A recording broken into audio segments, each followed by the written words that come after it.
mindset of all the creepiness going on here. So there it is. Yeah, well, I got bug my dad about my uncle's funeral myself.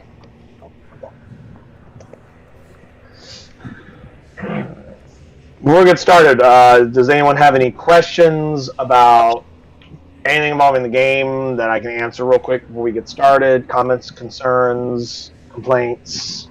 Other than Daniel, I don't care about his complaints. I'm just kidding. Not off the top of my head.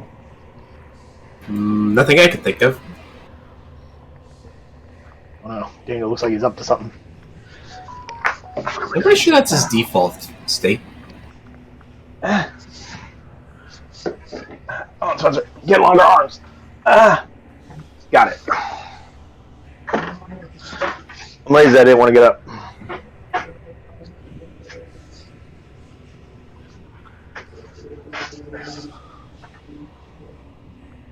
Alright, what is...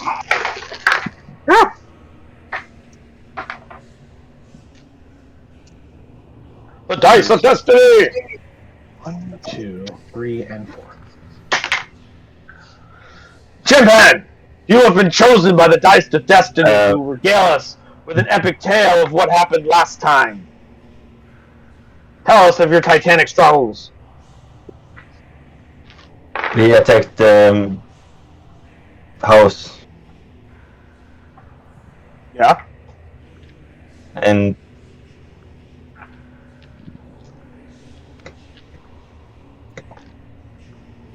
yeah, what to say? I think that was it. We just attacked the house we are in right now. Yeah, pretty much that is all that would happen last week, or last time, not last week. I forget, you guys don't play every week, I play every week. I have 2 separate groups. But, yes, what happened last time, yeah, pretty much it was just a combat for the straight time the whole time.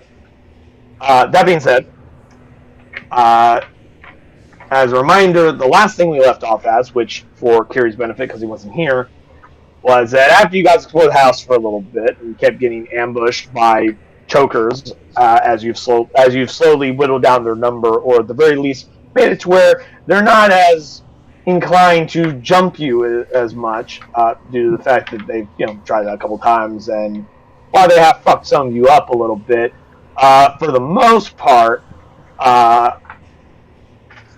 you guys have fended them off fairly well enough. They've become more and more selective, going after those they can actually hurt, not the giant pig monster that's running through the building. Who just kind of is mildly inconvenienced. Well, I will say mildly inconvenienced by their antics, but overall is mostly unharmed. They picked on the bird, they picked on the woman elf, the she-elf, and then they picked on the devil man. The devil man, of course, has set them on fire a few times, so they're not really like, I don't know about that guy, but like the bird guy and the woman, they're pretty easy to pick on. Yes, because the devil and the pig guy shows up, and then it's like, don't touch me! I will kill you! Do not touch me! Stop touching me! And what was it? When the last thing we left off at was you guys were upstairs. Kiri was on the ground floor for our European friends. On the ground floor, the first floor for our American people, hanging out with the retainers, and he called up to you and told you, "Hey guys," or Dr. Ice, not Kiri. Kiri's not in this world. Kiri doesn't exist. Kiri is another person in another reality. In this world, it's Dr. Ice was downstairs, and they were informing you that they heard something strange coming from the basement, which is the current ambience playing right now. Josephine, you may take it away from here.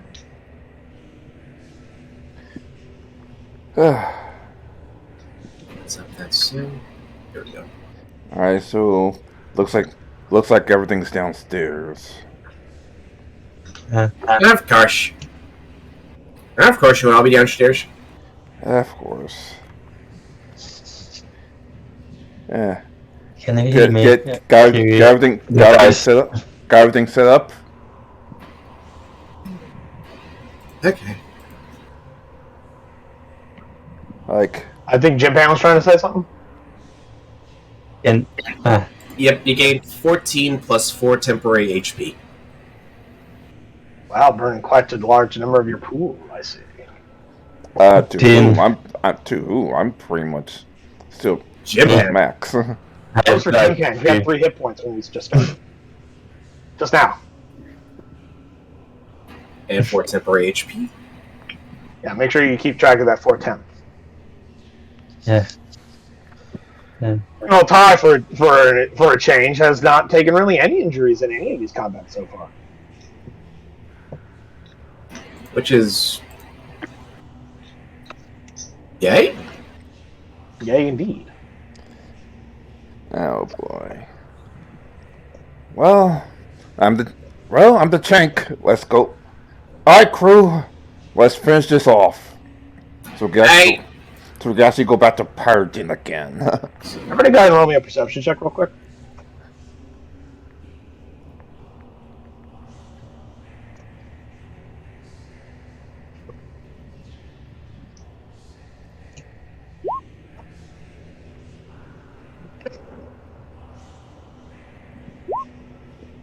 I love the extremes there, Jim Pan. Good job on the first roll of the night.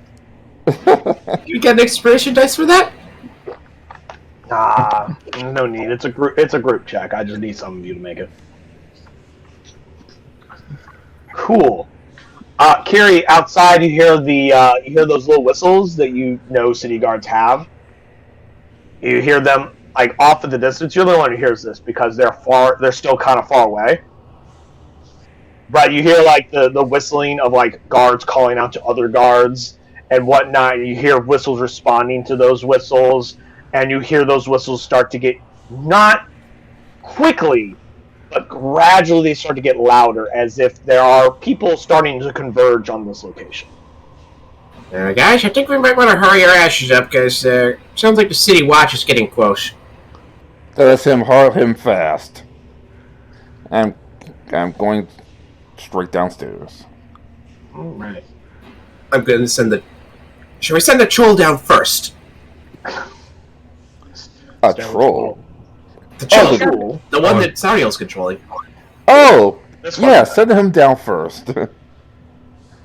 I will say the staircase is kind of narrow. And as a reminder, if I remember correctly, every time it takes damage, I believe it gets an opportunity to make another save. It does. Yeah.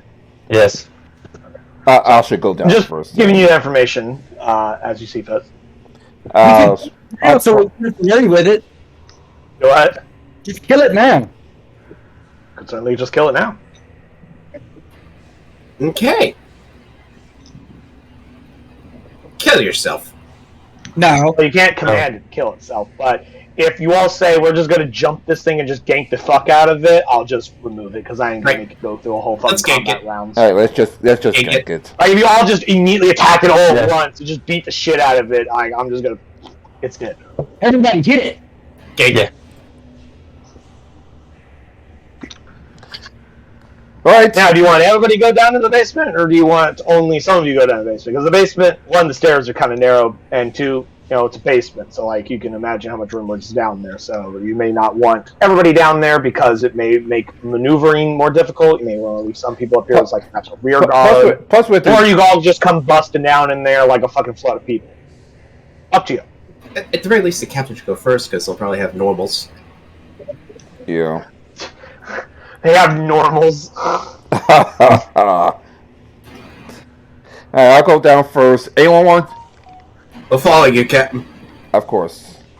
All right, Captain's going Make down sure a couple people first. stay up here to stall the city watch. Hopefully, don't need them. We can leave Who's going down with him? I'll go with them, All right. as will Nice. Creve. Creve. Where the hell are you, Creve? I'm taking Marketbird and Hummingbird. There he is. Taking the 2 tabaxi.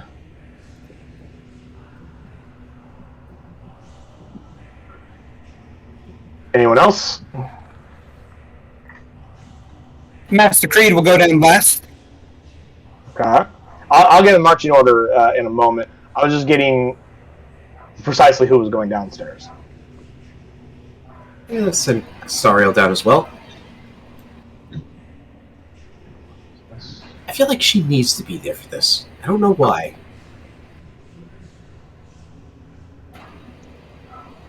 And Dr. Leibowitz.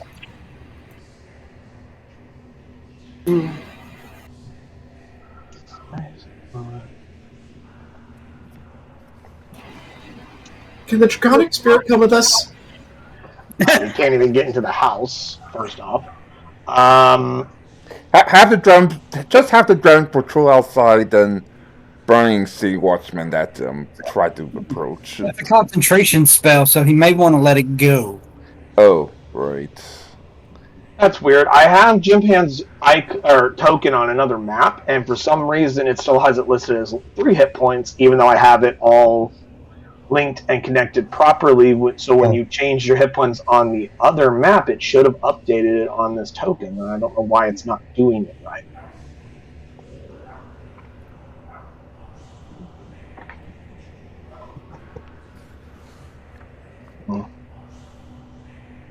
It's weird and annoying. Should have done it just fine. Why it's not cooperating. Anyway, sorry. So far I heard Creed, the Mockingbird Sisters, Creve, and Dr. Ice are going down with And Sariel. Capitan and Sariel. Is everyone else staying on the second floor? Arcanist, are you going to join us? Should I stay here or should I go down with you? If you want the Draconic Spirit to do stuff, it may be wise to leave the Arcanist upstairs so he can actually understand it. Because he has true. to see what he's doing. True. Just a thought. Also, what exactly is Master Creed concentrating on? I don't recall. My hex spell. That thing. It's kind of floating in the ether right now, but I can maintain it for like 24 hours. And every time Yeah, so when, in subsequent fights, if it's still within its duration, you can just use his bonus action to reapply it.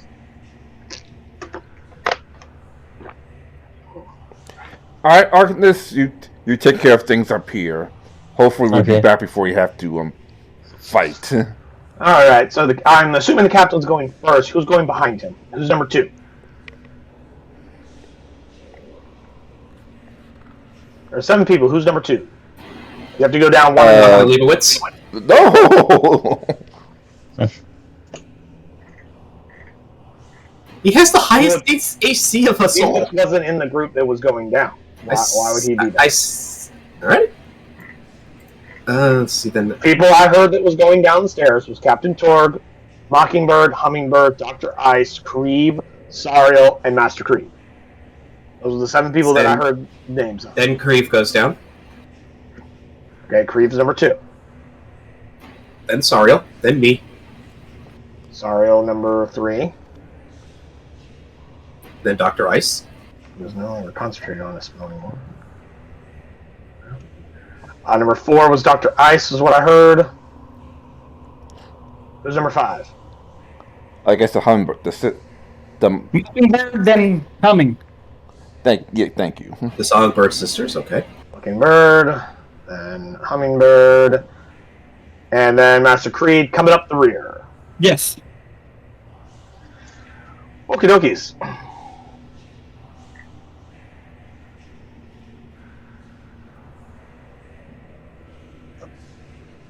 Alright, now before anyone loses their mind, I don't like it when the I am DM says aware that some of you are not technically in the building, some of you are outside the building. That's because, again, it's a narrow staircase, and I'm starting Captain Torg at the top of the staircase as the first one down, and then we'll go from there. Captain Torg, as the first one down the stairs, as you descend down the stairs, as you can clearly hear, there are strange chanting coming from somewhere down in this basement, and you also see these strange-looking goo monsters down here. Look a lot like this.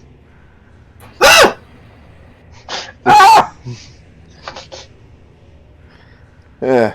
Kill it with fire! I'd about to just kill it with an axe, like. Thing is, I think I know what that is.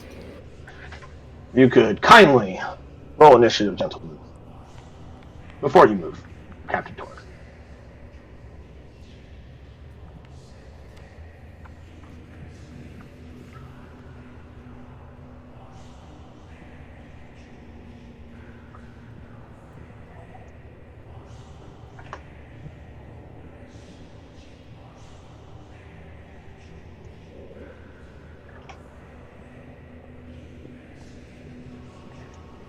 Now I'm going to go ahead and turn their auras on, because I was hiding them because you could see them through walls if they're wide enough, so that's why I didn't have them on to begin with. Yeah, they each have 2 different auras.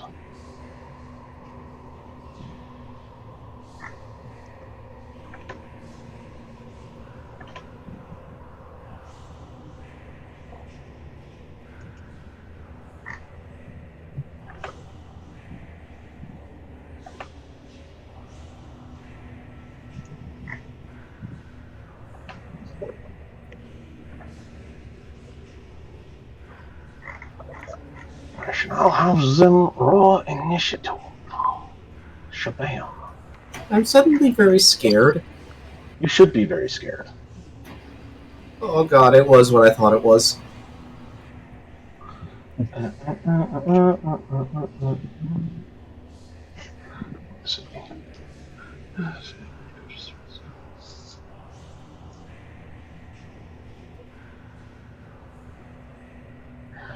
Cool.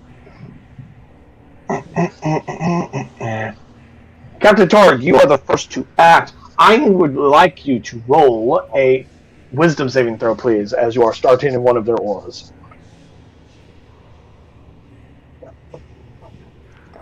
And as you see these things, all the various is aphomoric goo-like creature with eyes and mouths that appear and form on the body, then disappear and then reform somewhere else. It is completely aformous. And chaotic and abhorrent. From these mouths, this gibbering, this non-stop, just emanates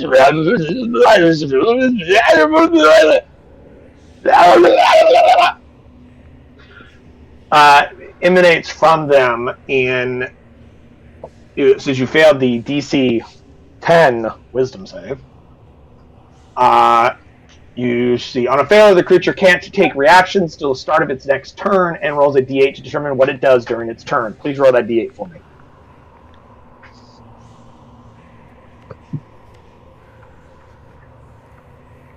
Oops.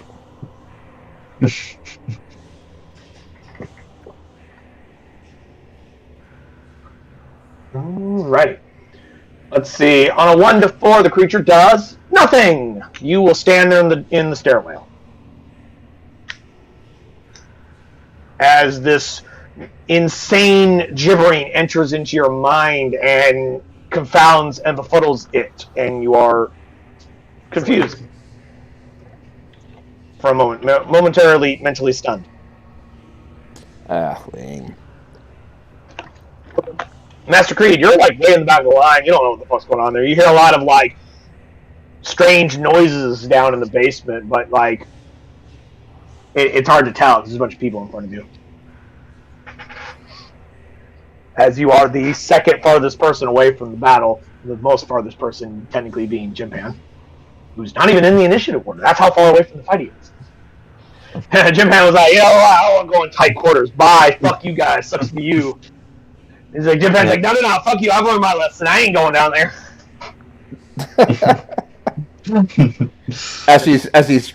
Nothing good comes from being in small spaces. As she's trying to plan taking over the ship by having the rest of us killed.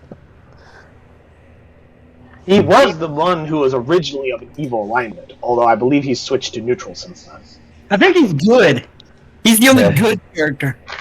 I thought Dr. S was the only good character. No, Dr. Ice. I think all of all of your alignments have shifted to evil, and I think Japan's was good based on certain actions you guys have been taking on a repeated basis. Yeah, But that being said, things can always change.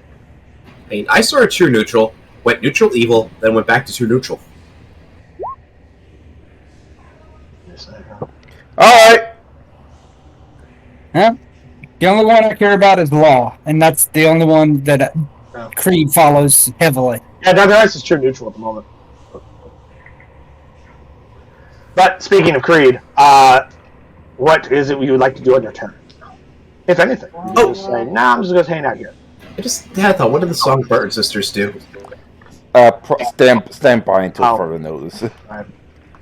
I did forget about the retainers. My apologies. As I'm going to get some breakfast. You do that while we wait for Daniel to take his turn. Okay. I was waiting on him to finish with his return. I didn't want to jump. He said his retainers are going to stay on standby for now because, much like you, they're kind of in the same boat in the fact that they can't really see what's going on down there, and they're not down there yet. I cast Gust of Wind to shove everybody down the stairs because I'm tired of being at the back of the... No. I take the dodge action. I'm going to say, if you really want to, I don't know if you have any spell slots or not. I haven't been keeping track of them. Because you guys have not had a short rest since the start of the very first fight. If that matters to anybody, so I don't know. Well, Master Creed's had the ability of a long rest before joining us. Well, Master Creed came into the fight fresh, yes, but when he did, I don't know if he... I know he's used at least one spell slot for Hex. I don't know if he's used both of them, because he has not had a short rest since then. But I take the dodge action after kicking everybody down the stairs. Okay. In the night. Roll me an athletics check to shove them upstairs. I'm just kidding. The gibbering mouthers will go.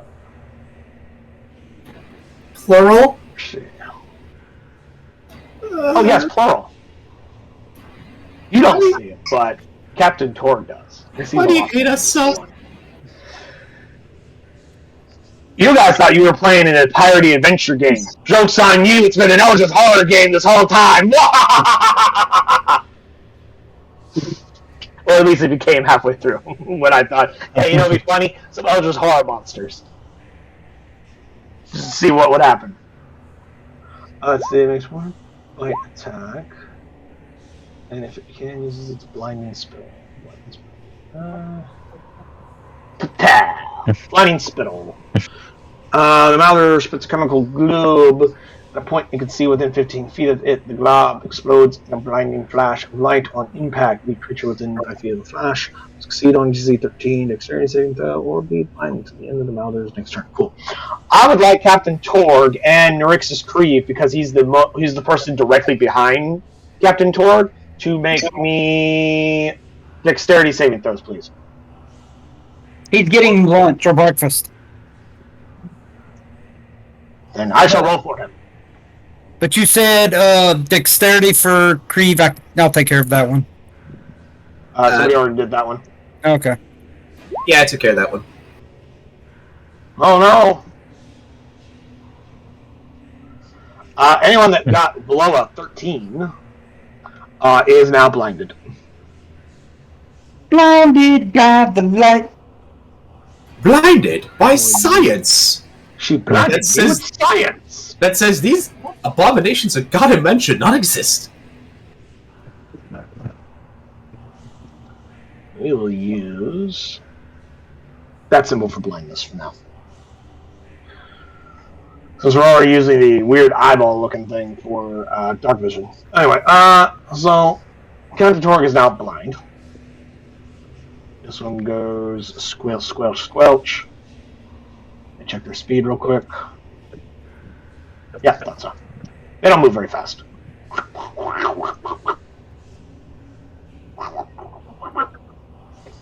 So what's the range on this thing? 15 feet. Yeah. Outside of its range.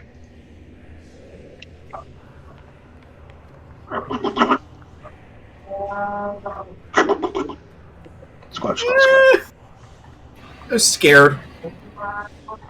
Guys, you hear a lot of weird sounds, and a flashbang went off in front of the line.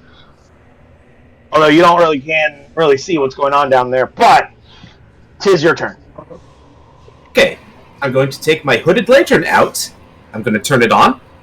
And I'm going to move it up the line saying, give that to Creve to Nox. I'm fairly certain he already has one. Oh, okay. Because I remember we took care of that last time. Yeah, he's currently emitting light. Okay. And I said you can't see down there. I mean more of like I see angles. You are at the top of the stairway landing. Captain Torg is in the stairway landing. He's like in the stairway, but he's at the top of the stairs. So it's like you're on the ground floor. He's standing on like the second or third step down, and you're behind like 4 people. So it's like that's why you can't see what's going on out there. He's not even in the stairway yet. Okay. So you would have to move past people and get into the stairway if you want to see what's going on there. Well, I guess my action will be is like getting thrown down the stairs by the gust of wind and trying to take the dodge action while doing that. So you're actually going to go down the stairs? Yeah, I'm going to try going down the stairs. Okay. Because I think that's... I'll say 5, 10, 15. I'll say it takes 20 feet to get past Captain Torg into the stairway. What's your movement speed? 25? 25. Cool. 20 feet will get you right there, which you should now be able to actually see what's happening. Ah! Ah! Yeah. And in that case there, because of natural fear and terror, which I think is his default state with these days, and I'll summon giant spiders. Giant spider. Now, how many of those can I get? As a heads up, every terrain within 10 feet of the Gibbering Mouther is affected by its aberrant ground aura, which is the yellow aura, not to confuse with the red aura, which is its gibbering aura. The ground in a 10-foot radius around the Mouther is doe-like, different terrain. Each creature that starts its turn in that area must succeed on a strength saving throw or have its speed reduced to 0 until the start of its next turn. Just a heads up on that one. It's when you start your turn, so it won't happen until next turn. Alright. Give me a sec to get these where I want them. Okay, dokes. So as the Gibbering Mouthers kind of like squelch and morph and weird putty nonsense towards the stairs, you watch as the stone cobblestones start to kind of like pool, almost like they're melting and shift, as well as the staircases that has like, you know, a fairly strong solid wooden banister starts to kind of weave back and forth and almost like it's melting like candle wax as these things come near them.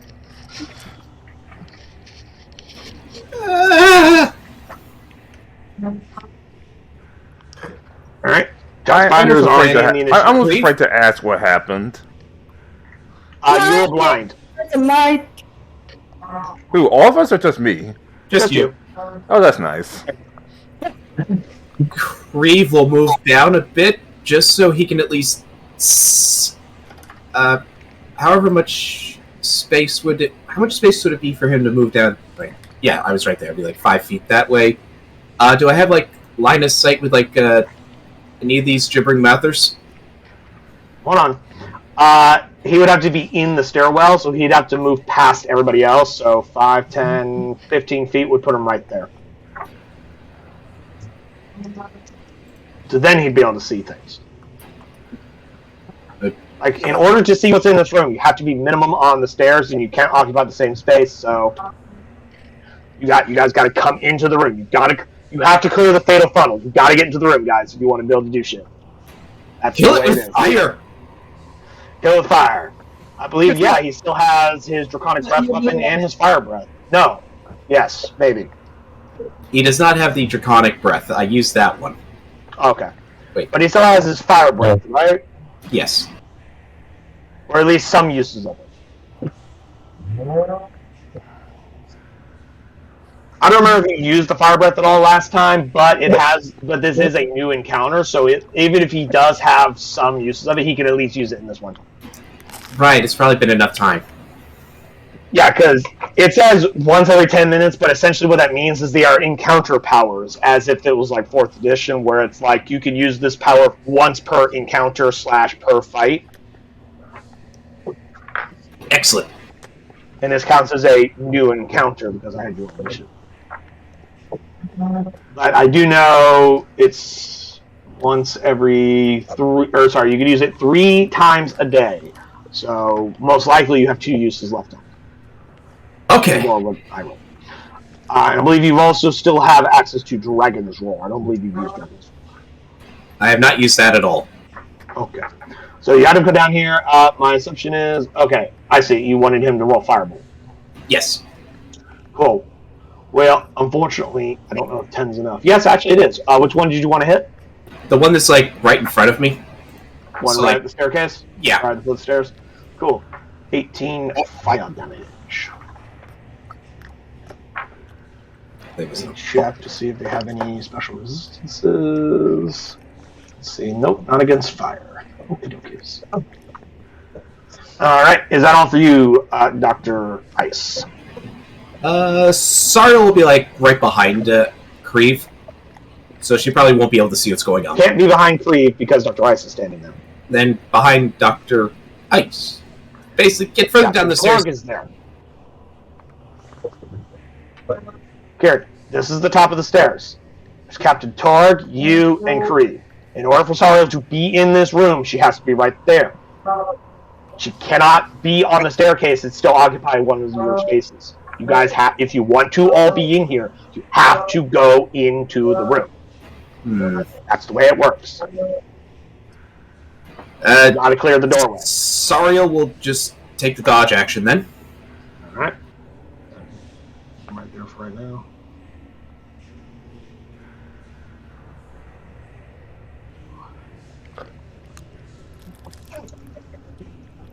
Alrighty. Captain Torg. Can I move now? We'll see. I need you to roll a wisdom check again as it starts your turn. Because you're still in the gibbering aura. Check or save? Save.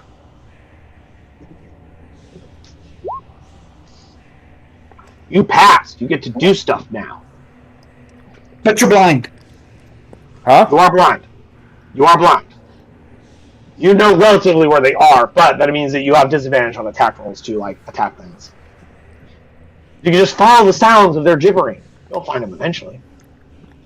Alright, Just hear the sounds. I'll stumble over here. Just listen to the sound of the flat earthers. Activate my rage. That brings us to a neutral.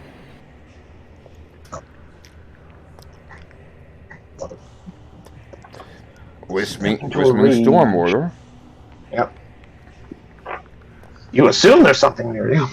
You shoot lightning at. Let's see. They have almost no dex. That's an 8. So they'll take 1 lightning damage.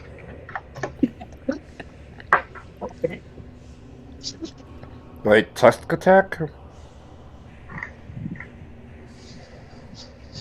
I'm assuming reckless, since you're blind, to cancel out the disadvantage. Yeah. Cool. Let's see. A 17 will definitely hit.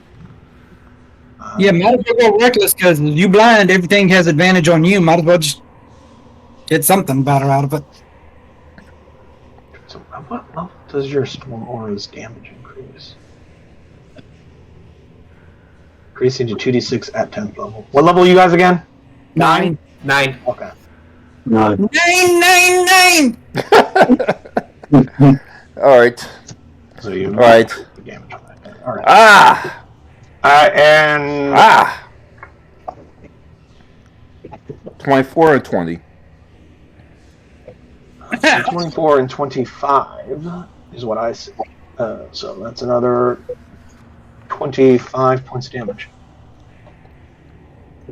You rip into this thing, blindly slashing to and fro. Hopefully it is not one of your allies that you shoved past, and you think you're at the enemy.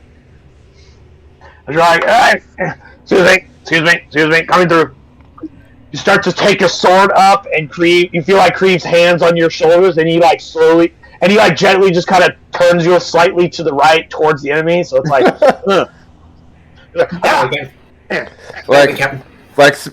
speak to me, like guide me to the enemy. We are the sane ones. Those are the flat earthers. Ooh, they have to die then. Just point me in the right direction so I can get my eyes back. Let's see, how long is the blindness last? Let me check here. Blinding spittle. Blinding flash of light. Each creature. Until the end of the Mouser's next turn. Okay, so when the Mousers take their turn, you'll no longer be blinded. Alright. Hooray. Heimburst and Mockingbird will stand by until the staircase is up more clearer. Okey-dokes. The giant spiders will go. I need from the giant spiders. Wisdom saves. I need 3 wisdom saves. They're in three overlapping auras.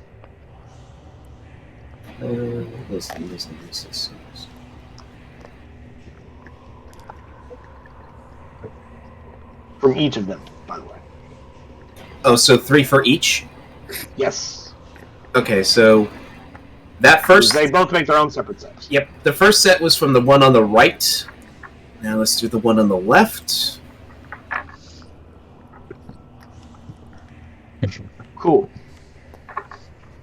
So, at least one of the 3 has been a failure for both of them, so they don't get to do anything. I have some additional bad news for you as well, my friend. Because they're also right near the damn things, I need them to also make strength saving throws, or they get stuck in the dough-like terrain around the Gibbering Mouters. So they may also not get to be able to move either. Hey, they don't fall for that. That's fantastic. It's DC 10. Their DCs aren't super high. That being said, I need you to roll a D8 one for each of them to determine what they get to do this round. Alright, one on the right. One on the left. They exist. And a 2. They do nothing. They exist. They stand there doing nothing as the gibbering infects their small insect-like minds. I figured their minds would not be developed enough to do this, but I guess they know enough to know fear. It's not fear, it's insanity. It's fucking with the brains. Master Cleed, 'tis your turn. Let's see. There is a space in the stairwell if you'd like to advance forward and do something. Please? Pretty please? I'm With the cherry on top? trying to get in there, but it won't. Apparently, the Well, wall. that's because I have to move you in there. I was waiting for you to say whether or not you wanted to go in. Oh, okay. Then yes, please move me on the other side of the wall. There you go. Yeah, the libraries block movement, so you can't accidentally phase through a fucking wall. That would be silly. All right. I know I got it. No, do I need to make you some saves?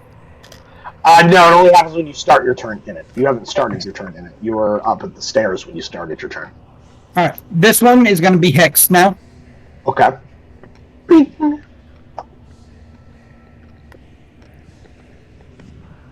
Eldritch Blast.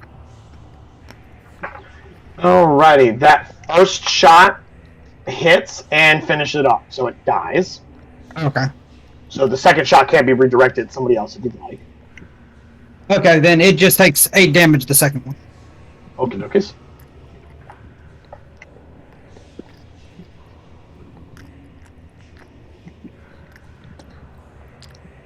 Alrighty.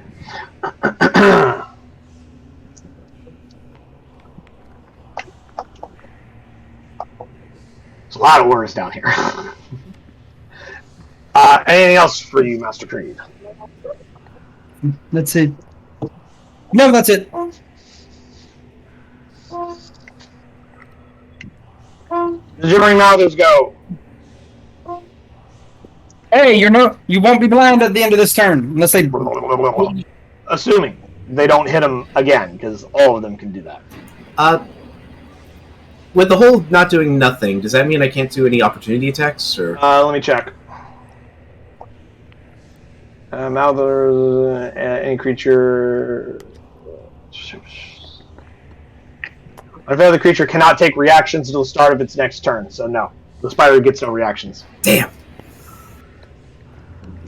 This Gibber Mouther moves over here, and it's going to do a bite attack on Captain Torg.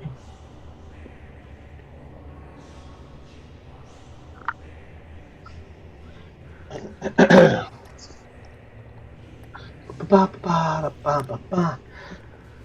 is a 5. No, wait, it has advantage. That's a 14 to hit. I don't think that still hits. I think That was Rage and Beast. No. Yeah, I think you're like at a 15 or a 16. Yeah, I think he's at a 15 on a normal basis, and he goes to a 16 when he transforms because he gets a +1 from being a werewolf. Cool. So yeah, that 15 damage is useless. Instead, its next following attack, because it does this as a multi-attack, it's going to use its Blinding Spittle. A point within 15 feet of it. It's going to go right there. I need Captain Torg, Norixix Creve, and Dr. Ice to all make dexterity saves, please, or be blinded.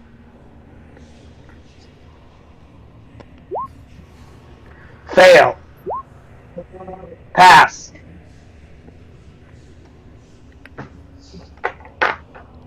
Fail. I thought you said it was a 10. I thought you said it was a DC 10. The Blinding Spell is a DC 13. I said the Difficult Terrain was a DC 10 Strength. Oh. And I think the Wisdom was DC 10 as well. But yeah, no, its Blinding Spell is a DC 13.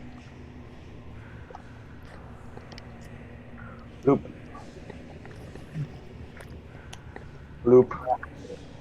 On the bright note, though, Castor, you're not blinded anymore. Hooray! He shall be the one that leads the blind. Oh yeah, a raging berserker werewolf is leading the blind. You make noise, we follow noise. I mean, yeah, there, man. Are you going to attack noise too? Alrighty. I'm attacking anything that moves that's considered an enemy. And I hope he's been around us long enough to know. The one of your giant spiders will get bit. No. 11's not enough to hit, unfortunately. This one will try and do Blinding Spittle on your spiders, though. There. So I need both spiders to make me dex saves, please.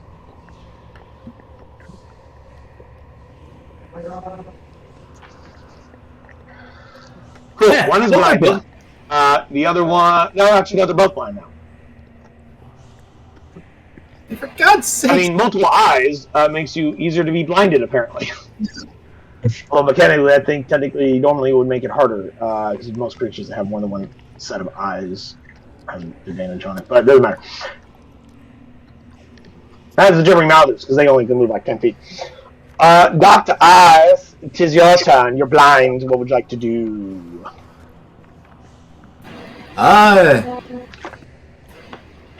Ice will... he will shout words of encouragement. Go, Captain! Murder! Murder, jolly murder! Crap, except he remembers he's not a bard. Okay. But still cheers the Captain on in defensive action.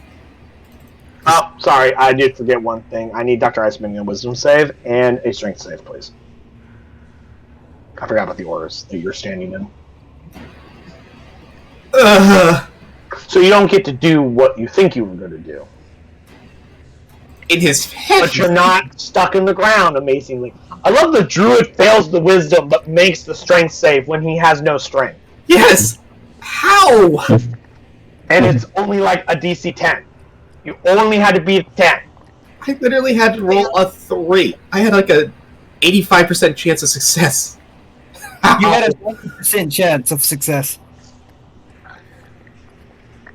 You had a 10% chance of failure. And I succeeded in failing. But Don't let's see. worry. Oh yeah, Nurse's Creep had to make a wisdom and a strength. He passes both, so Nurse's Creep is fine when his turn comes up in a moment. Dr. Ice. Dr. Ice, I need you to roll a d8, please.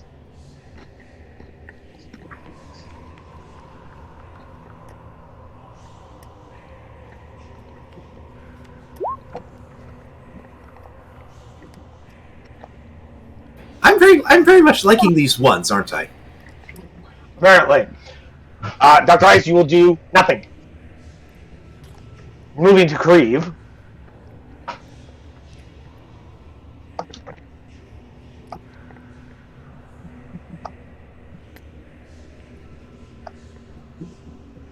What would you like Creve to do?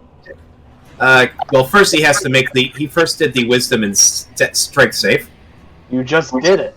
Yep. Next. I see it. He Fire. passed. I already said he passed. What are you doing on his turn? You know what? I'm curious. Are these things smart enough to try and run away? He's going to launch. Would you like to roll an Arcana check to determine that? Yes, I would.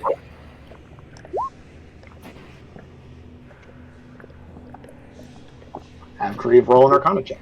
We'll see if these things 15? can be frightened. 15. Oh, the 15. They're not super smart, but they are intelligent insofar as they are sentient.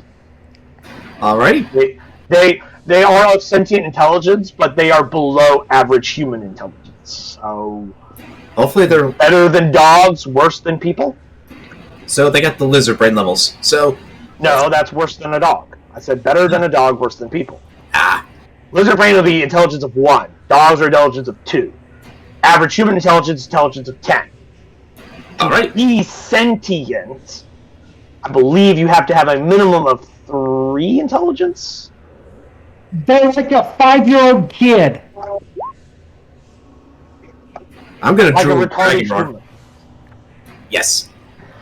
Let's see. The next creep roars with draconic might. Each enemy within 60 feet of it must make a charisma saving throw or become frightened until the end of his next turn.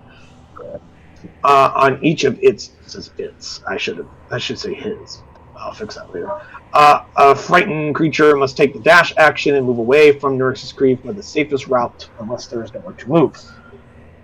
All right, within 60 feet is everyone in this room. Excellent.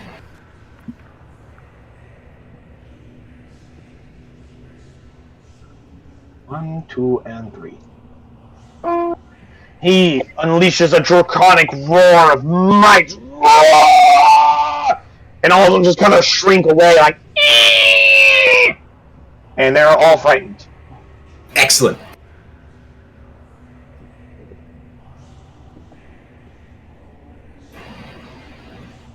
And Sariel, she again does the defensive action. So we can get down the stairs.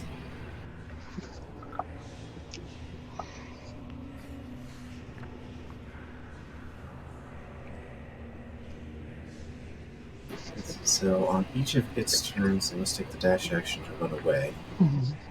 Let's see how long it lasts. It's must take charisma saving or be frightened until the end of its next turn. On each of its turns, it must. It looks like it's on each turn it has to make a charisma saving throw. That's not what it says.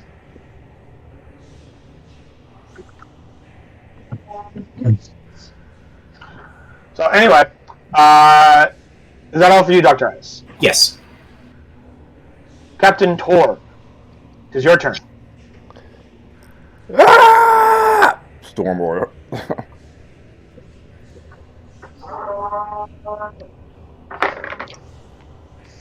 Check something out right.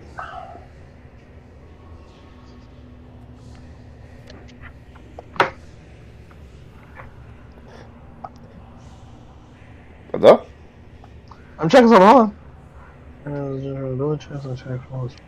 Okay. It's disadvantage on its attack rolls, but attack is against already. And it said ability checks, not saves, right?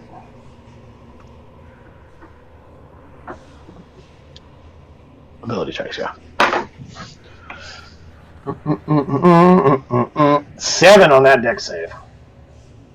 It will take the 5 lightning damage. But reckless attack number 1. Okie dokie. Oh, for God. Nice. Awesome. Captain Torg, make sure you gain 15 temporary hit points. Nice. Sorry, 10 temporary hit points. My apologies, I was looking at the wrong number. Yeah, nice. Reckless attack number 2. Hold on, before you roll that, let me subtract its hit points first. 17, 15, just an extra 10. Cool. That second one will hit, and we'll actually finish it off. Cool. Nice. But make sure, again, to keep in mind that you have 10 temporary hit points if it comes up. Alright. Walk, walk, walk, walk, walk. And charge. Well, you know what I mean. Just walk over here, then charge back. Okie dokies. You have 10 more feet if you like to keep moving. In fact, you could have gotten all the way to the other gibbering powder in the speed you have. 5, 10, 15, 20, 25, 30, 35, 40. You could have gotten all the way over here if you really wanted to. Or all the way over here if you'd rather. I didn't even know there's something over here. Remember, I'm blind from this point. Remember? No, you're not blind anymore. It was a You can see flash. perfectly I can't see the map. Should be able to see the map. No, you man. Oh, now I can see when I move it. Why is it not? Why is it showing that you can't see something? Like, dude, you can look at my screen right now. While I'm over here, I can't see them. Yeah, I see that now, and I don't know why that is the case. Let's see, your vision on, yeah.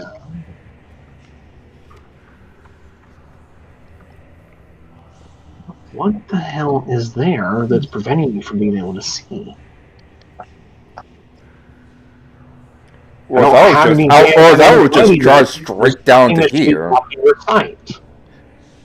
Alright, so just remove it and just say, there's nothing to remove. There's nothing there that should be blocking your sight. I don't know why. I know. I meant, I'm going to say I'm just going to charge from the staircase all the way over here. I don't get it. Why is it there? Really hate when this fucking program decides it wants to be a fucking dickbag for no goddamn reason and just block sight that shouldn't be blocked. There's nothing fucking here.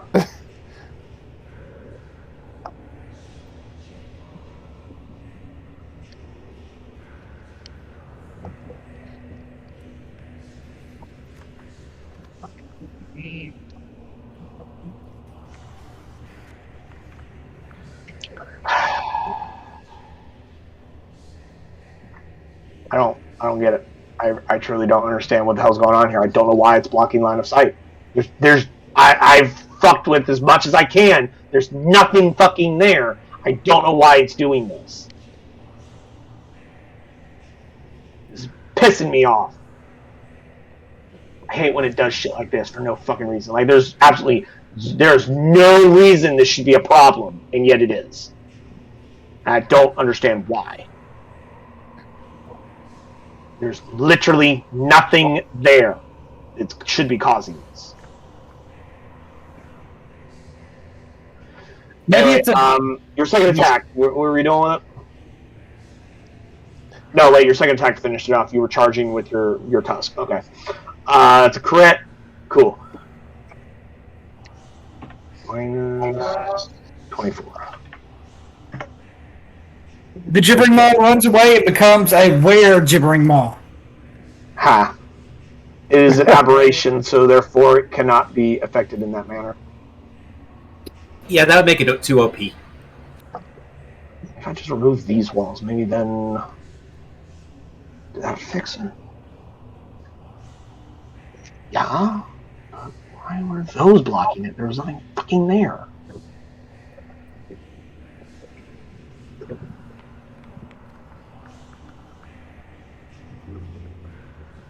Huh.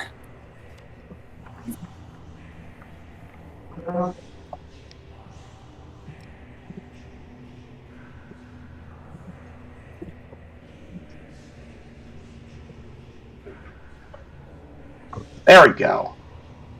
Now it should be correct. Piece of fucking garbage. Gonna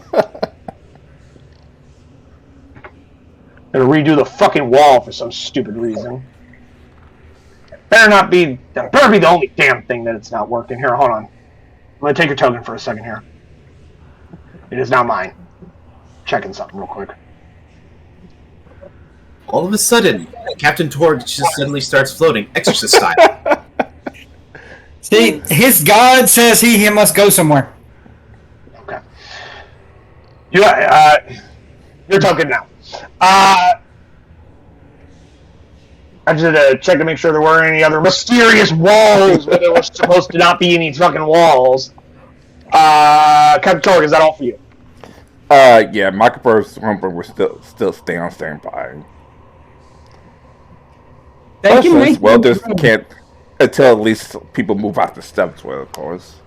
They can move. I mean, they can move through people's squares. Oh, they right. just can't stand in them. And they have that feline movement which doubles their movement speed anyhow. That's true. So they can get to the room if you really want them to. And they can go actually they'll join the ISIS spiders. Okay. As soon as I can move them. 5, 10, 15, 20, 25. 25 puts her right there. So she can move 5 more feet if you want her to, or another 30 if you'd like her to double move. Or she can move as far as she wants and still take an action with feline agility. Up to you. She can take a dash action, or she can use her feline agility now to continue her movement. Might as well continue the movement just in case she fails the strength. Then she's paused and she'll regenerate it. This one's still alive, right? I'm sorry, what? This one's still alive, right? I like how he's cut out twice as he asked the fucking question, so I've still not heard the question. This one is still alive, right? Yes, that one is still alive. I finally heard it that time. She's not going to close the distance enough. Damn it. Again, feline agility will double her speed for this turn, and she can close on it right now, I believe. Yes, you can get her to here. Yeah, but I want. And then she'd provide, and her sister will be able to beat the tar out of it. Yeah, she moves 5 more feet. She can get right there, and then 5, 10, 15, 20, 25, 30. She can get right there if you want her to be. And then her sister can come up right about around the other side. And they still would both get their action. And since you hit, that's an automatic hit for them, so might as well deal the damage. Can you move me? Can you move me, doing please? some counting. Oh, right there. Right there. Thanks.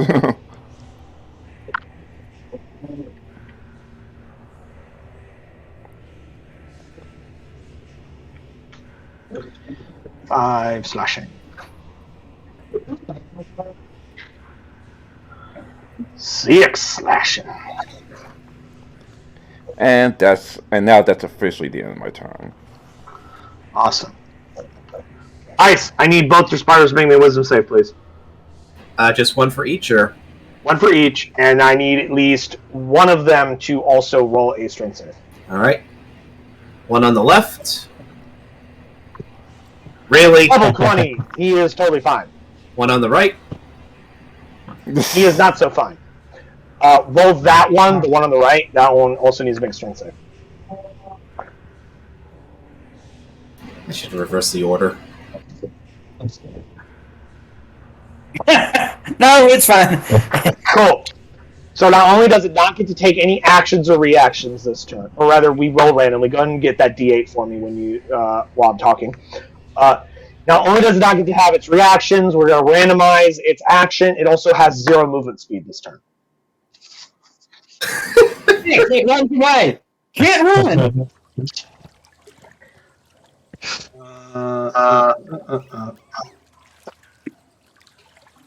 Why are we playing this? It's not that. Get out of here.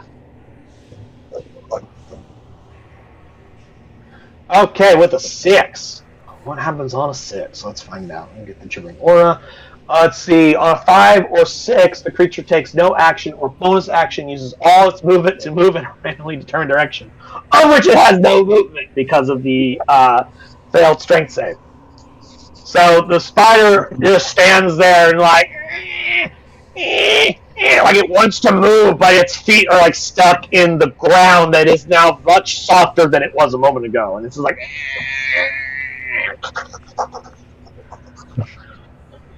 It looks like it's not having a good time. The other spider, on the other hand, can still take its turn as normal. Let's see. Spider shall move. Spider's also blind. Fun fact. Yay! Can't feel my legs. And that describes that spider probably pretty well. Helps if I actually have the right thing selected. Right now, it's not coherent enough to even know what legs are.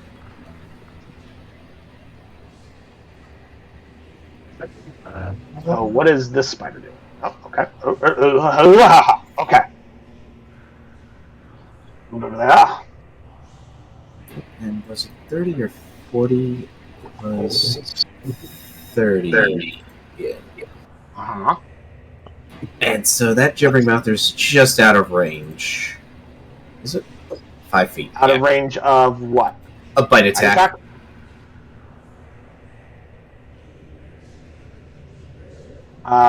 It'd probably help if it was actually in a square. Meanwhile, right here. Where are you trying to point to? Where you're trying to go? Meanwhile, Jim Pan's counting money from upstairs. Yeah. Trying to go right here? Yes. Oh, it just fucking can just cut across right here. It's a fucking giant spider. You're not in that big of a room. Okay. Spider climbs. Alrighty. There. It's on the ceiling. Yeah, it can fucking reach up. It's a giant spider in a small basement. It doesn't have to get to the wall. It just goes.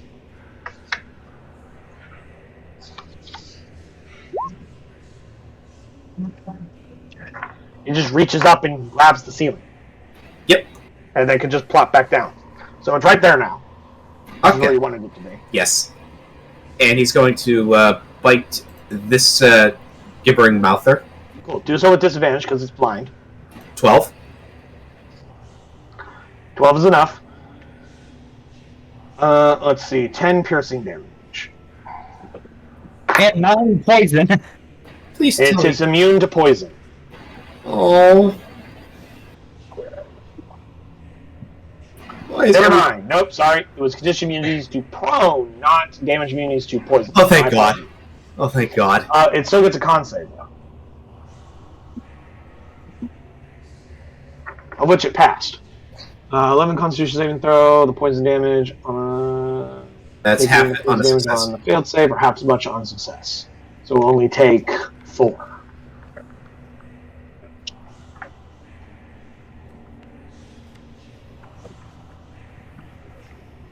That is all. Is that all for you? That's all for them.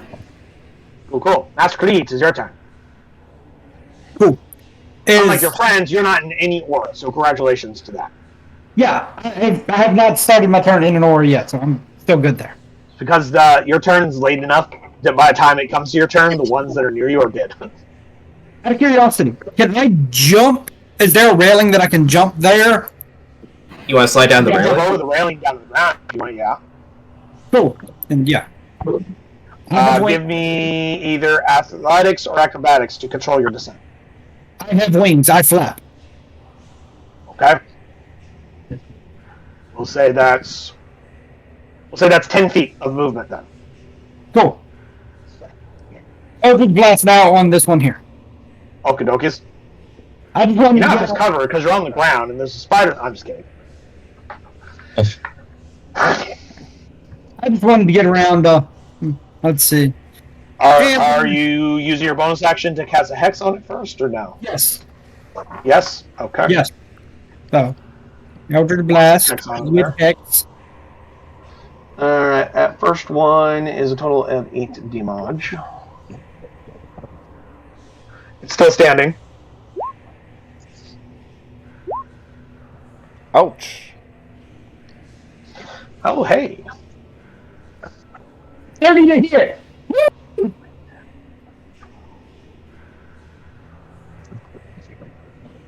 That's 21 points of damage total.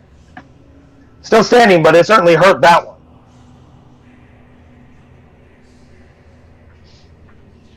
Which one were you attacking?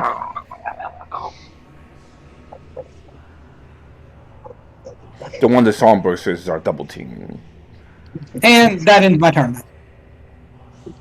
As a reminder, the Zombie Sisters do have an ability to turn attacks into a crit if they do hit. Which one was it? Bolstering, I think?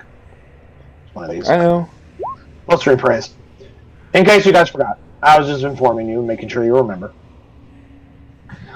Let's see, the Gibbering Mouthers go. So I believe your turn's over, correct, Daniel?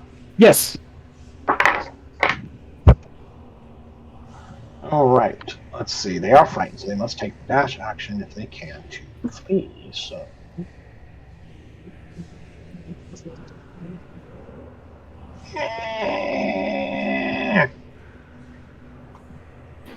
Attack of opportunity. Yep. Because I'm not afraid.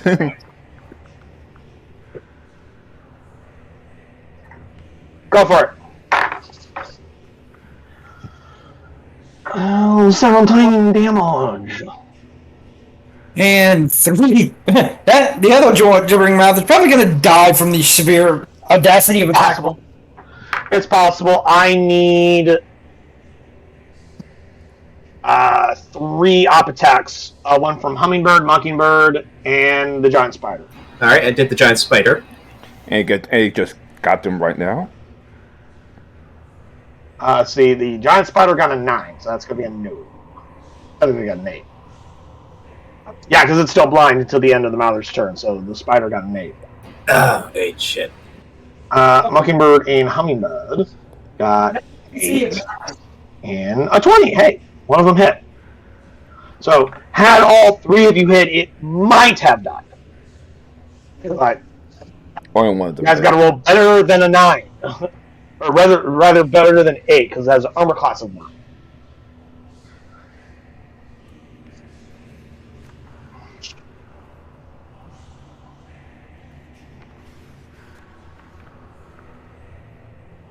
So where's the giant spider's attack? Mine was the 8, it missed. Okay, never mind. Meanwhile, other giant mouthers. Giant mouthers? Sorry, gibbering mouthers. Oh god! Is there a giant mouther? Not A the giant, needle. Don't give Chintu any ideas in the middle of combat. Why? I'm going to take this gibbering mouther and I'm going to make it large side. It's now a giant mouther. I'm gonna double its hit points and I'm going to double its DC. So all of its DCs are above 20. I'm just kidding. See, I love giving him ideas. Yeah, Daniel likes to tempt fate because he finds that more interesting. Dr. Ice, 'tis your turn. Where are you standing? You're over there, so you are good. Anyone who was blind is no longer blind. Yay! I can see! I can see clearly now. Now the rain. I can see all spiders in my way. Shall move to here. And So one of them recharged their spittle, the other one did not. Cool. also I've opened up my character sheet, not the giant spider sheet.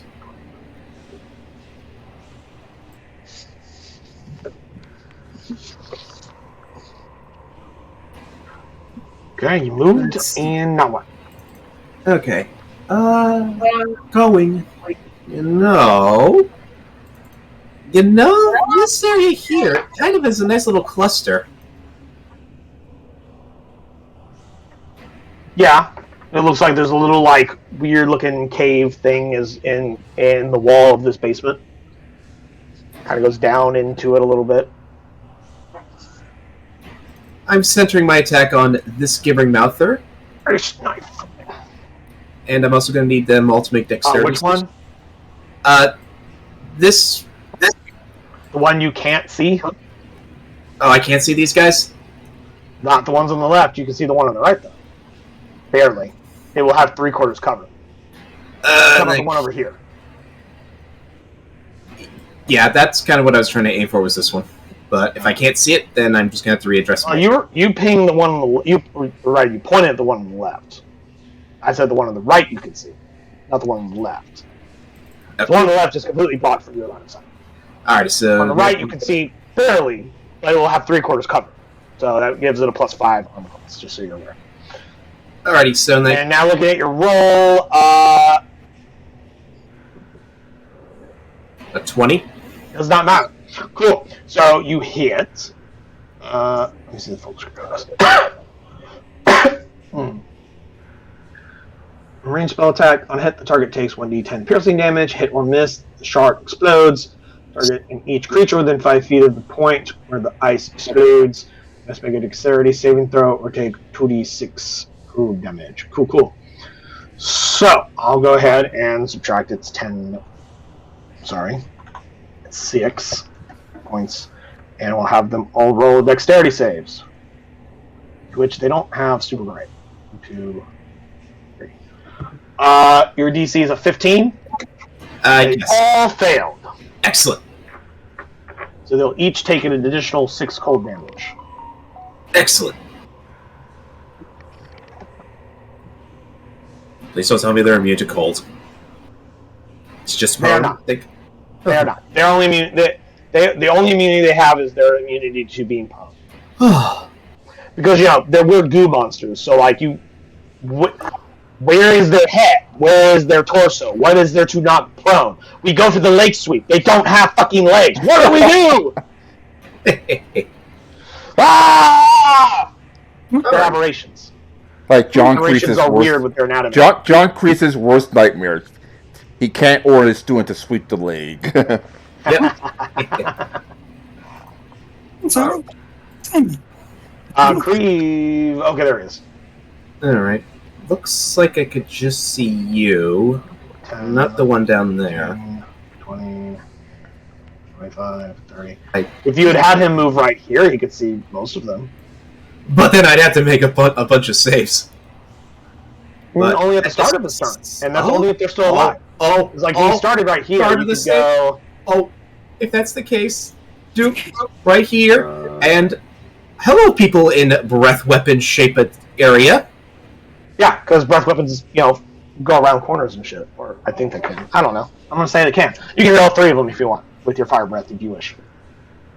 Not if you use your dragon breath weapon, your fire breath, because he is a thaumaturgist. Master of Flame! And he does it, and he rolls the average. That is unfortunate. However, they all have to make dex saves, which I've already stated and you've already proven they are not super good at.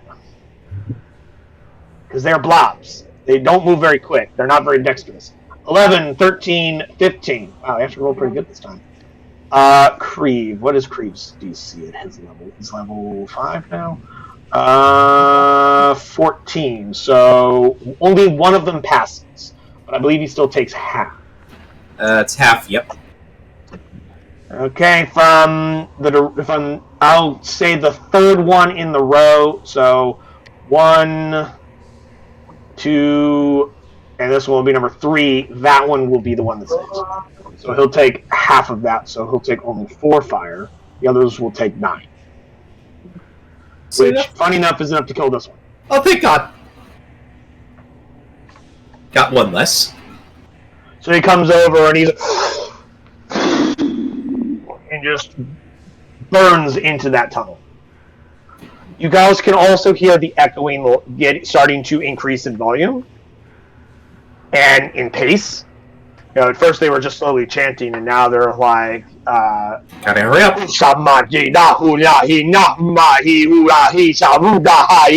starting to reach a climax of some kind, and they're coming We down. gotta hurry up and kill these monsters. Could you move Sariel onto the stairs so I can get her down? Sure. There you go.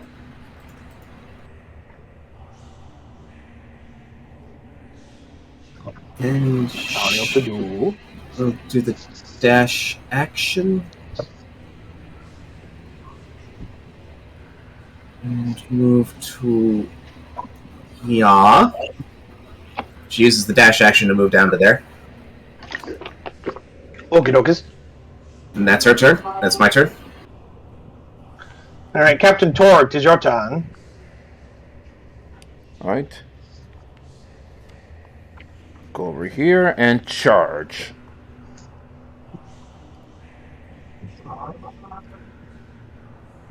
Who are you charging? This one. Oh, okay. I thought you were starting the giant spider. It's like, okay. Because there are actual barrels of like wine and shit like there, I'm not gonna say they're gonna stop you, but I would like an athletics check to see if you can charge through them. Like you just start smashing through like wine casts and shit. Because these aren't like itty bitty barrels. These are like the big wine casts you keep down in like the basement and shit. Oh. Alright, my bad. No problem. Yeah, I know. With the auras, it's harder to notice them. That's why I'm watching out for you. Yeah, I'm gonna say the floor is now covered in wine. As Captain Torg decides that he needs a new path in this room and smashes through 2 wine casks on his way over to this gibbering mouther, beating the ever-loving crap out of it. Let's see. This is Rage Tusk. That hits for a total of 19 damage thanks to your extra charge. It's still alive? It's still standing, but barely. Well, best standing as best it could. Reckless attack number 1. Watch out. That will finish it. I just got one thing to say. Now that you're covered in wine, watch out for fire. Would he even take fire damage? In this It's still, if it's magical fire, yes. Being a werewolf does not make you immune to fire. It only makes you immune to bludgeoning, piercing, and slashing damage done by non-silver, non-magical weaponry.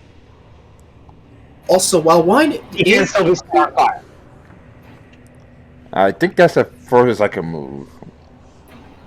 Let's see, right there. 5, 10, 15, 20, 25. You still have 10 more feet, because you have a speed of 40, if you recall. As a barbarian, your speed increased by 10 during one of your levels, so you have a flash feature that lets you go 10 feet faster. Gotta go fast. Say Gotta again? go fast. Say again? I wasn't saying anything. I was just simply stating that you move 10 feet faster. I'm trying to get to one of the other spiders so I can...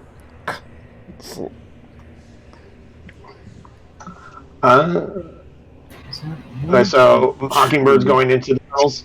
Yeah. I'll move you right. Shall.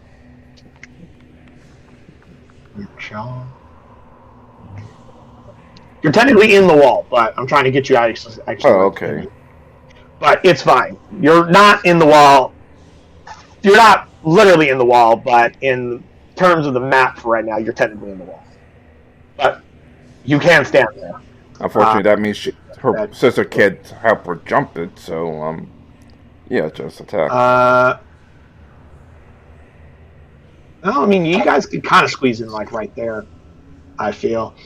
That being said, where were they standing originally? They were both, what, right?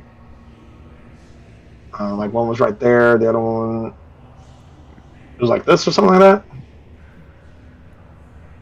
Let's see now. This is close I know, they were to standing like spider, that. so... Yeah. They were standing right there because one of the gibbering mouthers they were attacking was right there. Yeah, So that's where they exactly. were. I need both of them to make wisdom saves, please. Lane. The gibbering aura that they started their turn in.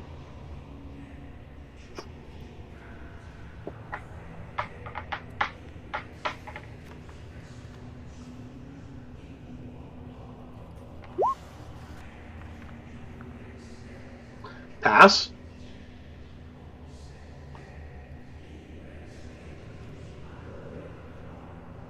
And Mockingbird. Passed. Okay. Then they move in there and they attack, I assume. Alright, they're going to over Another here attack. and double team this one.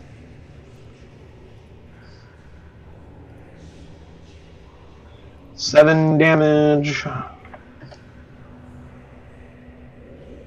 And 10 damage. And then Ice. after second? It was your turn. And then, I was about to say, and then after that, they're going to step out their way to let the magic casters do whatever they have to do. Okay. That will provoke an attack on at least one of them. Which one would you like it to take a swing at? It only gets one reaction. Hummingbird. Okay. It will try to bite her. Now. 10. Go ahead and let's see. Hummingbird started here. 5, 10, 15. She has 15 more feet to move out of this tunnel. Mockingbird started here. 5, 10, 15. So they both have 15 feet. Where would you like to move? I'm trying to move it around. Oh, sorry. Here and here. Here and here. Pull them out of the wall for you so you can move them. So starting here, that's 5, and then 10 and 15, and then Hummingbird starting here would be 5. Then they can move 2 more squares from where Creed essentially is standing. Unless you, well, I don't know, she can't be right there because the spider's in the way. No, I think they're good for now.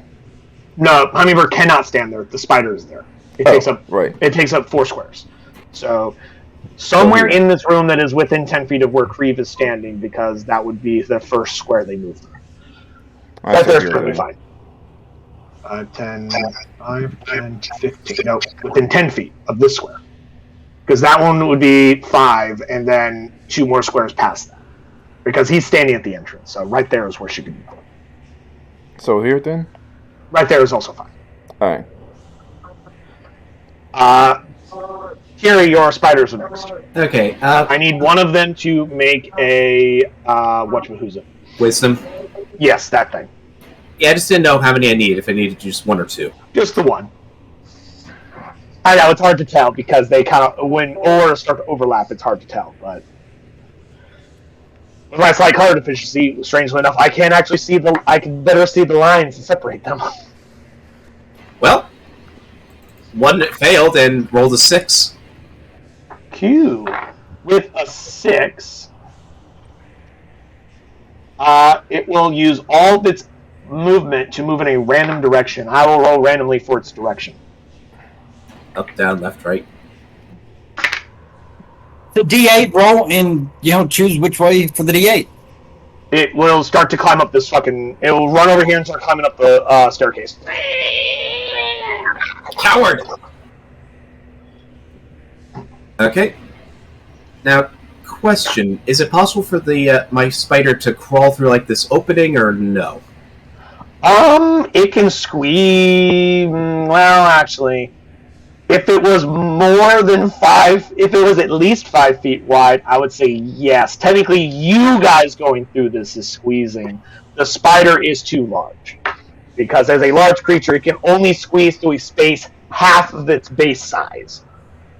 So, it can't be any smaller than 5 feet, and this is definitely not a 5-foot wide tunnel. Okay. So in that case... the spider ain't getting in there. So in that case there, the spider will move here, and will cast web on... What is it? It is a 31 creature. I read that, so let me move my character him down Target one more. webbing Don't as hit. an action. Target. I misread that initially, so I moved my character down one more square just to avoid Creve. I mean, technically, you could shoot past him. It's not going to get. It's not Okay, gonna good. Or something. I shoot past. This isn't 3rd edition, gentlemen. This isn't Pathfinder. Like, you can shoot past people. They don't actually block your ability to attack. 5th edition decided to take more leniency on that. I'm gonna target that one. The one in the front there? Yes. That's an 11. So it is covered in webbing.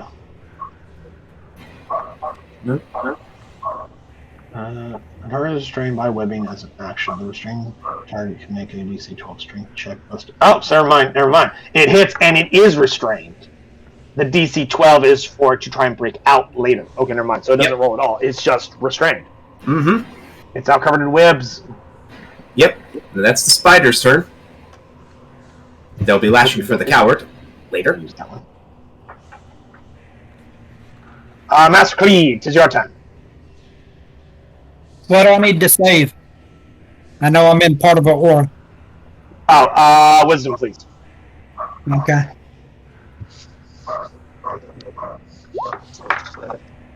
And You passed. Oh, thank God. Only barely. You meet the bare minimum of the DC. I move and move again. Double move. Okay. You're like, I'm going to go on this side of the room. I'm going for the downstairs. You are downstairs. No, further down. No, the arrow's the direction of where it's going down. Yeah. So technically, from your side, it's going up. So we're in the base. So we're in the The basement. stairs that go down, the arrow shows the direction of where it's going down to. So you are on the bottom floor. So Those stairs go to an outside door. with that knowledge, can we reset the movement? Then What now? I was just saying, like, with that new knowledge, could we reset his movement? So, I mean, yeah, he doesn't have to go there. This ain't a chess game. It's not once you let go of your token, you're stuck there forever. No, it's fine.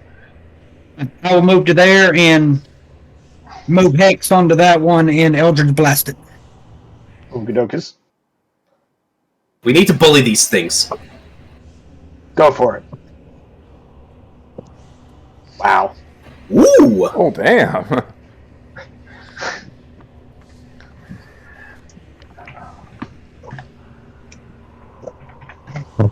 Alrighty. I like the first one, fairly minimum. Second one, critical hit.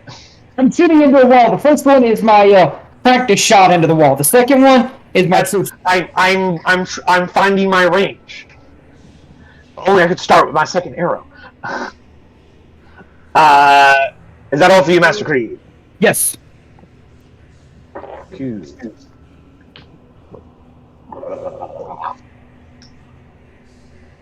Going to try and bite Creed. Missed. Going to try and shoot blind spittle at him. Dex save from Creed. And the spider behind him. Blah. Dex save from the spider. And Dex save from Creve. Why?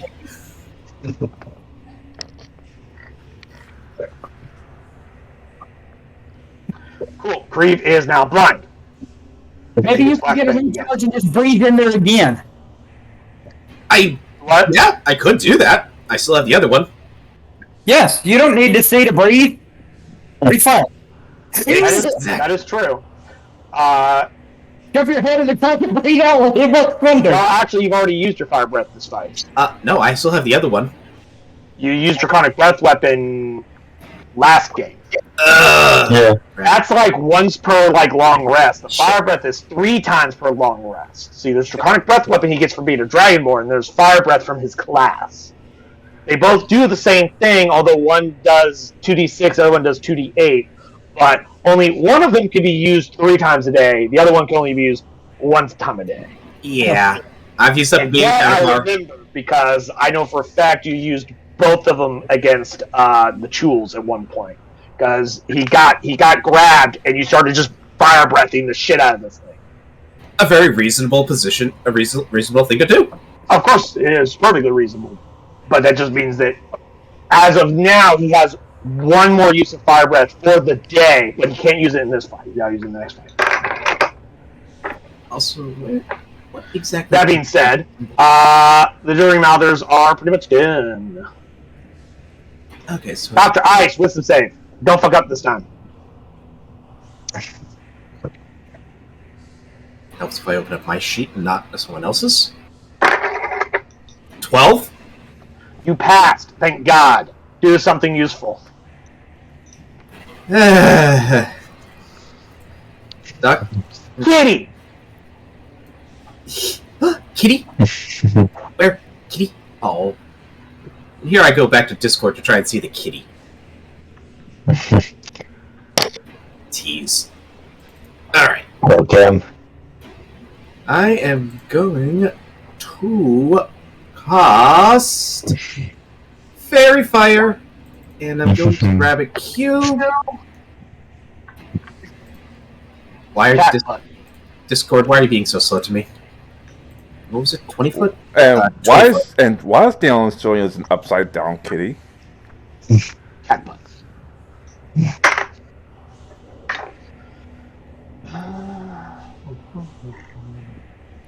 Yep, that's 20 foot cube. Assume you're casting like right there to hit him. Ah, where'd it go? Oh, there it is. So everything in there has been glitter bombed. Litter bomb. So all attacks against them will be with advantage. Assuming they fail. You don't know. They could roll really good. They didn't, but they could have. They could have. You don't know. So they're all fairy fired. They get some symbol for that nonsense. Use this symbol. For them being all glowy and glittery and shit.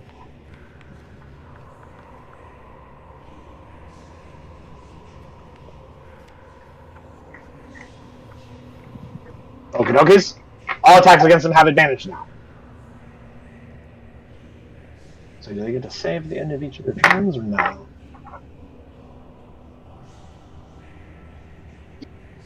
No, they don't. That's just how it is.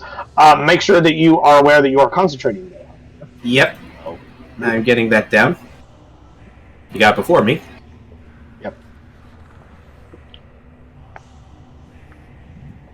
And then Creve will use his signature attack, Firebolt, against this one here. So, granted, we're now basically at neutral.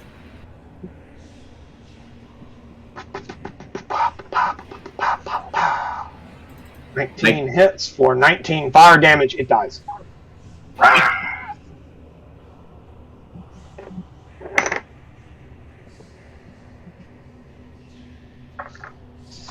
Spider in the way.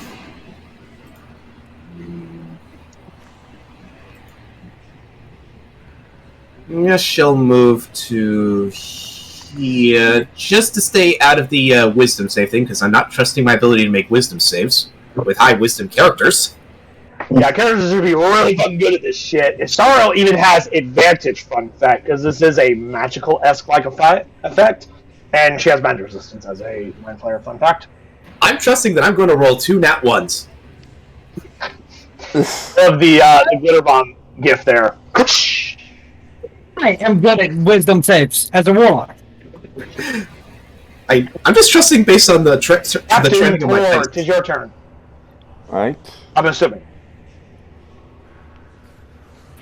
Save us, Captain! Yeah, as soon as I can see it, sure. Would you like some help getting into the tunnel? Yes, please. Yeah. Thank you very much. So you're Well, I can't charge it because 10, there's no... 15, 20, 25, 30. Oh, yeah, you can easily close on that thing. Charging is a little difficult because you are going through a very why can't... tight corridor. Yeah, I said, why I can't charge it because there's not enough room. I can still hit beat the shit out of it. I can still use Storm Order. And then just use Tux. And since I don't have to do Reckless because it's already... Well, mechanically we're saying you're using it, but effectively you are... I mean, you don't have to say you use it. I mean, you have advantage regardless. Yeah, that's what I said. Since I have advantage, I'm not going to use Reckless. Okay. Yeah, because if he Who does, knows? That advantage on getting your ass beat might fuck you. Who knows? I'd Yeah. be wise to use it all the time. Anyway, 26. Let's see. Yeah, the 26 definitely hits. I think even if he rolled a disadvantage, he would have hit. So I think it was 10? They only have an AC of 9, so yeah. 9. Oh, these things are not difficult to hit. They just have a lot of hit points, and they have annoying effects that happen when you get close to them. So they suck for being a melee person. Like me. Anyway, 1. Perfect! Good lord. So you get an additional 13 temporary HP. No, they don't stack. They replace one another. If he had 10 before, now he only has 13. So it's now from 4 to 10, now to 13. Hey, as long as he keeps getting them, that's still HP for him. Which, who knows, could make a huge difference in the future at some point. Absolutely.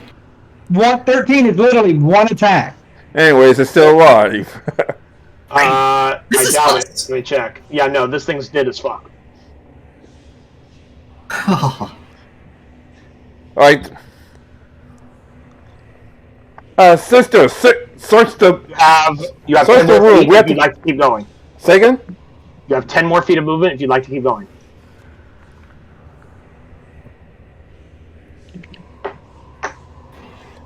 Ooh, I think I found it. Yo, fellas! It's over here! Now, at this exact second, I am allowing... you are essentially out of combat, because there is no more things to fight. You killed all the gibbering mouthers. I will not have all of you just dogpile into this fucking tunnel, because that would be insane. Instead, I will move... I will choose Sariel for sacrifice. And move her right here so that you all can see what's in this room real quick. So you see a circle of individuals in this room. Yeah, actually, what I should do is have... Those of you who wish to be here, I assume Captain Torg will be right here watching this. Dr. Ice, are you also going into the tunnel to see what's going on? And Creed, are you also going into the tunnel to see what's going on? Sorry, will come as well. Let's leave your retainers out in the basement for right now. I'm just checking if PCs are going in. Yes, I am going in. Okay, go ahead and move yourself in. And just put you in the tunnel so you can then move yourself from there. Spiders, guard this. Spiders, guard the basement. Yeah, they're hanging out. Actually, spiders go upstairs to help out them. Stairway too small. Oh, right. Never mind then. Giant spiders, not baby spiders. Giant spiders. You see several humans. They look like they're townsfolk from the city, all kneeling in front of this idol, worshiping it and praying. And you hear them chanting these things. You hear one of them. You hear many of them in unison saying, "Oh, elder being, God among men, Murder from the primordial muck of the void, grant us your blessing, enlighten us, ascend us to a higher being." Creed, I sense you're more magically enchanted than I am. If we kill Daniel them... was trying to say something. I saw his hand come up. Sorry. What was that, Daniel? I'm just going to move Max over on one of them and shoot him, trying to stop this ritual before it gets too far along. Cool. I was about to ask, like, hey, if we killed them, would that stop the ritual? We're about to find out. As you are contemplating this, as you go, well, we're about to find out, and you start to line up the shot. You watch them all jerk suddenly, and their bodies start to melt. As they begin screaming, they're like, "Ah! Ah! Ah!" As their bodies are literally liquefied in front of you and cool around the idol, and then all of it congealed to one another as this body goop, flesh liquid begins to conjugate and slowly form around the idol. It converges on it. There, that's what I was looking for. Converges into it and begins to slide up the sides of the idol and engulf it and surround it. That's just me getting the description. That's not me doing something. Okay, I mean, that's fine. And as you watch the people and the idol and everything morphs together into one massive blob that eventually forms into this. As it rises from the ground, you see only the barest traces of features of arms, eyes, and tentacles. I'm gonna take one to myself and shoot myself in the head with Eldritch Blast. And Blight! wait, what did you say? Something about my hand? I move next to myself and shoot myself in the head with Eldritch Blast. I punch you in the face to stop you. Yeah. Who's this? As this creature, this eldritch abomination of horror and madness forms in front of you, I need every single one of you that is witnessing this right now, which is the three of you in this tunnel, I need you all to make wisdom saves. And you better hope you make it. Why am I rolling so low? That sounds really bad. I'm afraid now since I was just my dumb stat. Apparently not that dumb. I like how Ty, who has shitty wisdom, makes it. But Kiri, who is a fucking wisdom-based class with proficiency in wisdom saves, cannot roll higher than a fucking 5 to save his life. Wow. Alrighty. Anyone who did not roll good enough will suffer madness, which is just Kiri. Kiri's the only one who didn't roll high enough. He has suffered madness enough. He has handled madness before. Oh, actually, apologies. Daniel, I should have said this faster. It doesn't matter right now because you did make the save, but your patron protects you from this, so you actually roll with advantage on these madness checks.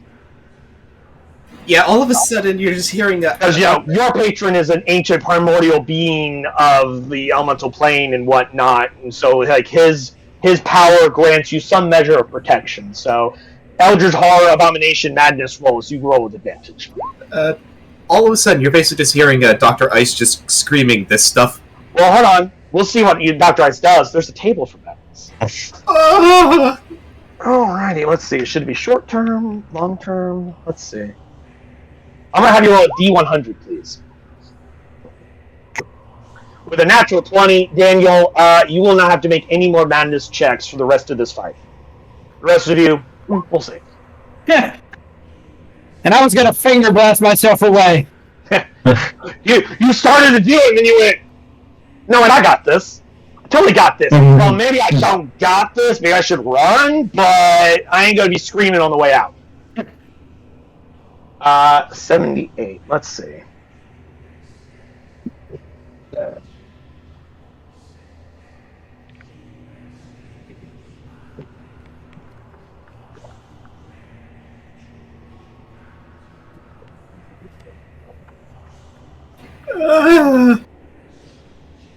I'm looking at the chart I think you're looking at, and I'm just getting more scared as I go from like short to long to infinite.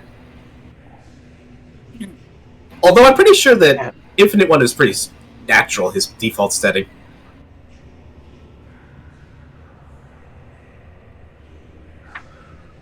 We'll say because this thing is very powerful, more powerful than any other Eldritch Horror nonsense you've been dealing with up to this point. We'll say long-term madness. Uh-oh. Rather than short-term. For the 78, the character suffers from partial amnesia. The character knows who he or she is and retains racial traits and class features, but does not recognize other people or remember anything that happened before the madness took effect.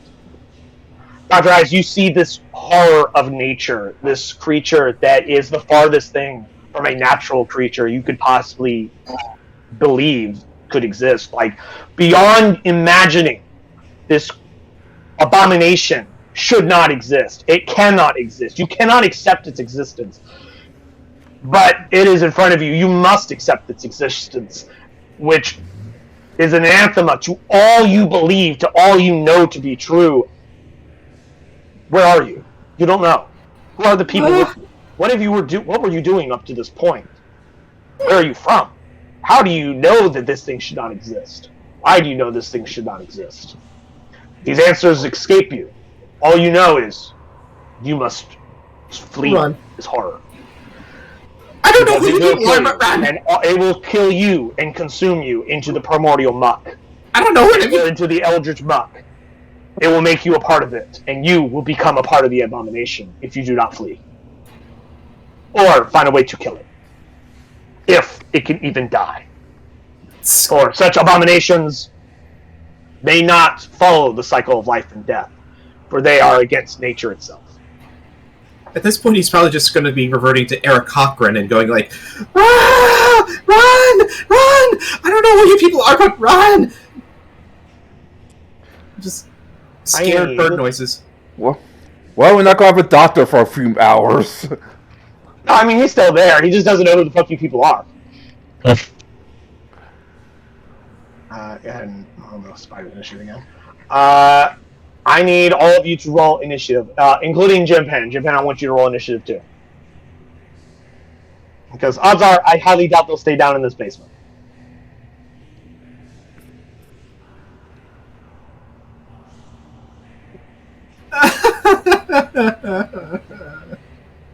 Why? You just like rolling ones, do you?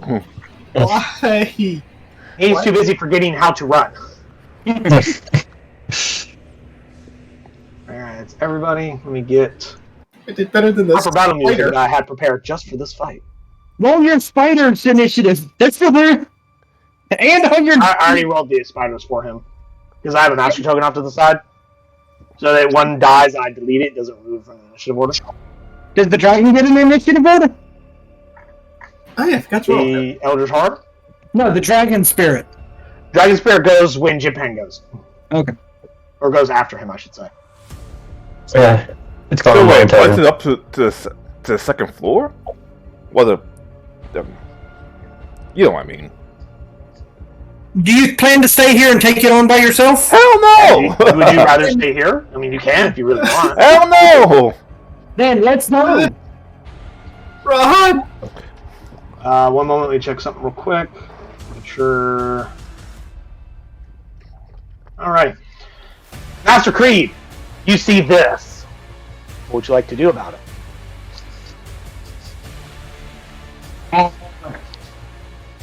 Let's.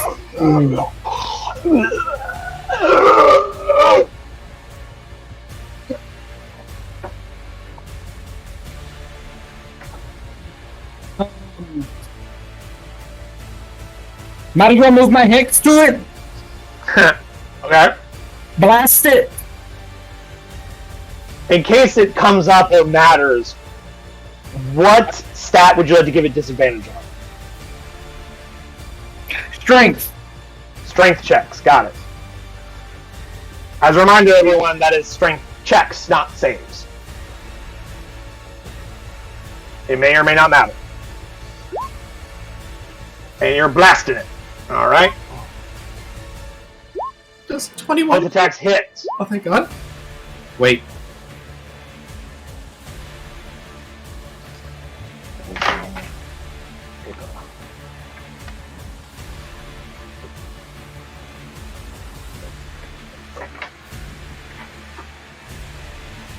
Daniel, tell me, what type of damage does Eldritch Blast do? Force. And your Hex? Narcotic. Alright.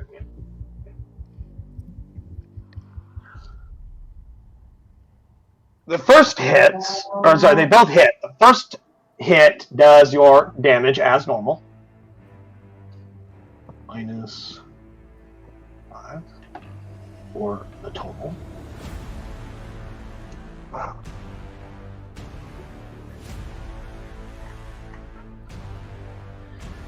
So, first one hits, totally fine. Nothing's wrong. Second time you fire it, it seems like it didn't hit quite as hard the second time that it got hit with your Eldritch Blast. Or it's necrotic damage that followed behind it. And then I'm going to move. Let me move where I want to. To there.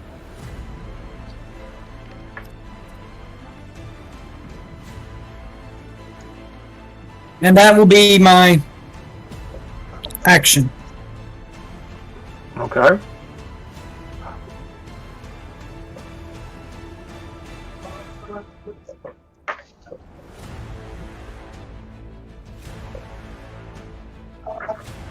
Actually, hold on. Scratch that.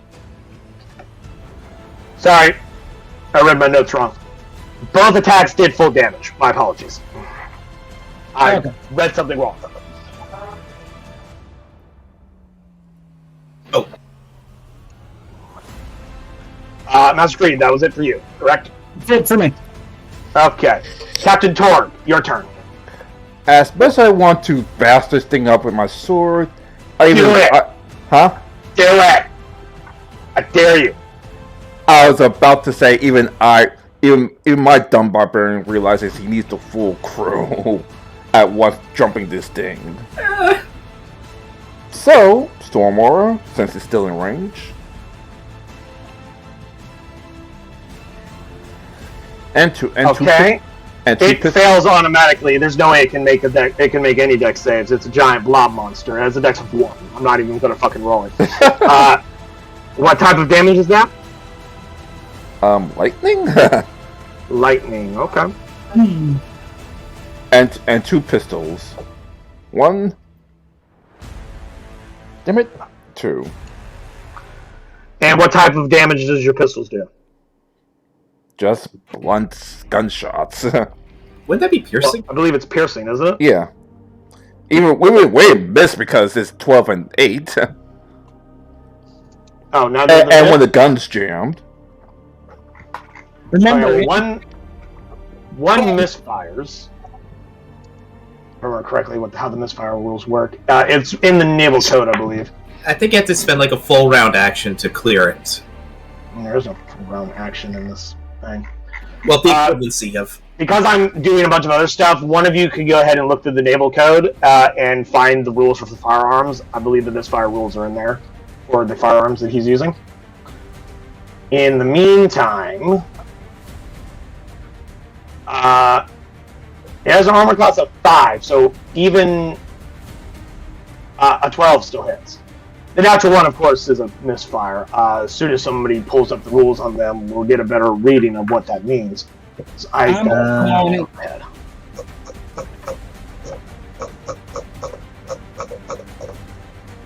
Trying to find it. New properties was fire, blah blah blah blah blah. Firearms, stat of that, uses that.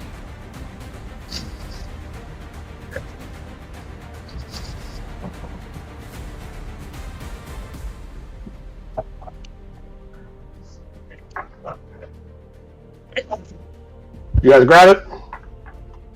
Oh, after that, I'm going to fall back. I'm working on it. Yeah, go ahead and move your, or rather continue your full turn there, Captain. Don't let me stop you.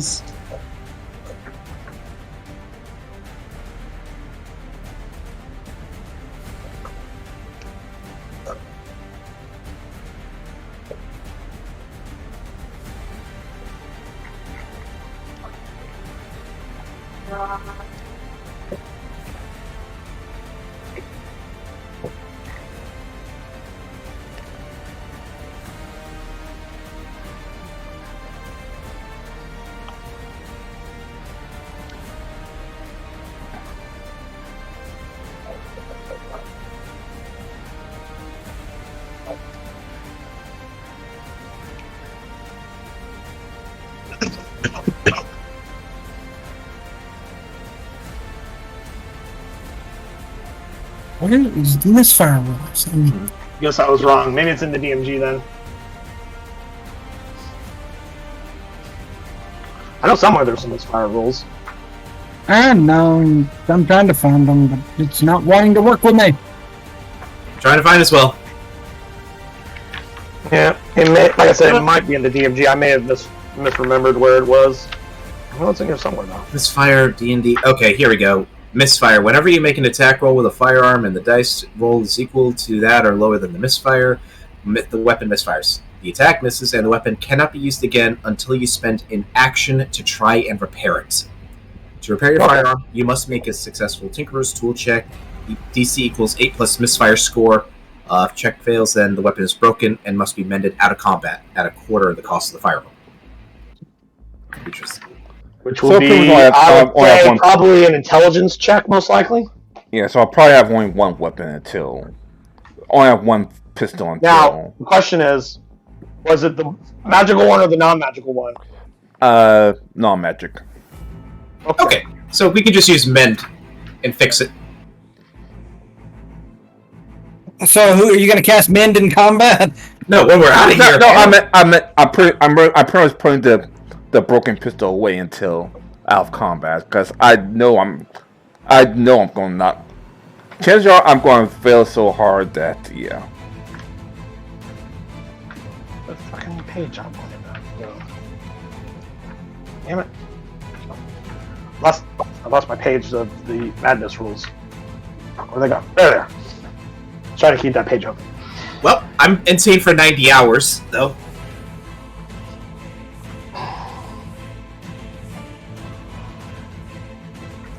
Let's see. That was Captain Torg, Mockingbird, and Hummingbird. Upon me yelling, they're standing by waiting for me to get out so they can start jumping whatever the hell that thing Now, is. as a reminder, these stairs go outside. These stairs stay inside, but go to the next floor, just so you guys are aware. Alright. Outside. Which ones you said were outside? This one over here. The one on the right. They're cool.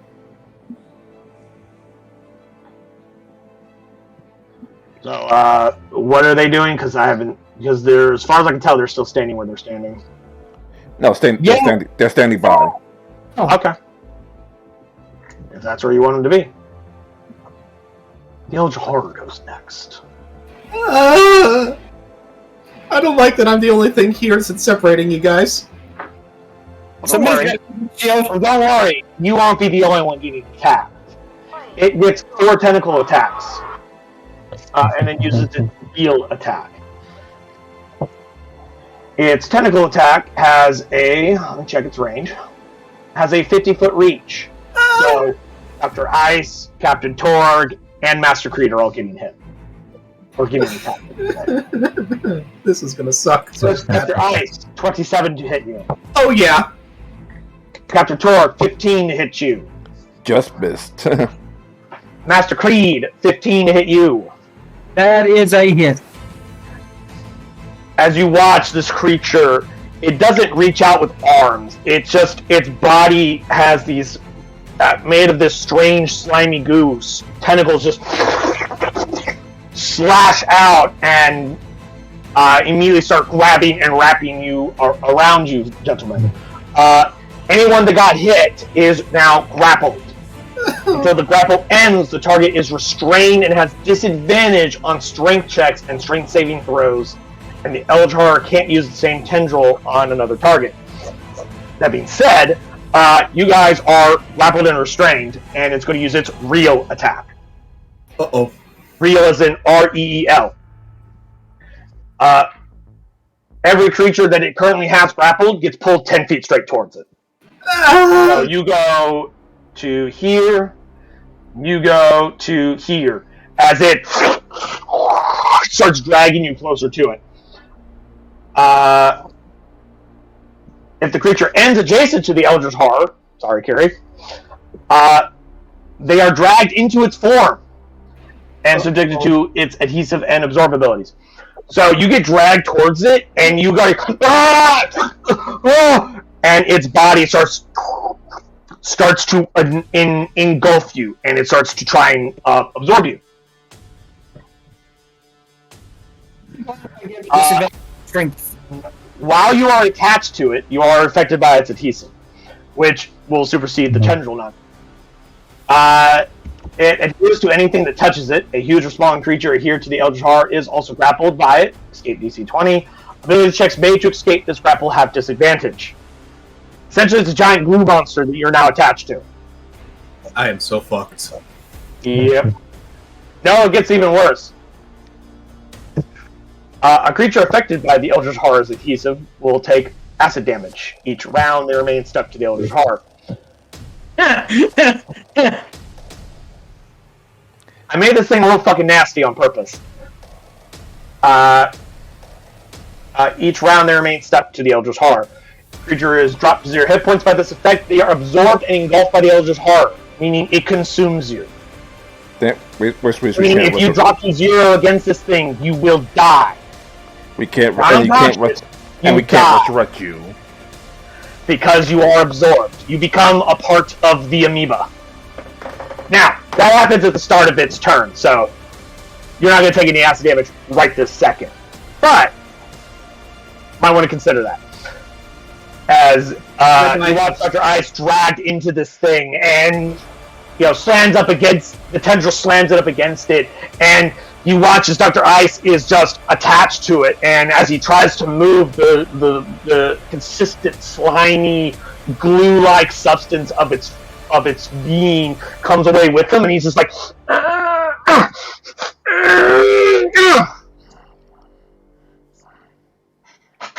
and that is his turn. Artisan Thorn, you hear a lot of crazy nonsense happening downstairs.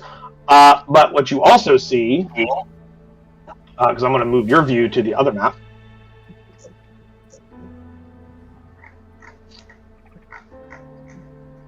Let's see. You're not here. You're not here. You aren't here. Neither are you. Nor are you. Or are you. Now, I probably should have asked you to do this sooner. My apologies for springing this on you. But can you go ahead, Japan, arrange yourself and the retainers that are up here in such a way to where you would be preparing for a possible attack by guards. I was outside, so... Okay, go ahead and put yourself outside. Yeah.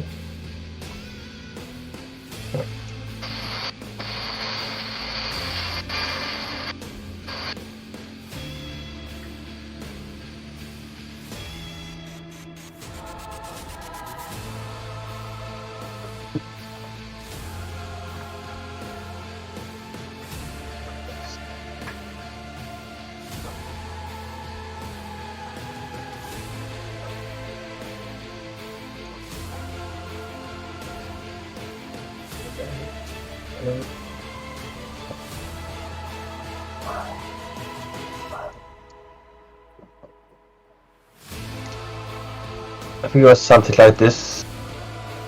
You what?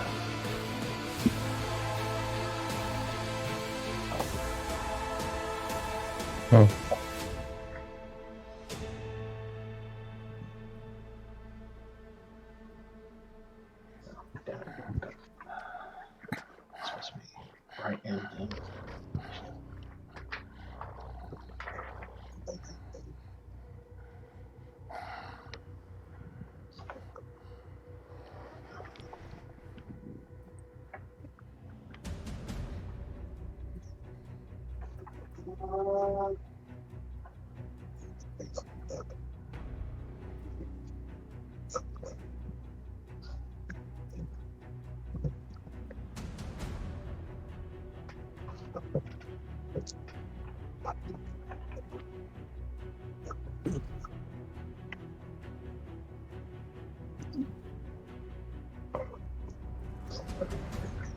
Oops.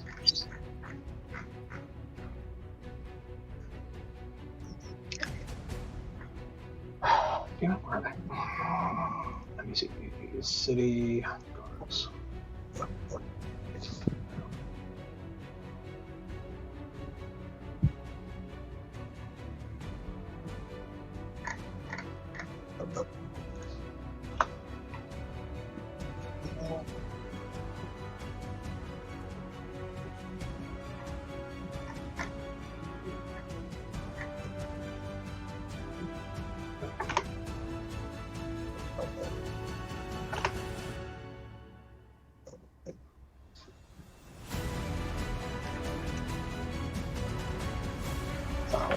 Copy. Sorry, I'm kind of doing this all at the last second. I probably should have done this sooner.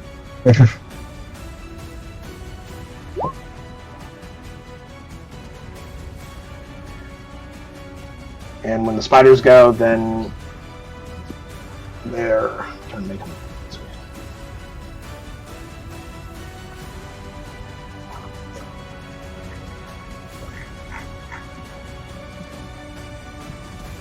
Oh, wait a minute. Japan, why are you in the initiative order twice? You already were in the initiative. I know you can't see yourself on this map, but you are there, trust me. Okay. Okay. It's because you wrote initiative on your token on the other map. I can see all tokens in the initiative order, regardless of map. You can only see the ones on your Okay. So don't worry about it. I am keeping track of whose turn it is. I got you, bro. So you see several guards starting to converge near the front gate. You see a couple of veterans, some generic, some standard guards, and you see a guard commander. Blissfully unaware of the horror that's about to come up out of the basement. You may act accordingly. We're all gonna die! I don't know what's down there. I mean, you don't know what's down in the basement, no, but you know what's at the front gate, which is these assholes. Because your night vision is well good enough to see pretty good distance, and they're all carrying lanterns, so you definitely can fucking see them coming. They ain't subtle. Plus, you've also been hearing the guard whistles getting louder and louder and louder and louder this whole time. So what you gonna do, Japan? I'm going to... Let me find it. It's my turn. Yeah, it's been your turn. I want to...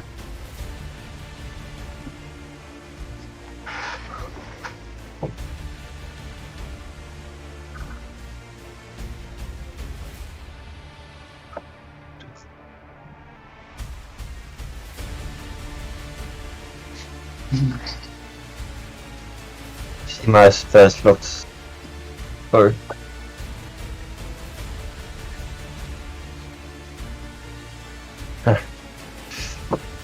You're in a fireball, then I see. I'm shocked you still have spell slots for fireball, but cool. You guys lose a lot of spell slots last time, I recall. Alright, there's a lot of deck saves in the future. I'm gonna get back for a quick second. You know, I should have known better than to bunch them up like that, but... Say OD. My god. They are gone. My god. 1, 2, 3, 4. Your DC's on a 16, so pass, yep. fail, pass. Actually, wait, hold on. Never mind. I shouldn't even roll for these guys. Even at half damage, these four die. All the city guards die. Those poor bastards. The veterans, on the other hand, they'll definitely survive regardless of whether they pass or fail. But let's see how much damage they'll take. One got a 15, the other one got a 5, so they'll both take 26 damage.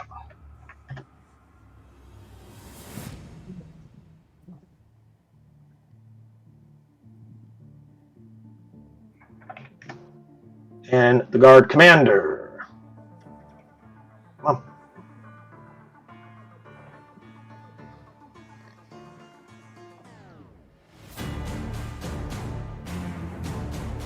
He also failed.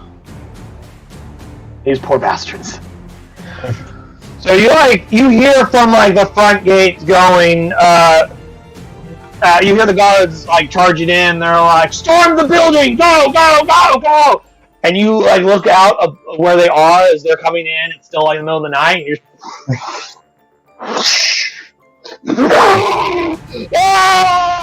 oh, they got a beach! Get to cover! Get to cover! Oh my god! And some of them just fall to the ground without a sound. Smoldering corpses of flame.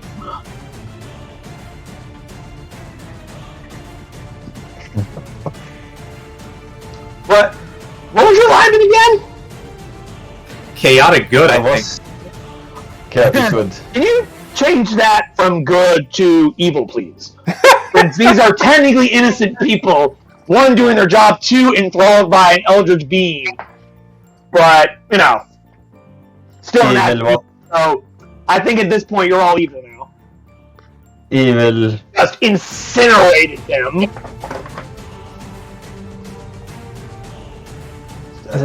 Got off to the side.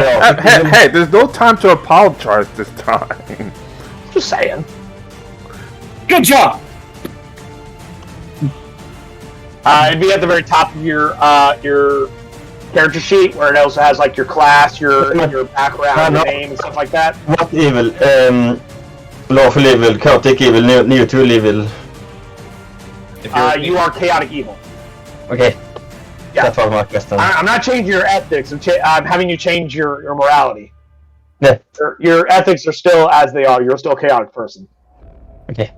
And that is a very chaotic action you just did. Fireball is fireball.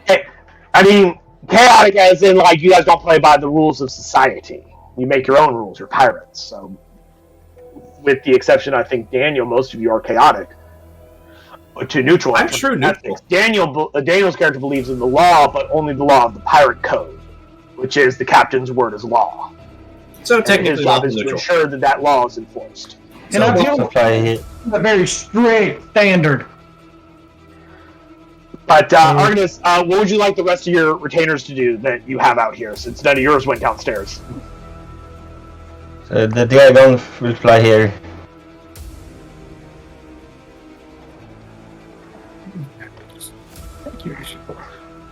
Oh, those poor bastards.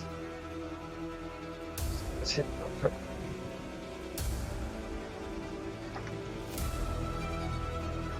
I remember correctly, they have a +9 to hit. +8. Equal half the spell's level rounded down. Uses its breath weapon. Oh wait, no, that wasn't it. Yeah, never mind. Yeah, it matches your Eldritch Blast. That's right. Your spell attack's a +9, isn't it? Or +8? +8, +9, something like that? I think so.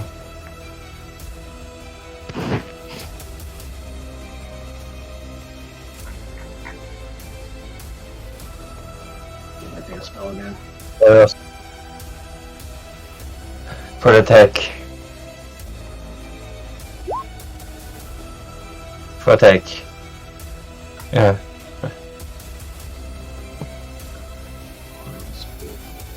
I think. Do 1 damage.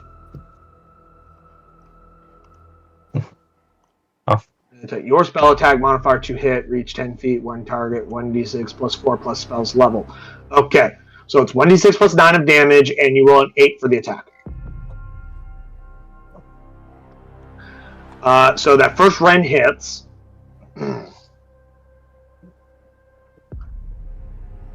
And then it will, right? Okay, wait. Oh wait, I see. You did your Eldritch Blast twice. Okay. Yeah. Make sure you're adding an additional. Sorry, never mind. Both attacks will hit, I believe. I should. Are you talking the veteran guard or the commander? Commander. You're talking the commander. He's going to use his reaction to parry the fuck out of that bullshit, which increases armor class by 2, so both attacks will miss as he tries to parry the dragon's claws from eating him. Okay. And I believe he can also still use his breath weapon. I believe is how his multi-attack works. Dragon makes the number of rend attacks to half the spell's level, which is 2, and uses its breath weapon. So would you like it to use its breath weapon? Yeah. 30-foot cone, which can easily hit both of those guys standing right there in front of him. Make a dexterity saving throw. One failed, the other one, I believe, probably passed. With a 19. DC, your spell safe, so your DC is less than 19, so one passed. We'll say the commander's one passed. And 2d6 damage type of the resistance of your choice. I don't remember what the resistance of your choice was, that its damage type was when you designed it. What damage type would you like it to do?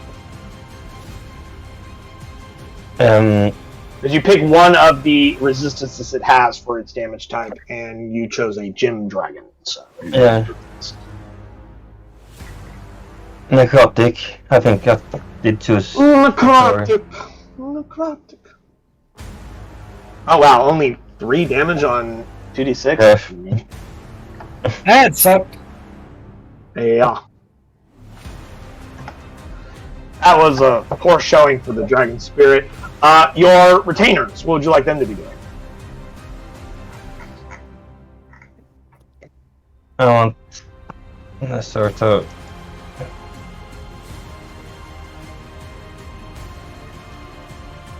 Area to hit him.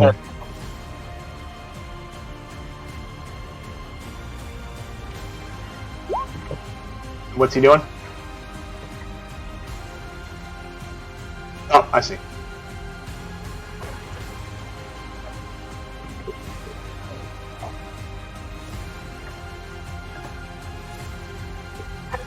Okie dokies. Is on for you, Jim Pound. Yes.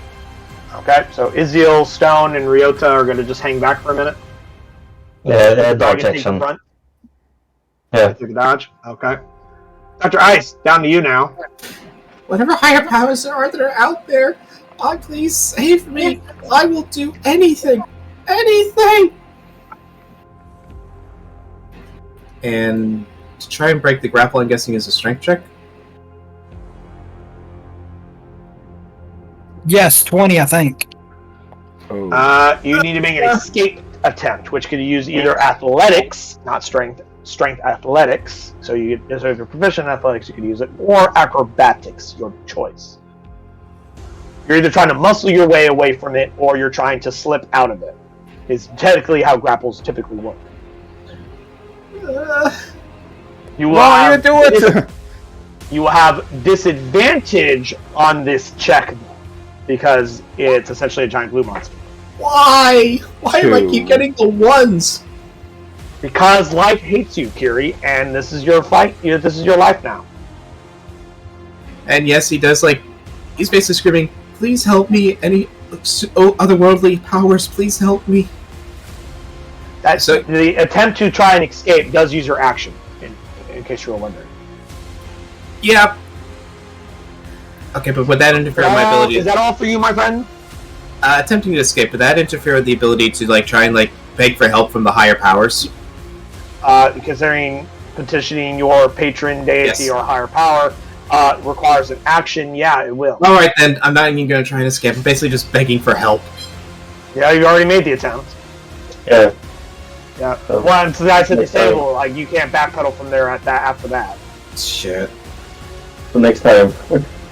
Because if you succeed, you'd be like, oh, that's totally my action. Well, that's all I can do is ice. Cool. Sariel and Creve, I guess they'll just be working to get out. Actually, quick question for Creve. Can he see the arm that's holding Master Creed? There's no arm, it's a tendril, and no.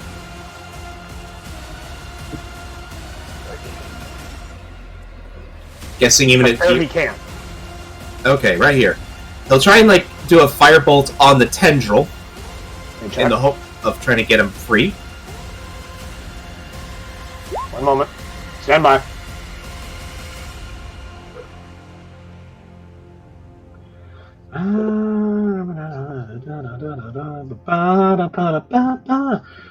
Okay, you got a 22 on that attack roll, and did 10 fire damages.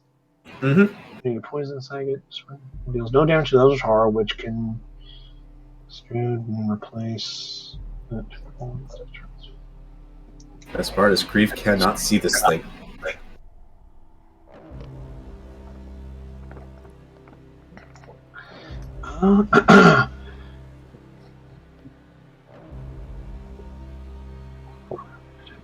Okay. Okay, yeah, so Crave walks in here and just and destroys the tendril that is holding Master Creve. Master Creve, you are no longer grappled or restrained by the tendril. Congratulations. Because he did the exact number of points it had with that attack. Congratulations.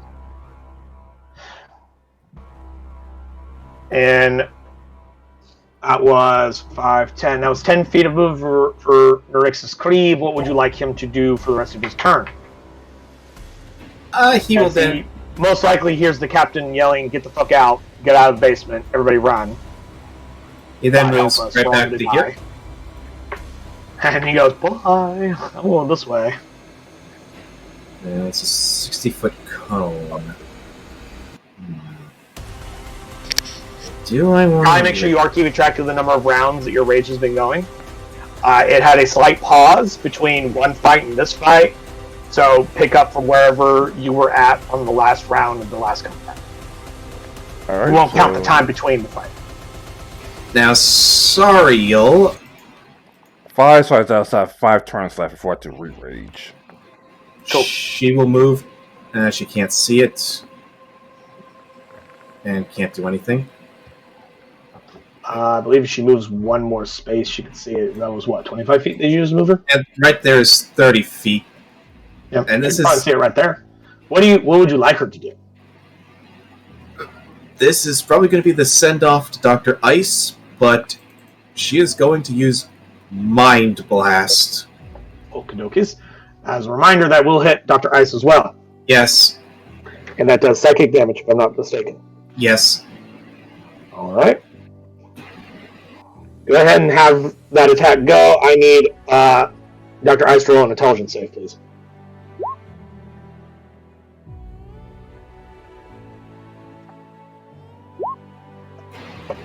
$18. 18's pretty good. I believe that beats her DC. Mm-hmm. Eldritch Horror got a 24, by the way. Oh, damn. What, you thought it was stupid?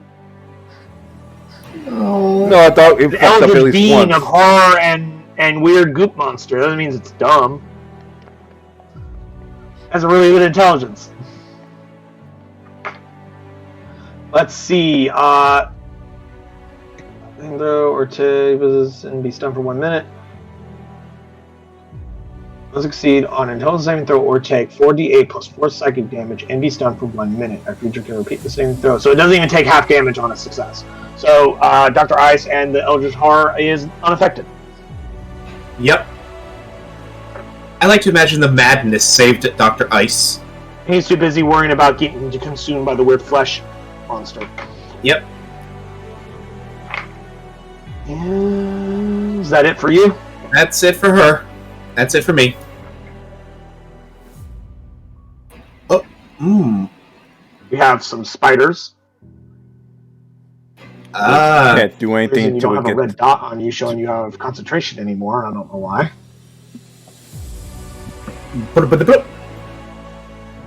They can't really escape out of the building. And even if... Make an excellent rear guard, though. They will function as rear guard.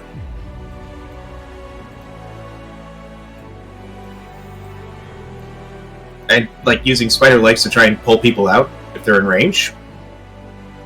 Okay, so you want them to move there and hold an action to just, like, grab someone and move them as Yes. they come within 5 feet? Yes. I'll allow it. Alright, that's a neat idea. Excellent use of your conjured creatures, as always, Mr. Spider Monkey. Yes. If he can't have the monkey, he can have the spider.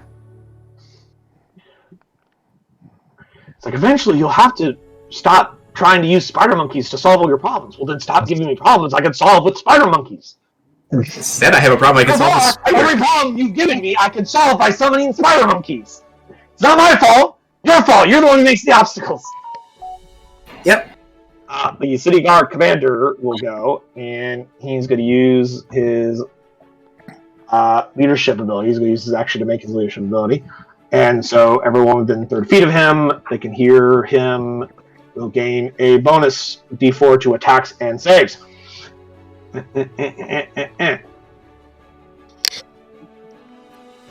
as he starts issuing commands like, "Oh my God, I'm on fire! Everybody run! Get to cover!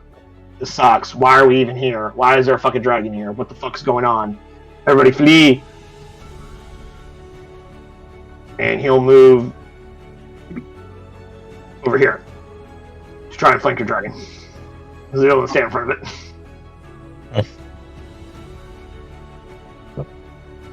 This guy's going to move here, and he's going to use his multi-attack and go 1, 2, 3. Okay.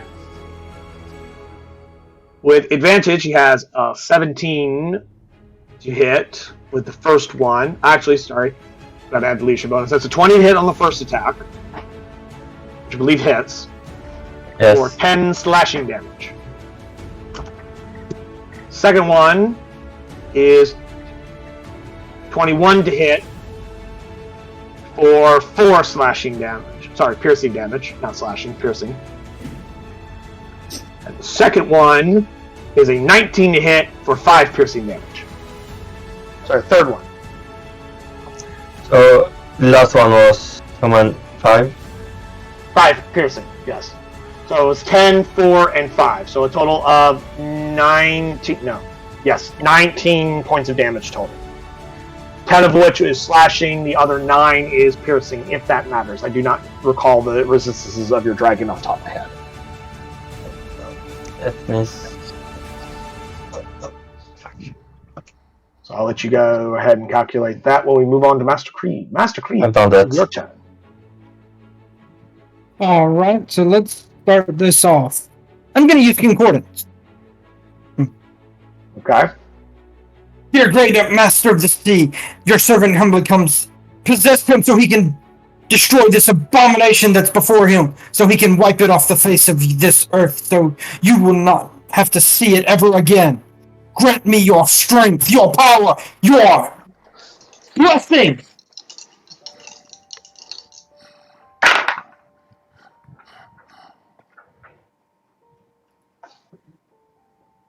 You're a voice inside your mind, Master Creed, and it simply says, "Bring it to the water." That's all it says. No. So, essentially, if you can escape this combat and you guys go through a little chase sequence through the city town while this thing's chasing you and eating people, and get to the docks, you might have some help waiting for you. Well, I need But as a reminder, your patron is, waterlocked. So his influence upon the land is limited. that's fine. Not gone, but limited. So action, that. 3 actions. Everybody, to the ocean. To the ocean! I'm even yelling this at the captain himself. I don't care. Like, Here, and I always tell people to run away. You said run away. I'm giving a direct command. You're giving a more direct direction. Next, my bonus action. It's been a while, so let's just summon forth my tentacle to help out. What was that? My tentacle will come out. Okay. Action. I think that puts it right there. I'm going to throw 2 inspirations on the table. One for Kiri, let's just really fucking diving into the my life sucks forever aesthetic. Just going full ham on that. And one for Master Creed, who's like, this seems a little above our pay grade. Let's call in some bigger guns. It will attack the thing just to try to piss it off a little more. Can you attack the thing that's grabbing me? The tendril? There's no tendril grabbing you anymore. You're now adhered to it. Either you or someone has to come over and pull you off of it. Uh-oh. Yeah, and my tentacle can't grab you and yank you around. As much as I like. Which means that I have to sacrifice myself. There's technically no rule for this. However, in light of an attack, I will allow you to try and grapple Dr. Ice, and I'll have you use your spell stat, which is Charisma, in place of a strength athletics check. If you want me a charisma athletics check, I'll let you try and attempt to pull it off. With disadvantage because he's adhered to it. Okay, then I can just use the attack that I have right there. 23. Oh, is that the same number? Yes. Oh, the same bonuses, I mean, is what I meant to say. Yes. Let me just check something real quick. Made to escape this grapple. Please be enough. It should be a 24. Apparently, its proficiency mod has not gone up on it, but I can correct that. Oh, yeah, I haven't been checking your macros. After I showed you guys how to do it, and you guys started doing it on your own, I left it to you guys. 24 is its proficiency. Escape DC was a 20, so Dr. Ice, this other strange tentacle, because God knows there's not enough fucking tentacles in this fucking room, appears from the wall and grabs onto you. You don't know what the fuck's going on. You're like, ah! As their tentacle grabs you, you're like, oh God, now what? And it rips, and I do mean rips you off of this fucking thing. Part of your feathers and your flesh come off with it. Like somebody took like a lot of like hot glue, put it on you, and then just went and just yanked it off. That's what it feels like. Like you are the wallpaper getting ripped off the wall. Just walk. It hurts excruciatingly, but far less so than being stuck to this monster. And thus, and that was Master Creed. Movement from you, Creed, or you just stay there? I'm going to move to... Let's see, I'm trying to move to where It's not here. Trying to move to where it can't see me, but I can always be in the area. I mean, right there, I think it can't see. Let me check. Yeah, no, I can't see where you just moved, so you're safe there. There, I'm going to move that way. If anyone gets caught, me and my tentacle can still work. Cool. The city guards would go right now if there were any left. Captain Torg. Right. Well, first, you're on yours. Mockingbird, go to the outside staircase. Hummingbird, go upstairs and warn, and tell Arcanist the plan now. Aye, Captain. Pretty much, she runs over here. I'll take control of them from here. Yeah, and Hummingbird just runs upstairs and moves the yells dashes, and then she moves the dashes up to these stairs. Yeah. Cool. And I'm just going to take a pop shot at this thing, and then hide myself until Dr. Ice is safe. And since this is still an attack, that keeps my rage. yes. 18 for 5.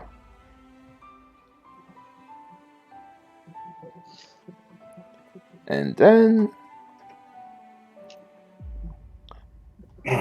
Let's see, you're shooting at it? yeah. Okay. Okay, well 17 for 5 because that's a magic pistol.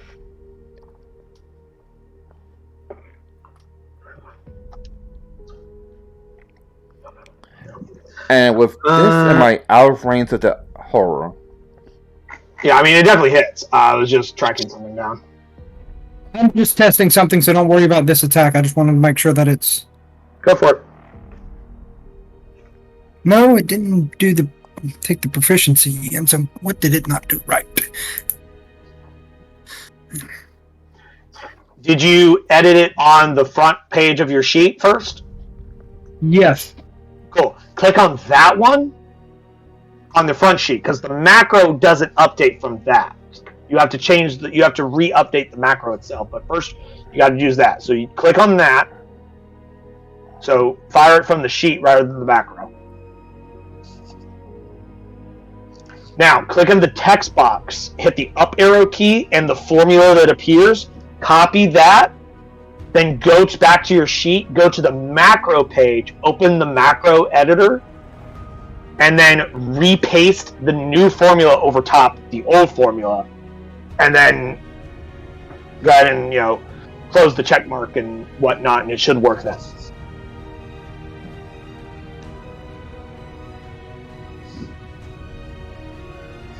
That is how the macro is.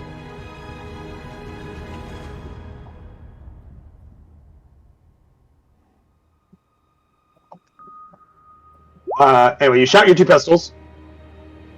No, I have 1 pistol. Remember? You shot your 1 pistol. And then, like I said, go over here to make sure I'm out of tentacle range. I mean, you're not out of range per se, but it may not be able to see you. No, yeah, I can't see you. Also, fun fact, in case owner was wondering, Sariel is immune to Eldritch Horror and Madness nonsense because she herself is an Eldritch Horror. Yep. But she's a mind player. So she looks at the thing and he goes, I mean, I've seen this my whole life. Like, this is an average Tuesday for me.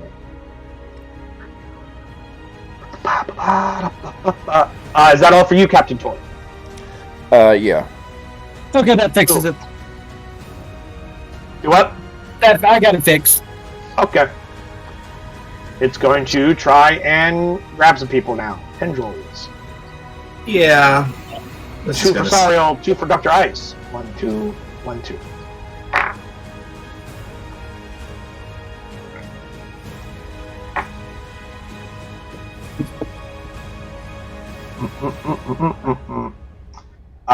First 2 on Sariel, 20 and 19, I believe both. Yeah. Second 2 on Dr. Ice, 16 and 16 again. Oh, thank God, that misses. I have an AC of 17. You have an AC of 17. How do you have an AC of 17? Remind me. Because your token says 16. Oh, so blue is AC. Yes. Shit, then that just meets. Because you have, what, a +1 shield, Uh-huh. and hide armor. And then Dex. Yeah, hide armor is like, what, 12, 14 plus Dex, wasn't it? There's the player's name, but it was like 12 plus Dex. Yeah, it was 12 plus Dex up to a maximum of 2. Shield gives a +2. If it's +1 shield, it gives 3, so that's why you have a 16. Yes, so it does hit you. Oh. And it will then reel you guys in. Hey, Dr. Ice, guess where you are again? I'm back on this thing. Wish. Back on it. As it starts to try and drag you and try to reabsorb you. And why did I have to have such a shitty initiative?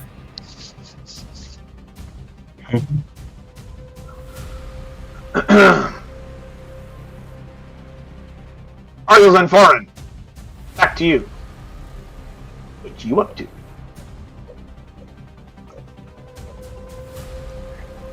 Say,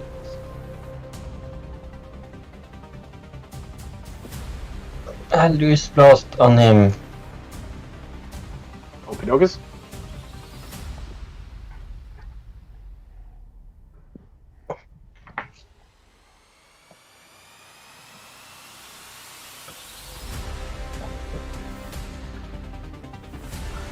Alright, the first one missed, second one hits.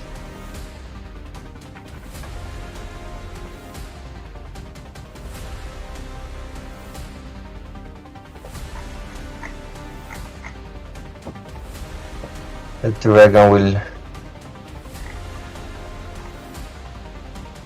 Do stuff.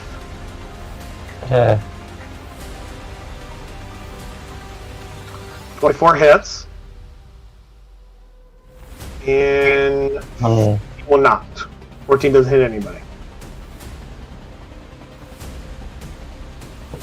Go ahead and roll a d6 plus 9 for me. D6 Plus 9. shit. D6 plus 9.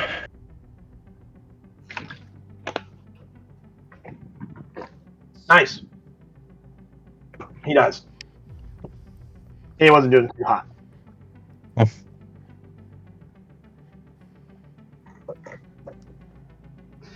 Mini. Is that all for you, Arcanus Unformed?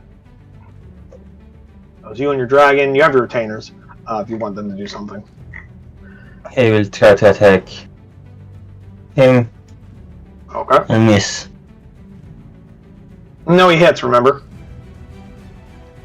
You hit, so they all hit. Okay. Okay.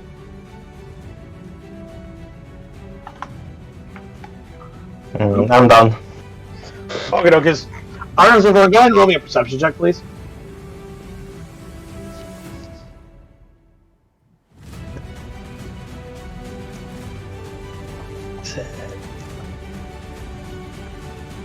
Perception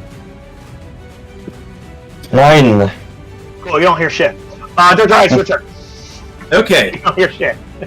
Dr. Ice. You hear the screams of the guards as they're dying from fire. Dr. Ice is going to plead to the higher powers. Please save me. I will do anything. Anything. No matter what. Please save me.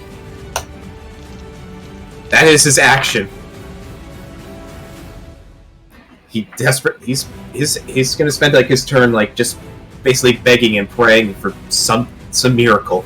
Some divine intervention. You hear a voice, cold, icy chilled, reply with, "You're already far too in debt, and you haven't paid any of it back yet. So, unfortunately, we're going to have to cut you off." Actually, that's a fun question. With the whole madness And effect, do I you are remember? ignored. Fun fact: with the whole madness effect, do I even remember the specific that I worked with Queen Mab, or no?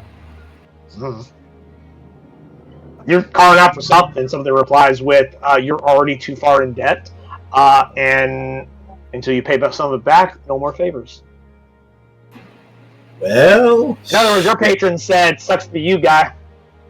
well, shit. Because, petitioning a higher power doesn't always get you results. Sometimes it gets you ignored or cursed. She at least responded back with, Too bad, so sad. "Yeah, too bad, so sad. Sorry, not sorry." Well, she can only use that once her long rest. Please say Sariel, she'll attempt to attack the tendril that's holding her. I just realized she doesn't have a melee weapon or anything. Yes, she does. All people have a dagger. She doesn't have stats for a melee weapon. Like, what are you attempting to do? She's attempting to cut the tendril, like sever the tendril that's holding onto her. Well, she does not have a dagger attack as part of her stat block. You can just have her roll an athletics or an acrobatics check to try and escape the grapple instead. Because regardless of what you do, it's going to be a disadvantage because she's restrained. So attacking it is a disadvantage. Attempting to escape is disadvantage. And we already have stats for an acrobatics and an athletics check, rather than a stats for her dagger attack that she doesn't technically have. Plus, in order to destroy it, you have to do a minimum of 10 damage. Even with a dagger, you're only going to do like 4 damage. Well, shit. At most. So just go ahead and have her pick one of those two. Don't think a 12 hits. I don't think so. Let me check. It was escape DC is 20, so a 12 is not enough. As she attempts to escape from the tendril and fails. What would you like Creve to be doing? Creve will run, dash up the stairs. Okay. Could you move him outside? So that's where he is going. That's his action. That's his turn. Alright. And your giant spiders will keep doing their thing. Yep, they'll keep doing the grab once they get close enough. And like toss them to whichever spider grabs them will toss them to the nearest the staircase that's closest to them. Well, spider to the right. Technically, they both are closer to the same.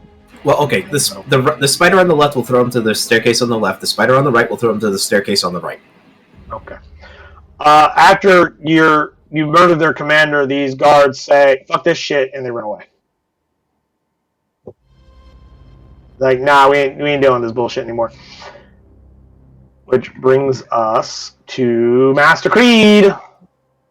Right? Master Creed, what would you like to do? The tentacle will once again try to deal with ice. Okay. Really? You stupid thing. Why did you do it? Gotta do it this way then.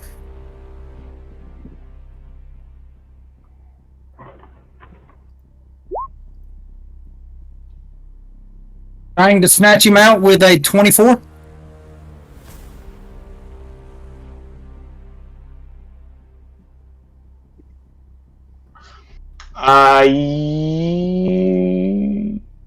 Yes, 24 works.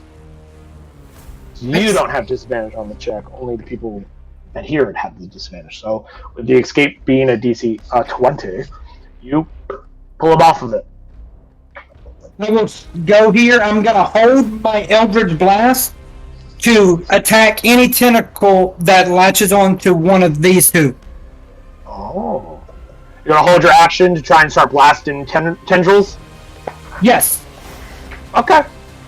So when its next attack, when it starts to try and tendril people, that's when you want to start blasting. Yes, as soon as it grabs it, I want to hit it, then maybe I can give them a chance to run next turn. Okay. Is Sarah still grabbed? Sorrow is still currently grabbed, yes. Okay. Well, in that case, I'll pop out and shoot the tentacle that's grabbing Sario. Okay.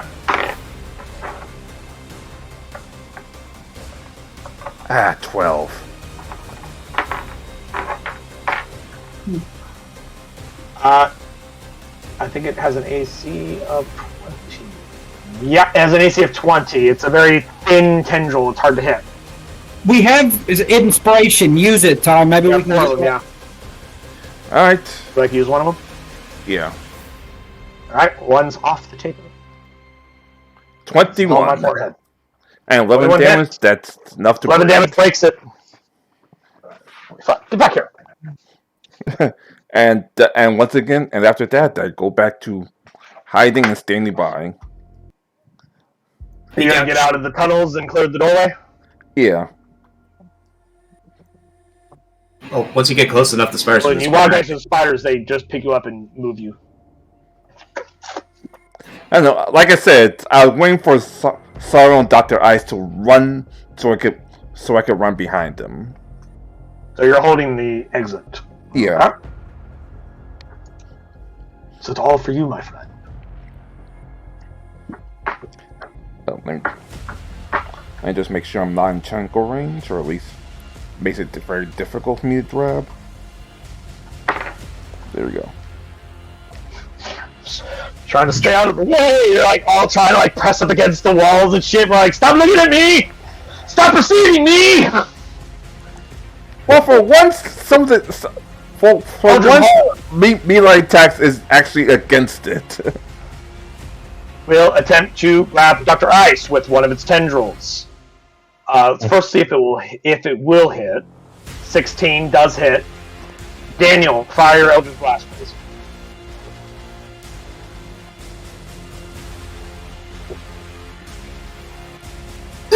That is enough damage to where it does block that one.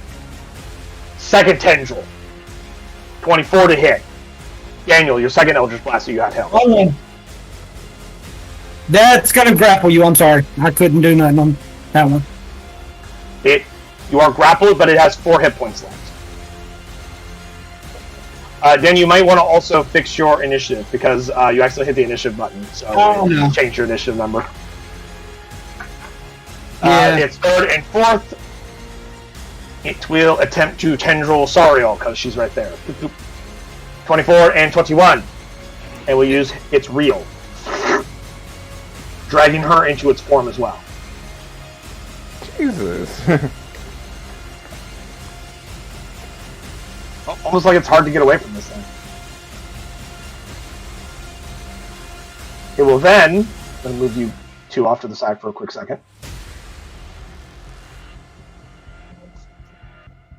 We'll start to move.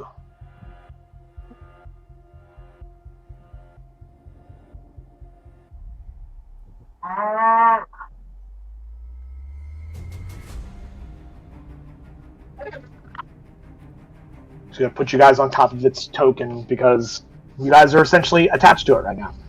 It moves 20 feet, and yes, I know it's really big. It can squeeze through any space at least 1 inch wide because it's made of goo. So, it is now moving closer to you, gentlemen. I think it's running time.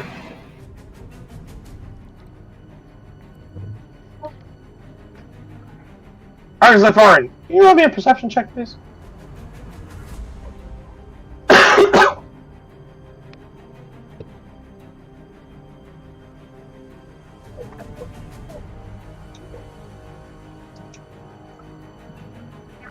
Empty. Cool. You hear a lot of screaming from downstairs. And you also notice that several people have come busting up out of the fucking doors from downstairs. Like one from like the side building, one let's see, Versus Creed and Mockingbird come running around from one of the side doors. Hummingbird comes busting out, and you finally notice them, and you also hear the screaming, and they're running up and telling you that there's a weird goo monster downstairs, and the captain said to get the fuck out. Creed said, Okay. run to the water. I get you back to the ship. Okay. So let's go then.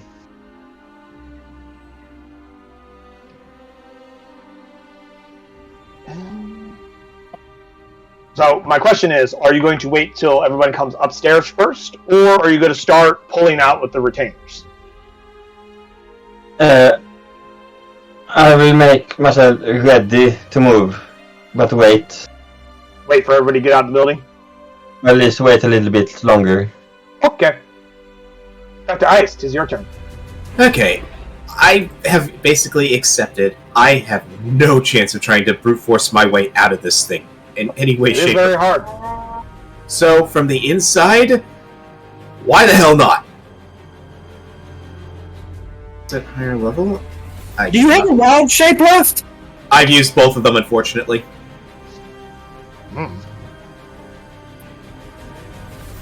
You are going to try and cast Blight on it. Yeah. Okay. What damage type is Blight? It is, necrotic, I believe? Okay.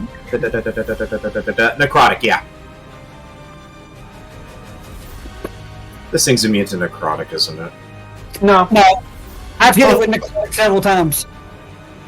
Indeed. At least twice.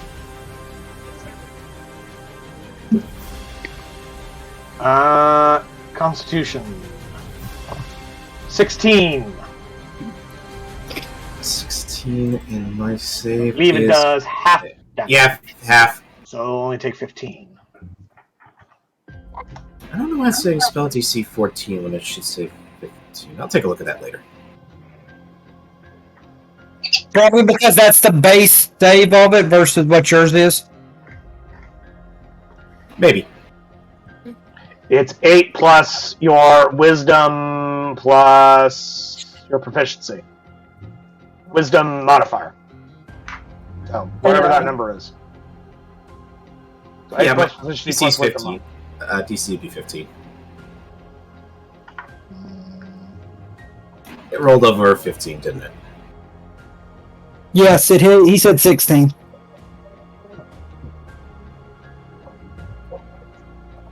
So he took half at 15 damage total. Yeah.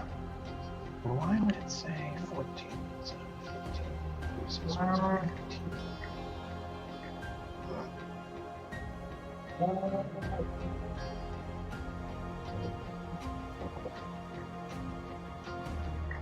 Yeah, the description doesn't say it right, but when you rolled it the first time when it said this, and it said this, don't you fuck with me.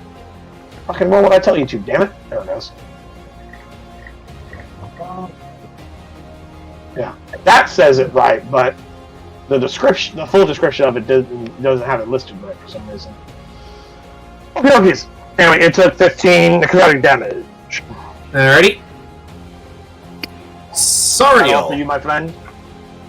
Sariel. Poison spray. I assume that's poison. Yeah. I can't really do a whole lot else with her, unfortunately.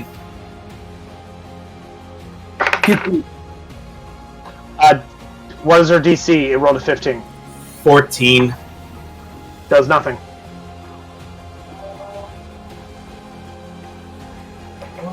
Creve will just go. Grave is not in this fight right now. Yeah, he just keeps going forward Grave fucked towards. up. Grave fucked up. Don't worry about him. Spiders. Still They're, doing this thing? yeah, still doing their thing. Cool. Master Creed.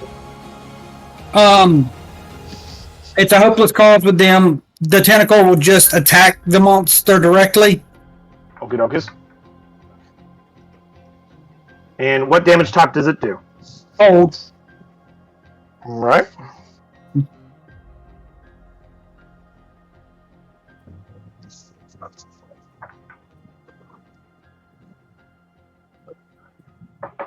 Alright, 6 cold damage.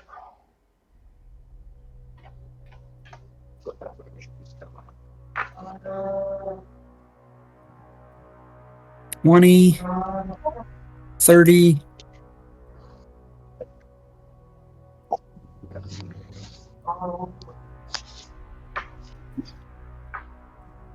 And I wish to double move, yelling at everyone. One, to the ship! Now! Oh! Captain Torg. It is your turn. Go around the corner. Just close enough to use. Captain Torg, you could walk over and just brute force both of them off of it. Right. Huh? You have the capability with your action can make 2 attempts to pull Sariel and Dr. Ice off of it. You have the strength. You're raging. You could do it. And it's with advantage. He rolls with advantage, yes. If that is what you want. Strength? How important is your crew to you, Captain?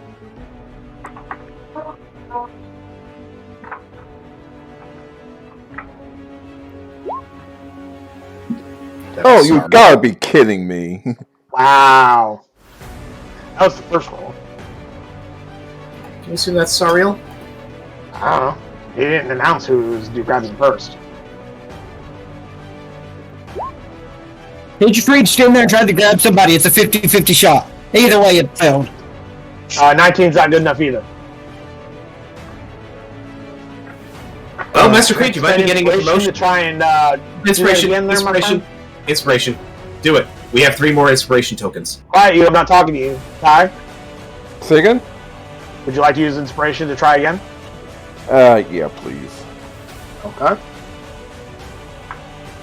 I'll allow inspiration to count for both checks, so re-roll both of them. The 20 is enough. 21. Sorry, 21. 21, sorry. And 22. 22. You pull both of them off of it. And they are placed behind you. Run! And I run toward the spiders. If you move, you will put them between you and it, and it will grab them again. If you stay where you are, it will attack you instead. How important is your crew? Run! And I stand by. Inspiration for being a hero. Eldritch Horror goes next. Natural 20. Captain Torg, you are grabbed and dragged into the creature.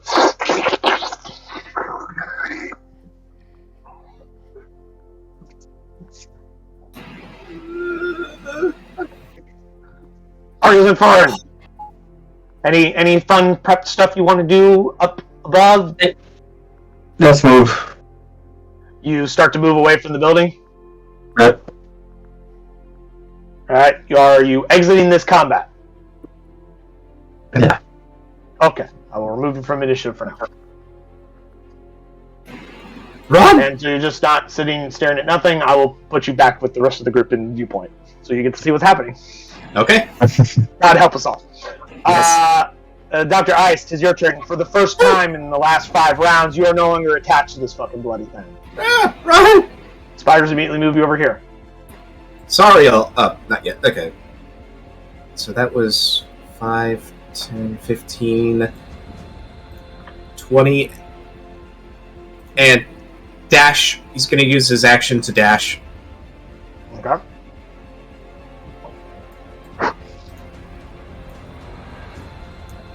Sario moves to here. Alright. That was 15. Again, dashing. If Dr. Ice had the presence of mind and didn't have amnesia, he'd be going, I am so sorry, Captain. You don't even know who that guy is. It was some weird pig monster that pulled you off and said, run. And you're like, I don't know, the weird pig monster just saved my ass. I'm going to get the fuck out of here. Yes. So that's weird. Yep. Spiders, I assume, are not doing much right now. One on the left is going to prepare a chance at using its web to try and slow down the creature, and if it gets close enough, the other one is going to try and bite it. Actually, try and grab the captain, if it can do it. Actually, you know what? Both of them are their prepared action is they're going to try and grab the captain and toss him. Okie dokies. Master Creed, your turn. What would you like to do? Screaming Dr. Ice and Sario, move! The captain can handle himself! Move! And I will... Yeah. Cut back to the captain. Man, I made a lot of really bad mistakes. I don't know what I'm doing. Meanwhile, the worst plan. This is not even planned. It's just a terrible idea. Am I in Japan? What's with all the tentacles? And I want to get a reverse Isekai.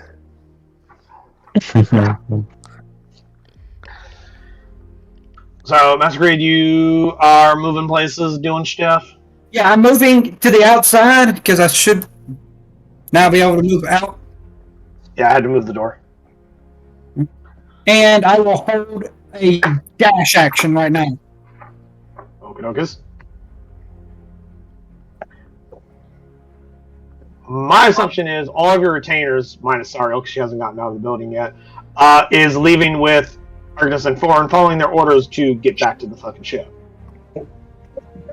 Just move over here out of the way for a moment.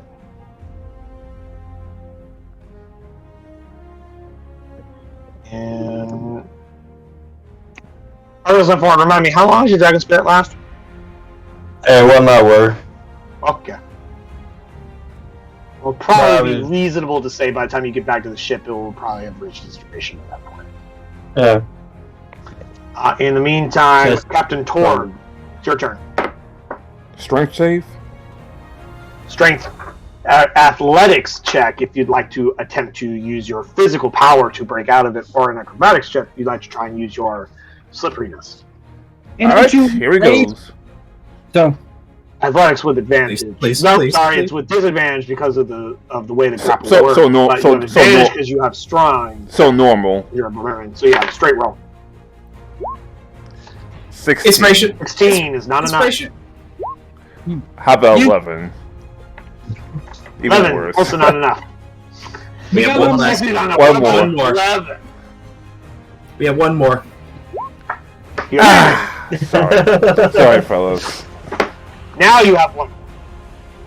Oh, now I have one more? Oh, my original There count was was 3 on right. the table when you started this turn. go! You've used 2 of them. Alright. The captain Up to you. needs to live. Please, please, please, please, please. Oh. Nope. Gotta beat a 20. No. Much like with your co-partner here, Mr. I can't roll wisdom saves, despite being a druid. You can't roll strength saves, or strength checks, despite being a fucking barbarian. Something you should be good at. Like you said, the dice It never want to. fails. The shit that you suck at, you roll amazing at, but when you're supposed to be good at it, you can't roll dick. It's like you said, the dice want to tell their own story. Apparently, Apparently the dice want to talk about how the captain sacrificed himself to save the crew. An absolute true hero. And that's my turn because A obviously true captain of the pirate code. yeah, obviously the one's going to go use a double dash to get back to the ship. So that's my crew. That's my turn. Cool. At the start of the Eldritch Horror's turn, we'll start to absorb you.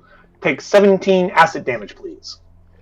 All right, so 17 minus the 13, so Minus to what? the 13. Oh, you saw the temp HP, right? So yeah, it eats through the first 17, it eats through the first 13 hit points of your temp HP. So the remainder of it will hit your real HP. I think this is the first damage you've taken in a while. For a change. Usually you'd be like barely alive by this point, but you're like, no, I'm good. I've been good I've been good this whole time, man. This is the first damage I've taken. Let's see. So that leaves 4 acid damage left over. So you will take 4 damage after the temp HP is destroyed. So yeah, you're doing great. This is fine. Everything's fine. There's nothing bad could possibly happen. The ball is rolling up. As another game I once watched said. That was becoming their catchphrase. And it will move over here for a quick second and go.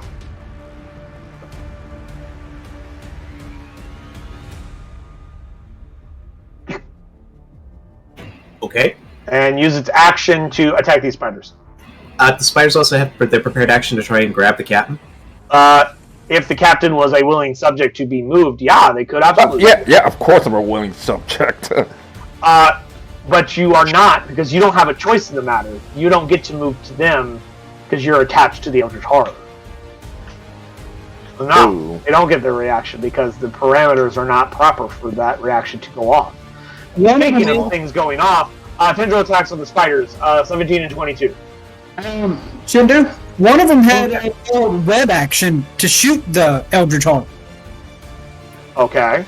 With web. Not that it would do much. Okay. So, not that it did much, but I think it will have fun. It's a gargantuan monster made of goo. I'm sorry to say, gentlemen, your web doesn't do shit to it. It just passes right through, as if it wasn't even there. It hits like its large toe, or what could be only assumed as maybe part of its toe, and then its acid flesh burns it off. Because it's an acid monster. Touching it causes acid damage. Anyway. So the spiders get hit, and they get absorbed as well.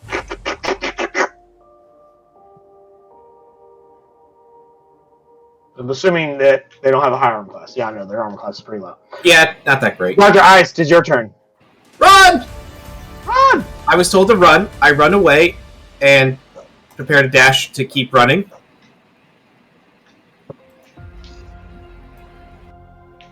Same with Sariel.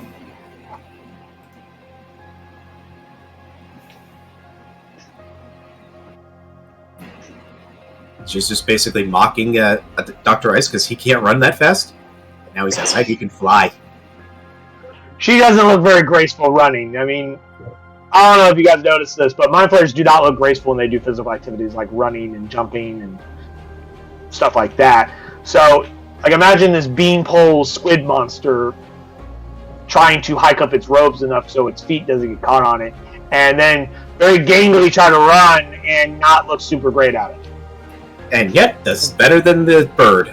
It moves faster, but it don't look much better. Yep. The farewell salute to the captain. Your spider's turn comes after that. Alrighty. The spiders. You know what? Can they actually see the captain at this point? They can... Yeah? Alright. Would you like them to use their action to try and fight them off? Yes. Okay. I'll let both of them make an attempt. Because they themselves are also attached to the creature, I will say they have disadvantage on this. 14 and 4. Shit. Not enough, unfortunately.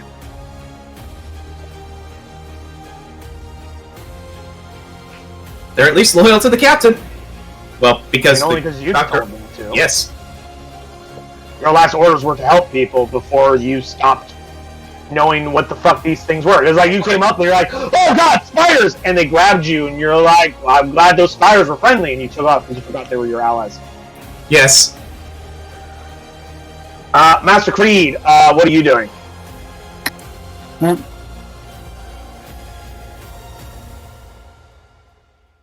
Can't see the Eldritch Horror.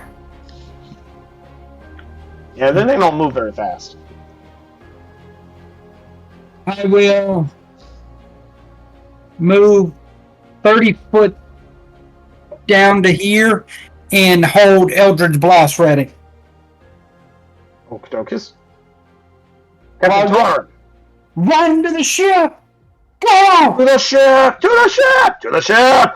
Let's get the fuck out of here! To the ship! Cheese it! Cheese it! That's going to be a negatory, my friend. 14 is not enough. I expected Kiri to be killed by this fucking thing. I expected Captain Torg to roll much better than this. Get to the chopper! Oh boy. Is that all for you, Captain? I assure you, Ty, this is nothing personal or anything. I can't do much. Okay. Eldritch Horror's turn.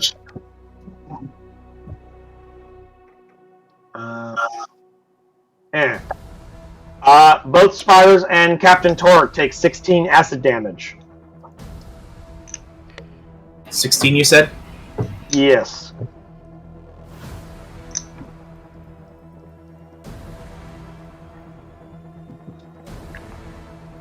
Also, Captain Torg, if you would like, you could have still used your bonus action to zap it with lightning if you had so wished.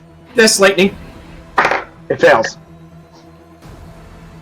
It doesn't. I'm not gonna look at that. I don't know why I rolled the dice. I didn't even look at it. It fails. It's a fucking dex save. I don't give a shit. Go ahead and roll your d6 of lightning damage, and I'll calculate it in a moment. It's like it was. And I should start wearing my start my monk character now. I hope everyone has backup characters. No, because remember I have no gods to pray to. You got Umberly. I mean, you could call up somebody else's patron and be like, "Hey, we never talked, but like I know someone that we are a mutual acquaintance. I'd like to have a quick conversation real quick. If that's cool." Hey, You can call it anybody you want. Yep. See, when it comes to your existential, the dread of your existential existence being, your mortal existence ending, I mean, you can call it to anybody you fucking want. Call to the great Lord of the Sea! You are a pirate! Well, the great Lord of the Sea would technically be Umberly. That being said, you could also call out to, I don't know, you could be like, "Hey, Master Creed's patron, can you help me out?" Or, "Hey, fairy queen person, can you help me out?" There are other people involved in that have taken a somewhat of a particular notice of your crew. They may not be noticing you specifically, but hey. Oh.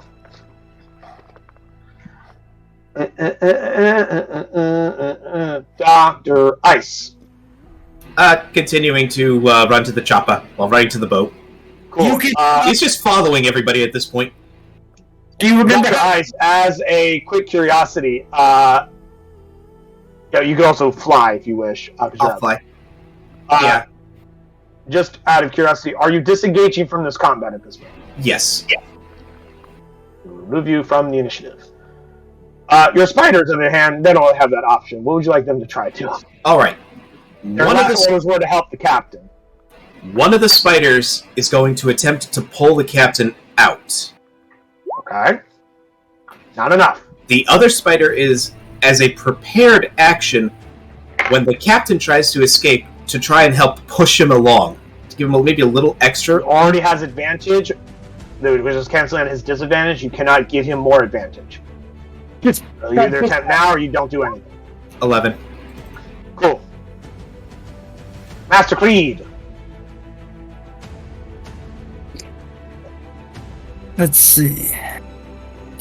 Once I'm going to travel another 30 down the line. And I'm going to hold an Eldritch Blast. Where's All Might when you need him? But this time I will also go 30 feet in the air. Okie dokies. That all for you, my friend? Yes. Captain Targ. I hate asking people. He's thinking to himself, I hate asking gods for help. Try and think, what's God?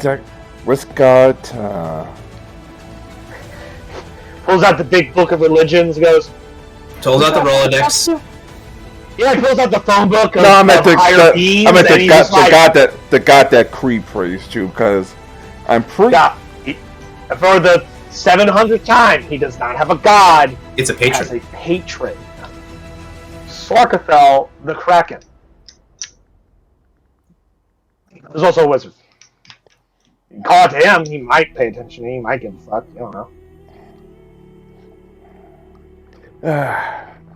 Here it do you goes. say? I forgot how to pronounce it. I forgot how to pronounce it already. Patron of the Sea. Patron of the Sea. How you pronounce it again? Technically, you don't know his real name. Neither does Creed. I don't remember. Well, you've heard the name, but you haven't made that connection yet.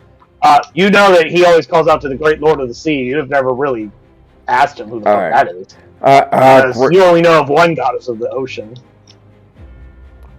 And that is... And he'd be like, yo, whoever the fuck Creed gets his thing from, can you help me out? Like, Great Goddess of the Sea. I need assistance in strength long enough to break free, so I could rejoin my crew, so I could defeat this thing together. Great Lord of the Sea, grant me the strength I need to break free. And that's my turn because I can't do anything else. Cool.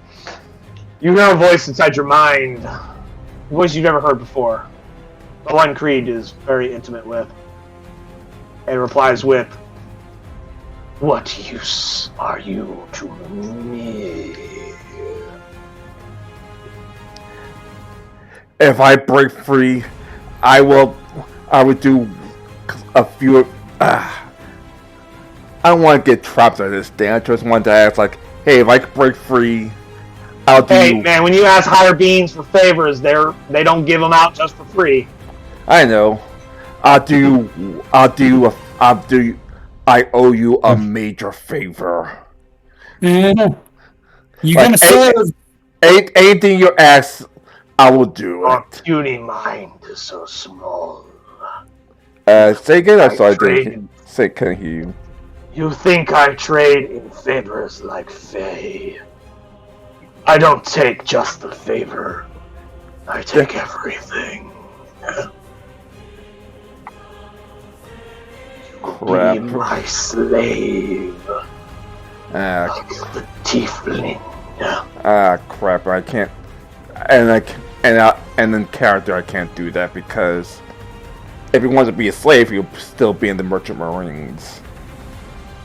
Technically, he wasn't a slave in the Flaming Fist, but Well, you know what I mean. And let's face it, you've seen Creed. Has he been slave-like? Depends. So far, Creed hasn't gone against his patron's orders yet. You guys haven't seen what happens when that happens.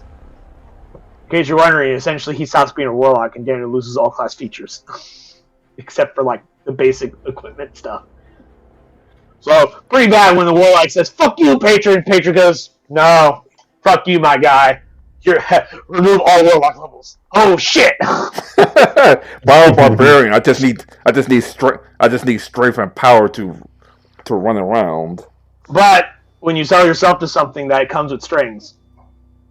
In other words, when it calls upon you, you have to answer. And see, I've already it's called upon me, and I've done what it's asked me to do. What little bits if it's asked. Some of which you don't know all of. No, I don't care. Yeah. But it waits for your reply. How important is this to Captain Torg? Is his life more important than his pride, or is his pride more important than his life? God damn it. On one hand, pride. On one hand, I can't exactly serve a captain with no pride, but then again, I can't serve a captain dead. What would Captain Torg do in this situation? Attached to a weird goo monster that's slowly devouring him, where he'll be nothing more than another organic material atop the pile of the Eldritch Horror, lost to all time and memory. Die or serve something more powerful. Those are your choices. Die free or live as a slave. Live or die. Make your choice. Fucking chicks all up here now. Choose or die. I'd like to play a game. I'd like to play a game. Live or die. Make your choice.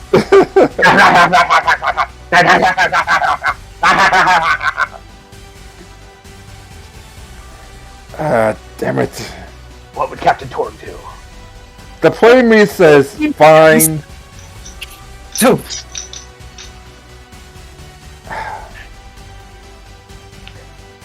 God damn it. God damn it, damn it, damn it! Rage fuels you. The rage of the storm. The rage of the beast. I look at my broken stopwatch compass one more time. For the sake of my crew, get me out of here. You feel your arm burn for a moment as a mark brands itself magically into your flesh as you make this deal. As Shendu hunts for that symbol real quick in his files. is it the symbol you give Totally me? stunning. Is it the symbol you give me? Yeah, I got it. Okay. There it is, Ty.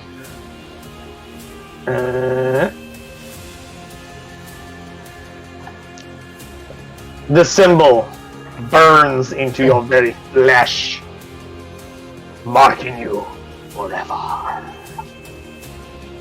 have somebody who joined my team. Out of desperation, because I know Dr. Isis got pretty much pissed off of our crew.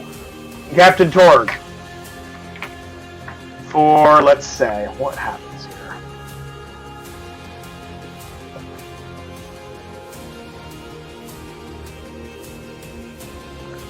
I will say... Oh! Actually, yeah. Sarnathal's also a fucking wizard. He cast a spell on you. What's the spell called? It was called, Freedom of Movement. From this point forward, until I tell you otherwise, you are under the effects of the Freedom of Movement spell.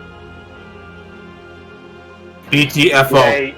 You may look up that spell on your following, during the following round of initiative, because after that, assuming you're done, you may shoot lightning at the Eldritch Horror if you wish. Eldritch Horror is going to take its turn. 19 acid damage to both spiders and Captain Torg. Spiders are dead. Awesome.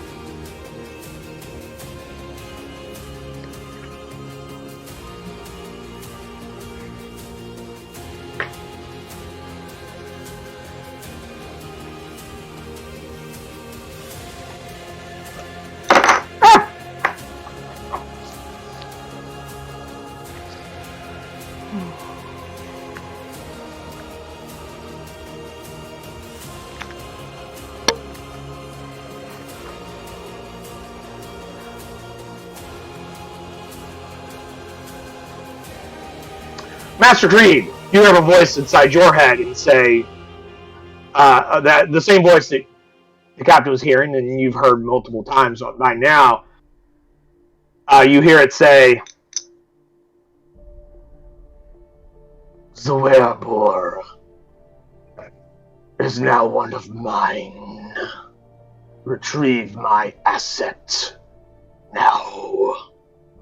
You may take your turn, as you see fit. Alright.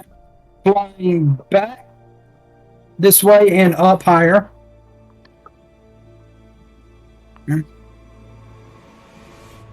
Holding the action still of Eldritch Blast.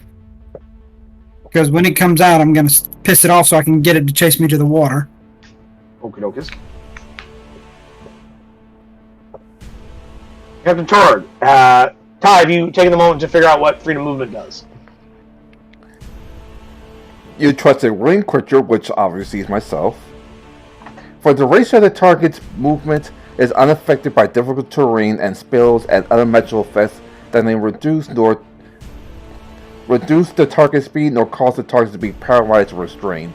In other words, I can move now. Target can also spend 5 feet of movement to automatically escape from non-magical restraints, such as mandibles or a creature that has it grappled. Finally, being underwater imposes no penalties on the target's movements or attacks. So, 5 of your 40 feet can be go, bye, and you're no longer grappled, then you can move 35 feet away from it. I disengage. With one movement. Huh? I said with one movement. Oh, you're going to use your action to try and disengage? Yeah, and run away. Actually, I'm just going to tell you this. It does not have any ability to make attacks of opportunity. So, no necessity for disengagement. Oh, so double move then. Yeah, you could then move 35 feet for the rest of your movement and then dash for another 40 feet. So a total of 75 feet. You can move 75 feet. BTFO, Captain. BTFO.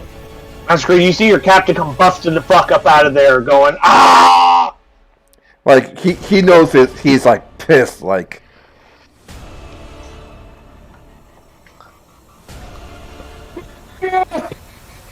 Like, angry, pissed, like, going like, let's get back to the ship. And ironically, that's where my rage He also looks like he's got a lot of burn marks on his flesh. And ironically, that's where my rage runs out, so... Cool.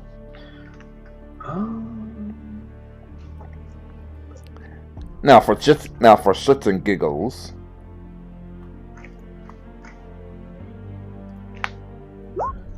Eldritch Horror goes. It would have been a 14. God, well, I guess I made the right choice if I want to keep my character. That's amazing.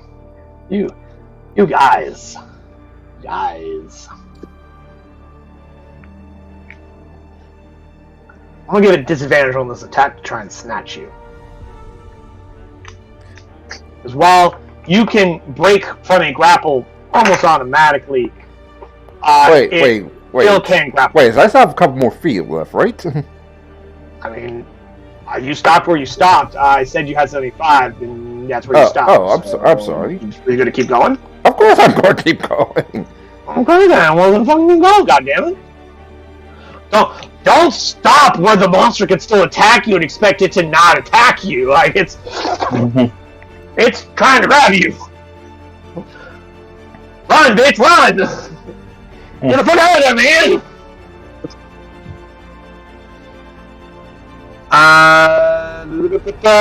Well, since it doesn't have any immediate targets. Yeah. Because you guys can easily move faster than this fucking thing. I'm going to ask you this question. Gentlemen, are you going to disengage from this combat? Of course. I will not. Okay. What would you like to attempt to do, my friend? I'm going to keep irritating it to where it comes out and chases me down to the water by staying outside of its range as much as possible. Okay. What is your range? My range is 120 feet. Cool. That is definitely longer than its 50-foot tendril range. Now, I would like you to make...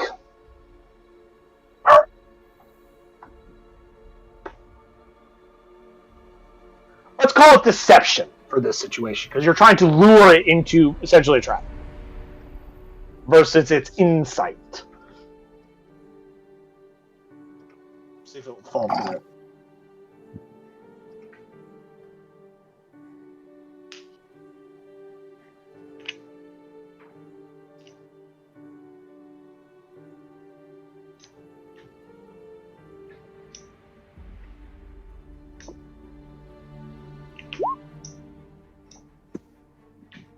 Oh, goddamn. Wow. Was that a natural 20? Yes, it is. Cool. So that beats its 18 insight.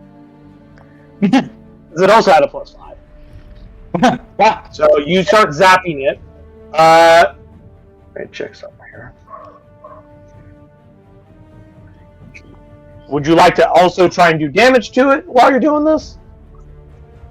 I mean, any amount of damage I can do, yes, but I'm not really worried about the damage. I'm more worried about trying to make sure it comes to the thing. Because it said bring it to the water. Cool. So instead of having you constantly roll as it's slowly moving after you, we will say...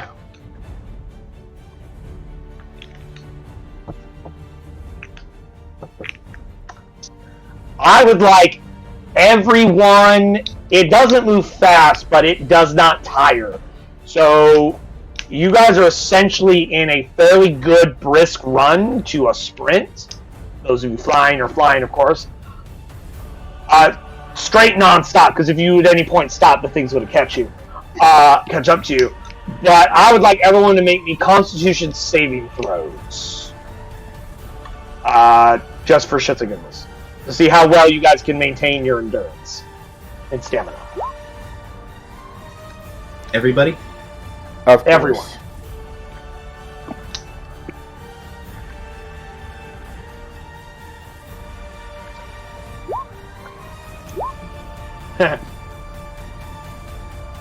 Again, Daniel over here is on fucking fire with his rolls tonight. But I've had some crappy damage rolls too. Yeah, but you're still hitting. Damage is damage, my guy, even if it's only 3 points a round. You're doing more than half your fucking party, that's the truth. Well, I can be a biggest head on the field except for Ty. He's just terrifying. Wow, the one good roll. Cool. I would like everyone to keep in mind that anyone that rolled lower than a 10, because they're not moving super fast, so it's not a high DC, but anyone that rolled lower than a 10 has gains a level of exhaustion. And all the penalties are in there. Some of you may or may not have levels of exhaustion already. I don't know. I don't keep track of that. But everyone gains 1 level of exhaustion until they can take a long rest to remove it. So only Sario. They're tired because they're running. So only Sario gives me a level of exhaustion.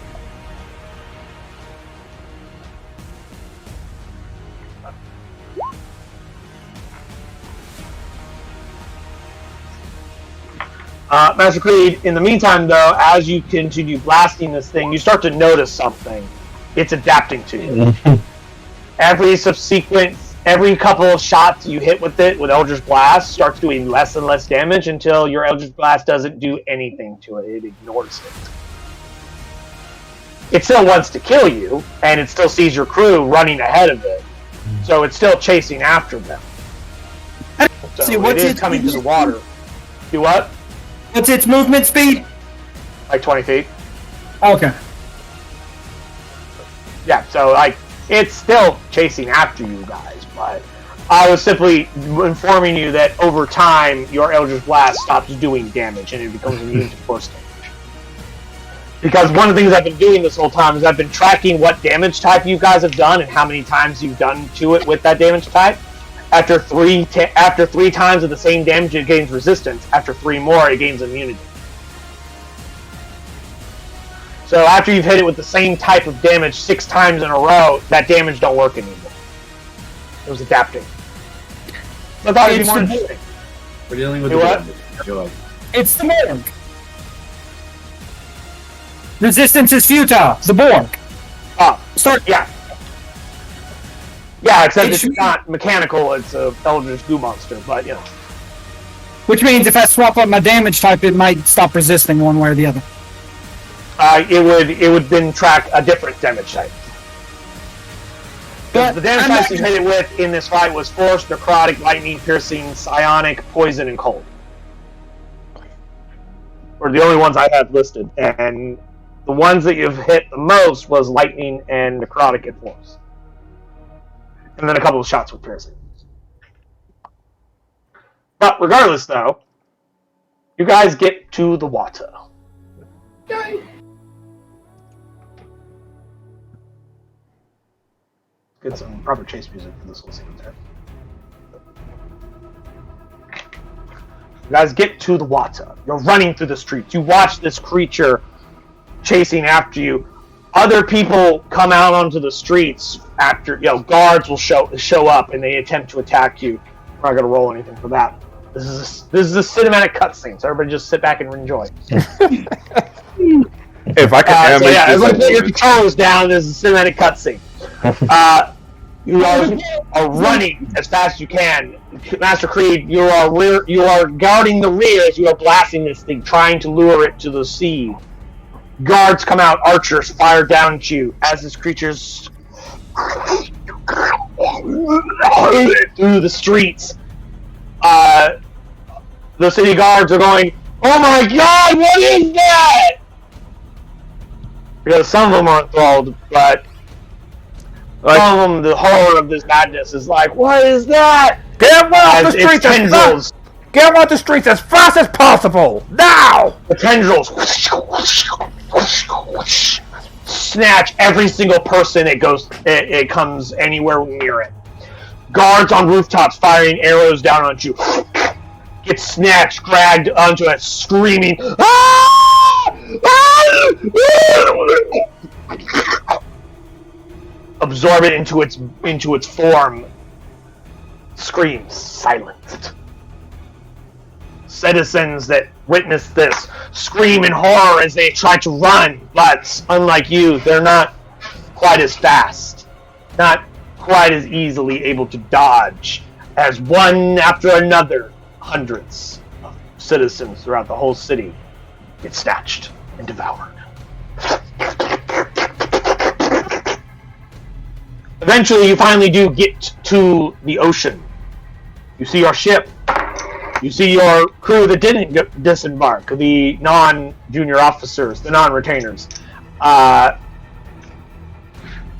They saw you running from quite a long ways. My assumption is that probably Kiri, who's the fastest flyer, probably got to that ship first. Who does not remember, never mind. Jim Pan actually took off first, so regardless, somebody got there and told them to start making way, getting ready to leave. Of course, the Eldritch Heart will get to the ship before it can leave. It takes several minutes, and this thing ain't that far behind. I do have a random question. Yes.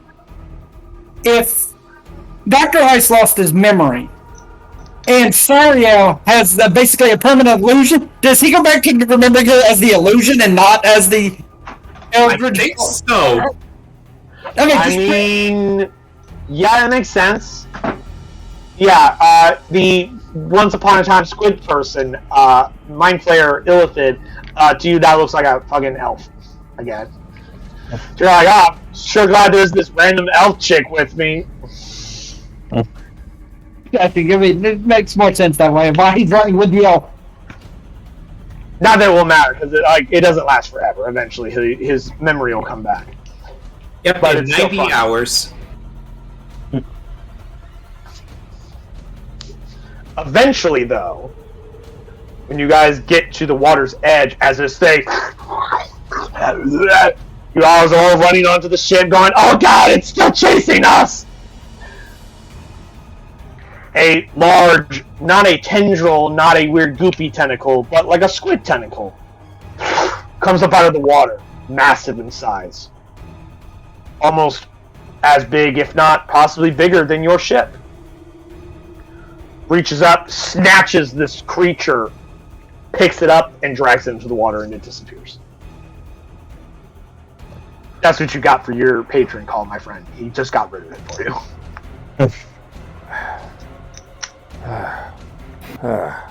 Instead, I wish to, and I'm gonna, my wand, which is one of my best possessions, I'm going to throw it into the sea as also a thank you and as a gift to the great sea. Fascinating. Okay. I will make a note. This is the one of the War Mage +1? Yep. Okay. Go ahead and remove it from your inventory, my friend. I will.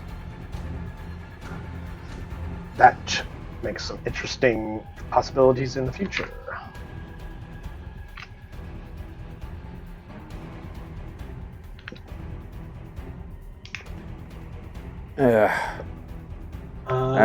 One moment. Change our ambience real quick.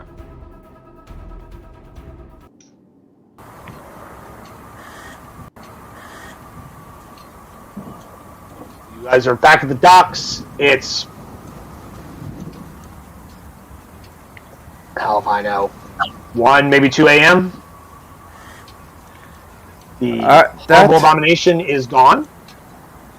There's a lot less people in the town, so there's no fear of city overpopulation for at least a little while. So that's good. I wish to thank the great master of the sea and then collapse into exhaustion. Like, that, I did not expect an elder. I told this girl, like, I had something set up so that you would cheer, pointing at Mike and be like, you would cheer me to a point where I just blast this thing. And yes, that's what Saved Our Bolsters cheer for the balls. Full stream praise. Yeah. Yeah, giving your Barbarian more crits is certainly a really fucking great idea. Yeah. Unfortunately, I didn't realize that the balls was something I can't go near. I mean, you could have gone near it. Nothing stopped you. In fact, you got real near it when it grabbed you. It tried to eat you. Yeah.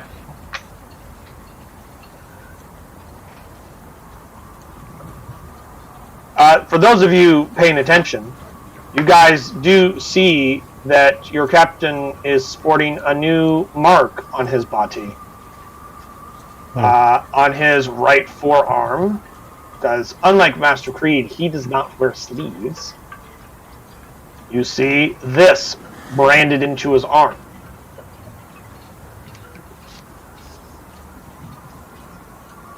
Creed, you immediately recognize this symbol. You know what it means. I will go up and I will hug the captain. Welcome to the Brotherhood. I just stare at Creed over death glare like You're now two brothers of the sea. Jag just kolla to see if I know what it is. Did you not see his wonder? His finger came forth and smote our enemy. That was but a finger. I would hate to interrupt this, but I really want to hear, what was that you just said, Jim Pan? Can you start calling now to see if I know what it is? This would be... Or... This would be a history check. And it's a high DC, because it's a very obscure mark, but there's a chance you might know it. I'm not trained in history. You don't need to be trained in history for this, but you can give it your best shot. 4. You don't know shit. Never seen this mark. It looks like a weird octopus, maybe a squid, but its exact meaning of what it is, I don't know. Yeah, let's have sorry, I'll give it a shot. Actually, she probably already knows. But does she care? That's the big Roll history check. 18. She doesn't know. Well. But welcome to the Brotherhood. We are now true men of the sea. You have not now around here. She doesn't recognize this mark. Like you know Creed. You know Creed. I value freedom. Now my freedom is gone. Have you not met me? I am a man of the sea. Men of the sea are free. He grants us power and we help him. Do you not understand the wonderful blessings you have? Damn it. You now have allies. You have friends all over. More than you know. More than I do. Yeah. And now you do not understand this greatness that has been bestowed upon you. This privilege that you now have. One of us. One of us. One of us. One of us. Dr. X has absolutely no idea what's going on. Uh, And is absolutely confused. I sacrificed myself for my crew. I sacrificed my pride for my crew. Well, I'm truly a captain now. We should celebrate this wonderful occasion of you joining. I know, but the hookers and blow, well, I look at the town like, can't exactly do that right now. Oh, when we find our next port, we can celebrate like true men of the sea. But first we gotta form the high captain. You guys hear the screams of panic and terror throughout the city as people are finally starting to realize, hey, I've been enthralled by some strange creature this whole fucking time. And there's a lot of people losing their goddamn minds in the city. But first we gotta form the high captain of what happened, and the story. We succeeded. Barely. We had to call a god. We had to call a patron to take care of the situation because I don't think entity that does not care for your mortal lives. But the mission is accomplished. And you now have brothers and sisters all around this great ocean. I also have a 50,000 gold debt. You have family. You have friends. and a 50,000 gold debt. It doesn't matter if Brightwood sends another assassin and actually succeeds this time.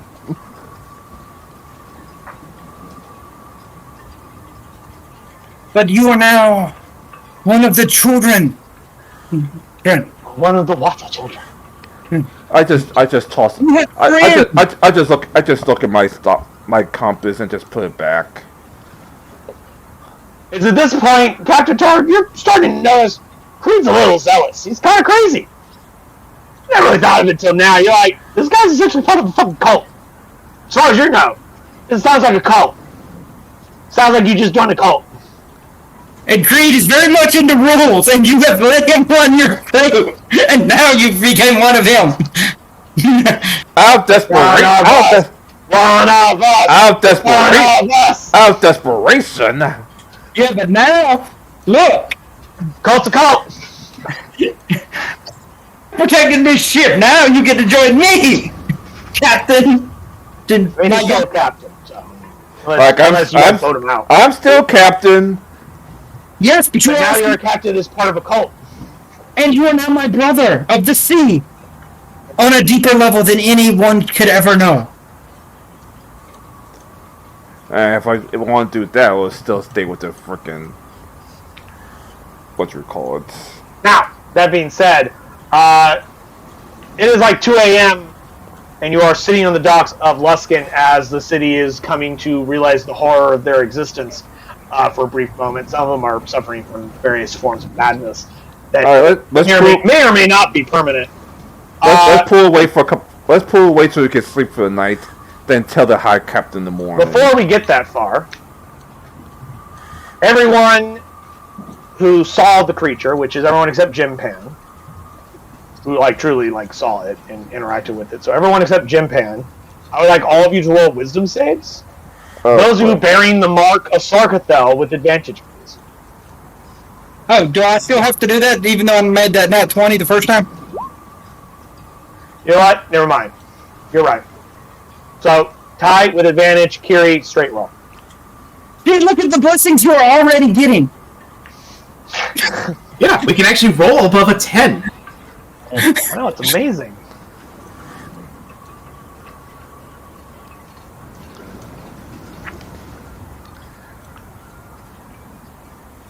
Okay. Ty, roll me a D100, please. Oh, that's shit.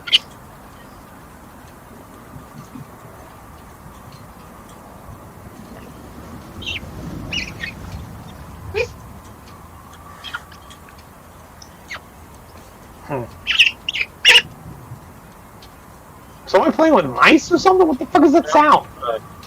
Oh. I guess someone was making squeaky noises over there like they're a fucking mouse.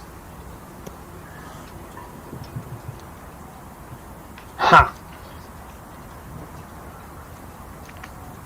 Okie dokies.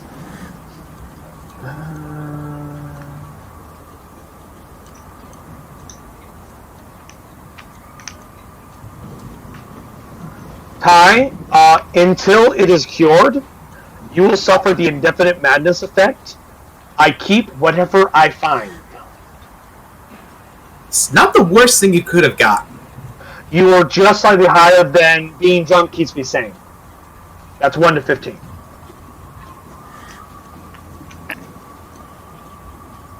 So, congratulations, you're a kleptomaniac now. No, Kleptomaniacs steal things. He just keeps things he finds. If he's the first one to find it, he wants to keep it. Fucking Homer, joy. Oh boy. I had no choice, either that or death. Cause let's say, let me check my last check just in case, just a chicken giggle. Fucking Daniel, welcome to the cult.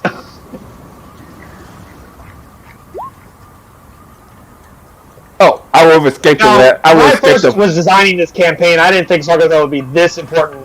I would have escaped the you know. very last minute if I stuck my guns.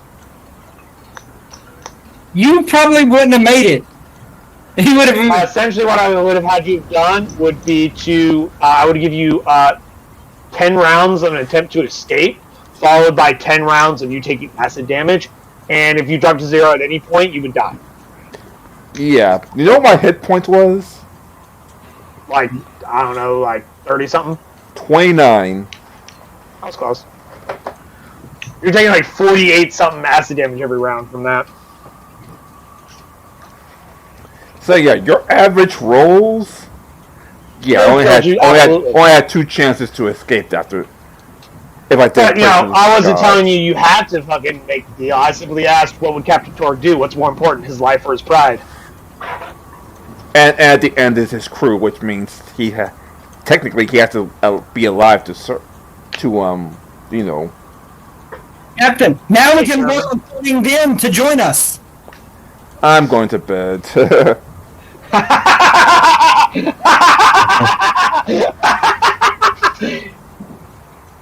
Good seed cap on that. Perfect fucking response of dialogue. You should join. You can Vincent join us. I'm going to bed, and just walks away. I'm gonna throw out an inspiration on the table for that one. Oh no, fuck you! Come back here. But yeah. So thus ends this scene. I assume most people are going to bed, unless there's anything else someone wishes to discuss with anyone else before people decide, you know, I'm going to bed. You know, I will sit there, and anyone who stays awake, I will talk to them about the great one that saved us. Did you not see his finger? Did you not see what he can do? Because Dr. Ice can't remember anything anymore. He doesn't remember where his room is, so he's probably just going to be up and I about. will talk to Dr. Ice as much as I can. Dr. Leibowitz takes care of you. He goes, come with me, Dr. Ice. We'll take care of you. You're like, who am I? Who are you? Why are you touching me? And he's just like, you have amnesia? We'll take care of it. Trust me. Eat this. And he hands you something. I eat it? You immediately fall unconscious, and he drags you into the infirmary. And he goes, works every time. Most people, they just eat whatever I hand them because I'm the doctor. And he just drags you down the stairs. Thunk, thunk, thunk, thunk, thunk, thunk. And that's why he's a power doctor. Do not see the wonderful, and I will praise him, and I will take my 8 hours of rest. Cool. with the exception of the crew of the night crew that did not participate in all the nonsense that was happening. A few drow hang out with you as part of the night crew. Drusilla goes to bed because she's like, "Fuck this, I'm going to bed." I'm calling it in early tonight. Now she's exhausted and injured. Everyone's exhausted and injured. But I will tell them about the greatness of the great one of the deep, the master of the sea, he who stretched forth his finger and smote our enemy, dragging him into the sea with just a finger, and it was a glorious sight. They're like, Shipmaster, what was the weird monster chasing you, and what was the bigger monster that killed it? The little monster was an abomination, a horrid, wretched thing. The thing that smote it and took it away was the finger of the master of the sea, he who which I serve. Her. That was but forth his finger. His greatness. Shipmaster, I look a lot like a tentacle, like from a squid. Didn't look much like a. You know what? I'm just gonna stop talking. I've decided that it's worse to know. So I'm just going to accept your current answer, and I'm going to just go back to watching to make sure nothing happens during the night as I listen to the screams of people out in the city. Eventually, the screams eventually died after about an hour. Say the same for him. You cannot contain him into such a standard form. Daniel, I'd like you to have to roll a persuasion check for me, as you just do this for like the rest of the night until morning. Come on, something good.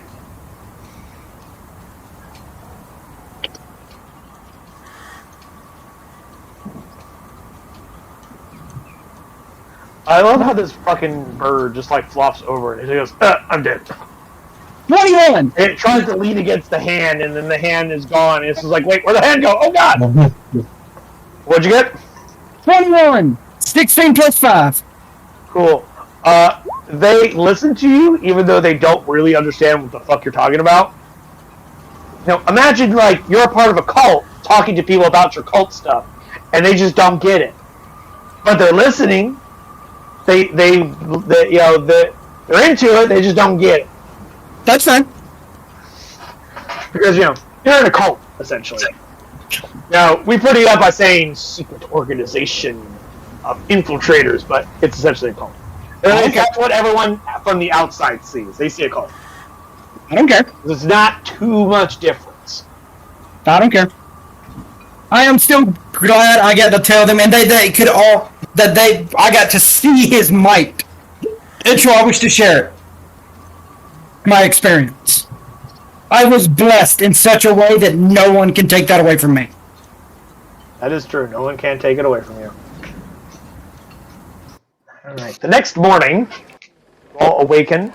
Well, I should ask, at what time would you gentlemen like to get up? Because it was 2 a.m. when we all went to bed. Obviously, for a full 8-hour rest, you have to be minimum past 10 o'clock if you want full rest.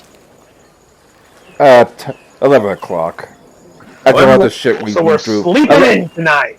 After all we went through, I like to Like, everyone gets a day off. And you start waking people up at the first thing in the morning. Like, as we we'll eat lunch first thing in the morning. So at 11 o'clock, you finally awaken. Around telling people about how wonderful it was, how blessed they were to see this tentacle, this finger, this greatness that there is.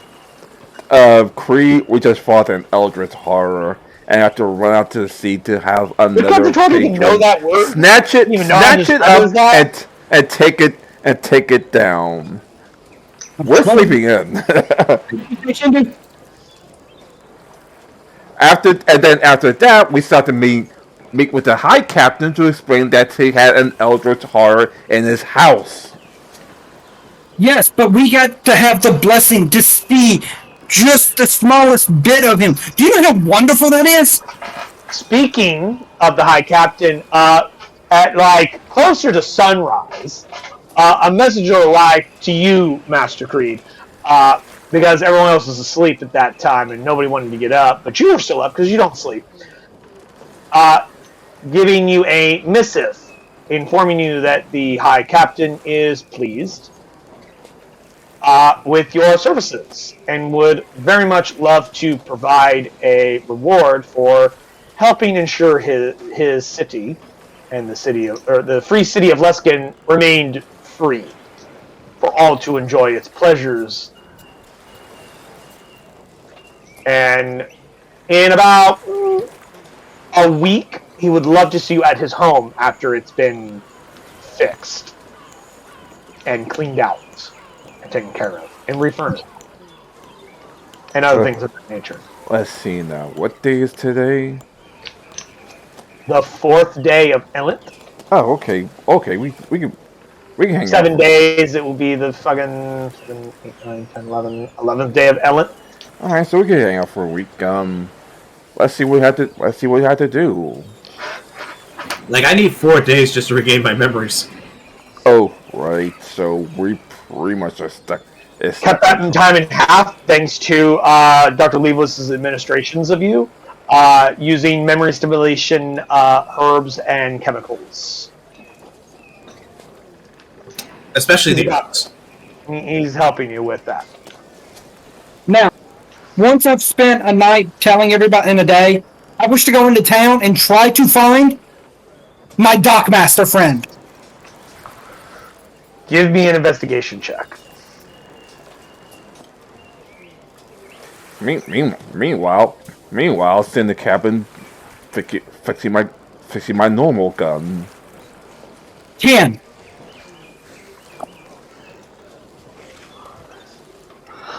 Don't You fall find asleep. you find no sign of his existence, nor do you find anyone that can give you any information about his whereabouts. As far as you know, he is gone.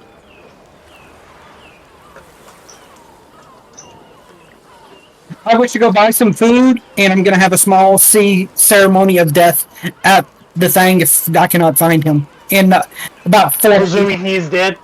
Yes. Okie dokies. And I will pray, and I will ask that the Master of the Sea, if he is not dead, to protect him, and if he is, to take him into his embrace. And I will throw food into the water as a sign of offerings. A bunch of fish come up and they eat the food.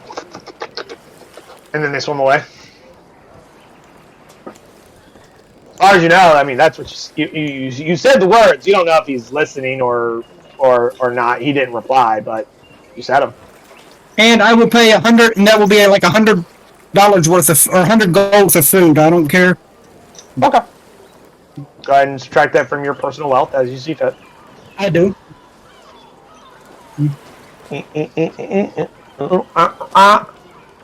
Is there anything else anyone's doing? Because that's what Master Creed's doing for the first bit of the morning. Probably just spending the day fixing my gun. Well, this is I mean, it does take you a whole day, and you have other people who do that for you who actually train. So I'll have someone fix my gun, and then after that, just go around town to see the first to see how everyone's doing in the town. Cool. Give me a insight check to get a good read of the city at large. I do not know. You don't know. Shit. You don't know. You see a lot of people. They're doing a lot of things. Some people look like they're okay. Some people look like they're not as okay as you thought they would be. You don't know. You got a 3. You see a lot of fear and panic. That's what you see with the 3. Hey, that doesn't negate you just saying, so what the fuck happened last night? Would you like me to tell you this tale of what happened? I'll tell you, Doc. It's a very long story, but It involves an eldritch horror. But guys, you don't know where you are. You don't know any of these people. You don't know why you're here. You don't know why this weird gnome guy keeps feeding you weird things. You don't know shit. The tiefling will tell you stories that scare you, but he tells you how wonderful it is that you got to see what you saw. And he happily, with just the happiest... You saw a weird goo monster get grabbed by another monster from the water, and all you saw was a giant-ass tentacle. As soon as Dr. Ice regains his memory, I'll inform the whole story. He'll remember the whole story once he remembers. Yep. I also wish to go through town and preaching to the townsfolk to throw blessings into the sea, for there he has saved them. Give me a persuasion check. Crit.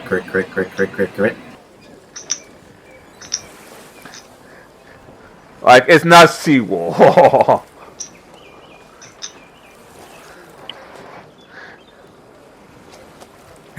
16. Oh, Well, some of them that are not currently mentally broken and have disassociated from reality, a few of them are like, praise be his name. let's throw an offering into the sea and thank him for his great gift of destroying that monster. You say this to like one gentleman whose like house is on fire, and is still is like a smoldering pile of rubble. At the moment, he kind of goes, "Yeah, I'll get right on that." This is like literally own anything, and then he like turns and starts to walk away. Don't care. I'm still trying to get people to throw offerings into the sea and praise that he saved them. You don't find too many people that are amicable towards this concept, considering the essentially disaster that has occurred in their home in their city. But you do find at least a few of them that stop worrying about their paws for a minute to kind of look at you like you're a jackass. So like you in a weird way you help some. Those that sit there and throw, he can bless you back even greater. So praise him and show him thanks. You meet a couple of desperate people who are like, okay, and they take off like their one shoe they still own, and they go, ah. See, that is the... These are like some people who own like only one shoe out of a pair, and they throw the other shoe in. See, you have given all that you have. Do you know what that means? It means that you have given more than most people, rich folks have given. And they will throw away pocket change. You have given up everything that you could. Creed. Creed. Oh, he's not at the ship. No, he's not at the ship. You can't talk to him. Oh, okay. He's doing this throughout town. Like, this dude's crazy. He is full cult master. Full cult master going on now. And I will feed any that praise be to the Zanu. And I will feed any that threw something in there. There. With my Make sure they get food. Yes. Okay, cool. So that causes a few more people to throw shit in, but a good number of people that you run into are essentially mentally broken from the horrors that they've experienced and are full dissociated. If this place had a medical hospital or had a mental hospital, it would be at max capacity right now. That's how many people have like fully dissociated from reality at this moment. So yeah, Leslie's going to need some time to recover. The taverns are going to be very busy. Assuming the taverns are not closed. Well, people are going to want to burn to the ground or destroyed or whatever. Yep. I pray that my lord, my patron will help these people and bring them back.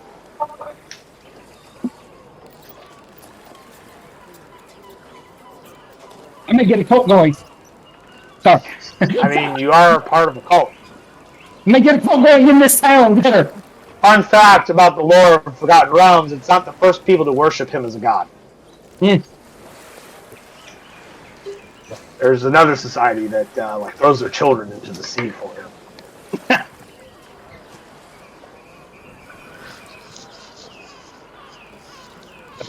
That's what I'm going to do for the entire week we're here. I don't care. You're just going to try and form your cult. Cool. Hell yeah! Is there anything anyone else is doing? Anything special, either this day or throughout the week? Throughout the week, just check on the challenge people, make sure everything's okay, and ironically, help out where I could. Things are very much not okay. And ironically, despite the fact that I'm a pirate, help out where I could. I mean, this is a pirate town. Almost everybody here is a pirate. You know what I mean. People. Actually, be nice for a change.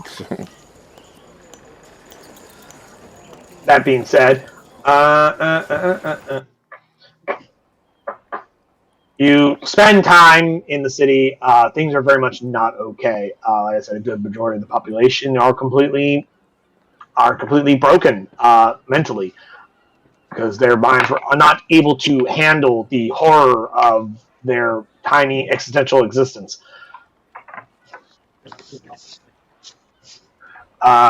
Then there are others. What the fuck? And then there are others that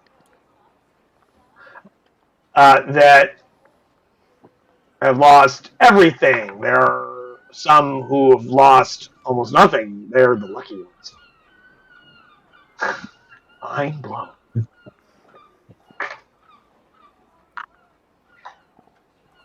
You help where you can. You find some of the some other individuals that are still coherent. Many of them are from ship Rethnor, as he is putting forth efforts for rebuilding projects. Buildings are getting refixed. The people who have lost their goddamn minds are being taken care of, one way or another. And things are attempting to return to some level of normalcy.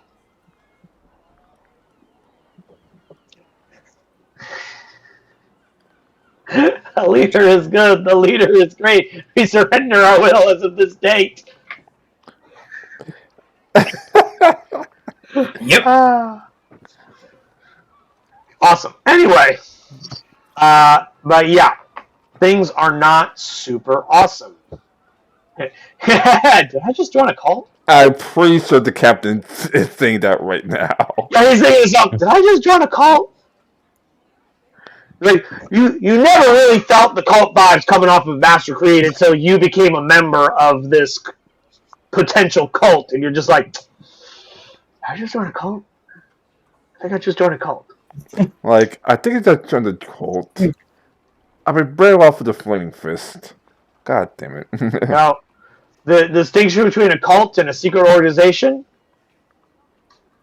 tiny difference. Tiny difference. Definitely, probably not.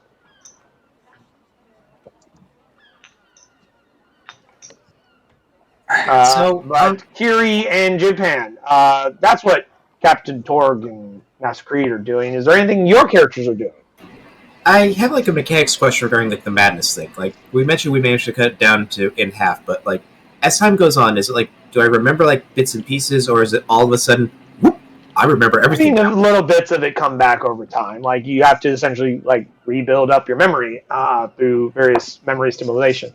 There are times where you'll have a total recall of something. But yeah, I mean, eventually you get better. So like, I wouldn't worry too much about it. It was just to fuck with you at that time.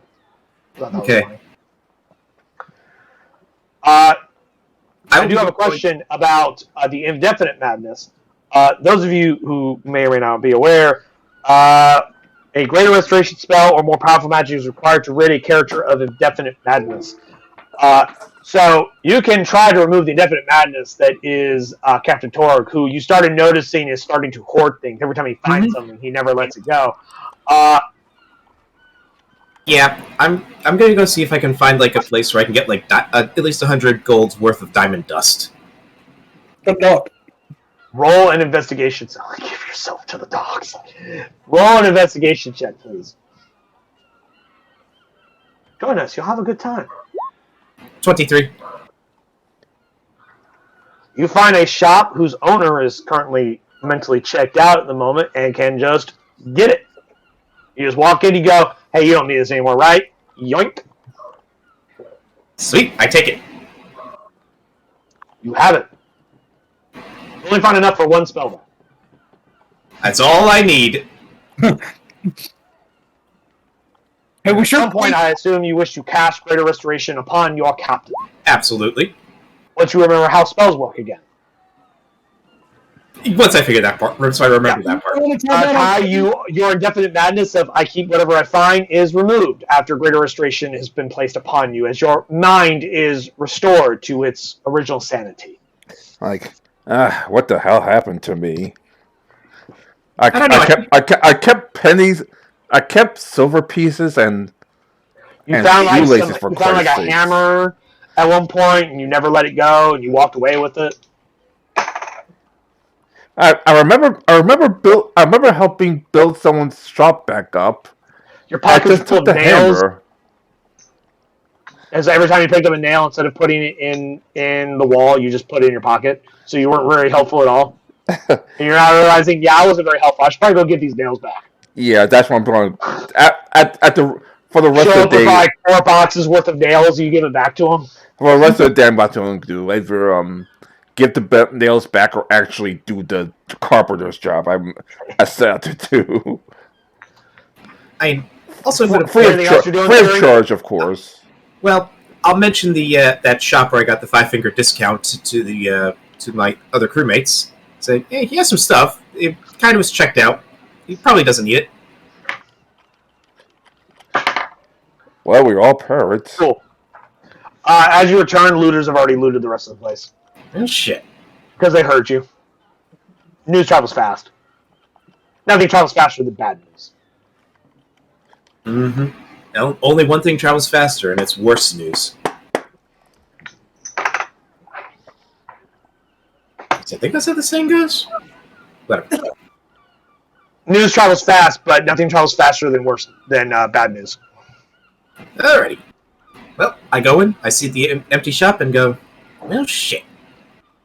Is the checked-out shopkeeper still there? Have you never met any shopkeeper like you believe that he's checked out because the door was just standing open and there's no remaining the counter? Okay. You never actually met the fucking shopkeeper. His ass is gone. Oh, sorry. I initially thought you mentioned, like, the shopkeeper's, like, checked out, and I was thinking, okay, he's there, he's just mentally not there anymore. He's not in that bottom room, that's for certain. Where he is right now, you don't know. Is there anything that's not nailed to the floor? The nails. You. I will just clean this place out. This is a pirate town, my guy. Like, it's gone. There's nothing left here. You're lucky to get what you got. You're welcome. With anything else you're doing, Kiri, throughout the week? Well, once the memory serves, I'm going to remember the having to go to the Glade and inform the crew. We kind of have to go there. I kind of owe a few favors. Do you want to do that during this week, or you want to wait till after you've chatted with the High Captain first? After chatting with the High Captain. Okay. We'll get to that soon enough. Let's at least get the business that could potentially get us killed if we mess up dealt with first. Which, incidentally, is also probably how it works with the Fae, I'm realizing. Captain Torg, eventually you receive a letter. And it is signed from the Duchess Sophia Casimir. And it's not her knight. Her knight is not there. Katya. It is a random human person, like, a regular townsfolk. Obviously, they were given like a couple coins. Okay, hey, go deliver this letter to this guy. Only him. And the letter, essentially, it's a letter of inquiry about your time schedule of when you plan on leaving the city.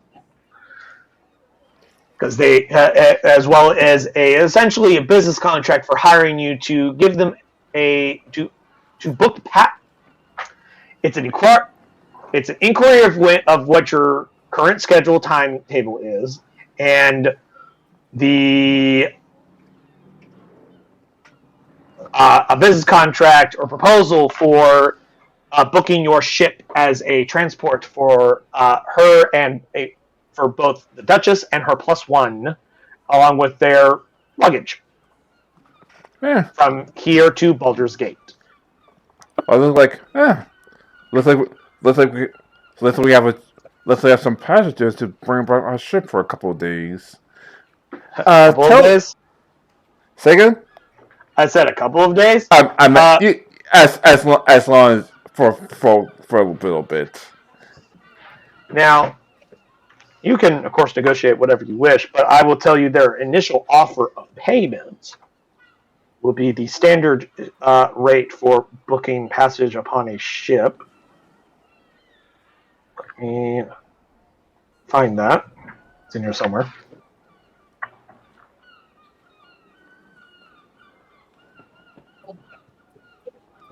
Caw, seagulls.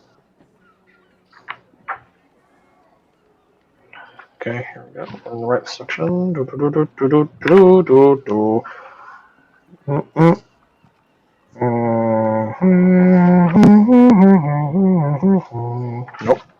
There we are. Services. 1 silver piece per mile. And how many miles? Well, a single hex is 12 miles, so count the number of hexes and multiply. Between here and Baldur's Gate, which is quite far away. I'm still on the map where the Manors map. Yeah. As we all. Sorry. I forgot to do that. My apologies. Let's see. Let's see. You guys are right here in Luskin. Baldur's Gate It's a distance. way over here.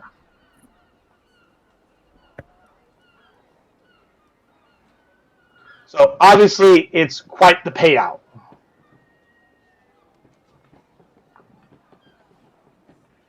And you are counting only the squares on land, my guy. This is a ocean journey.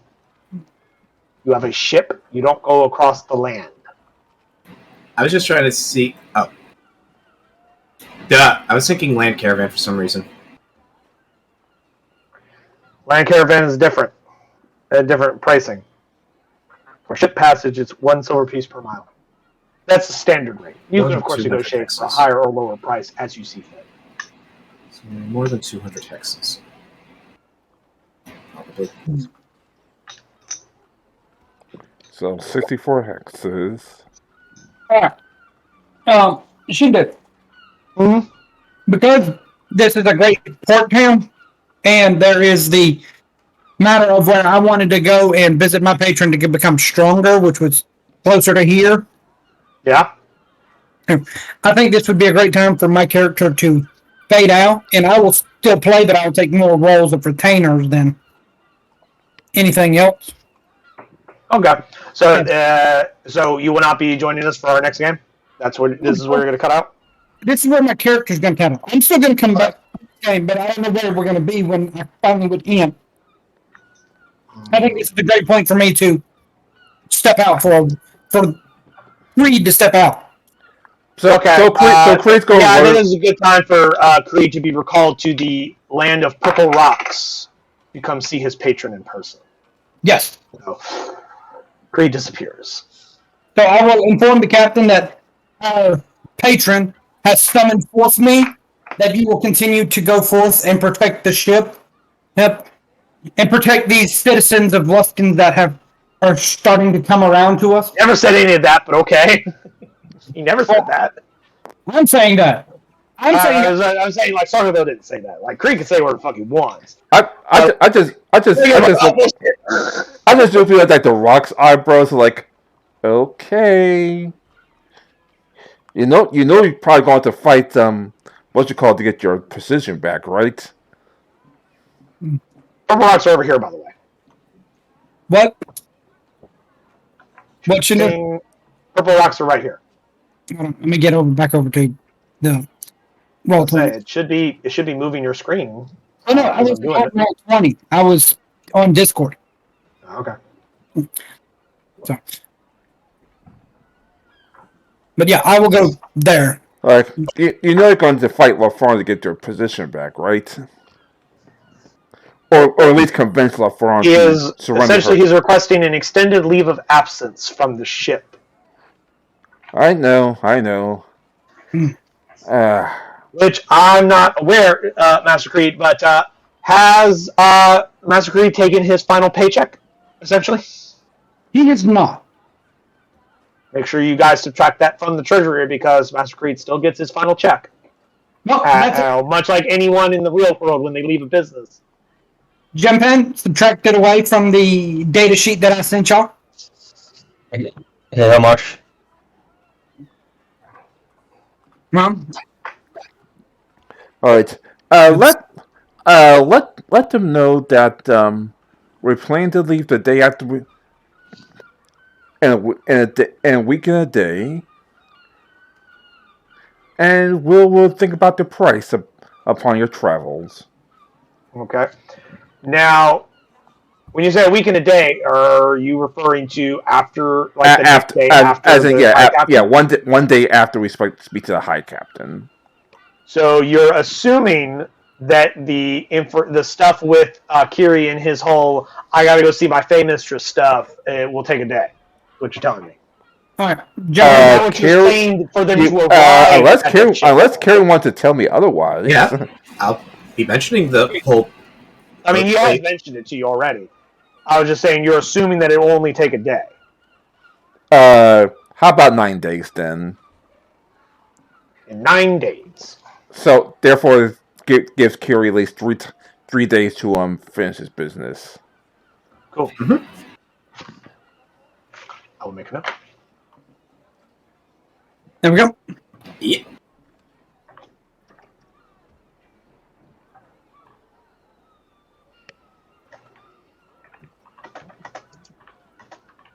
And those that have pledged to my patron and I believe are true, I will give them money to help start their area.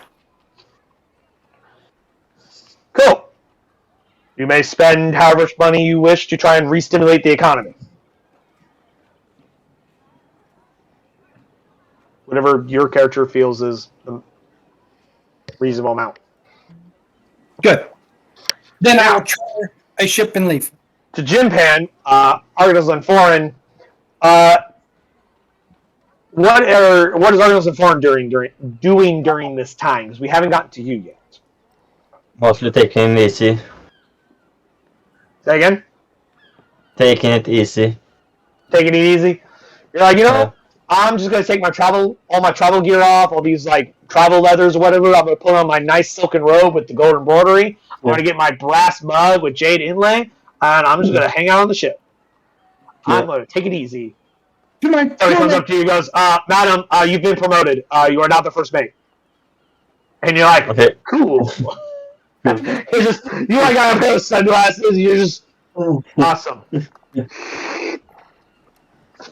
I will say goodbye to the crew before I leave, just because I should. I feel.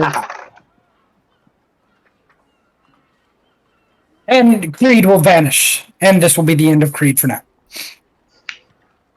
We all wish you luck, Daniel.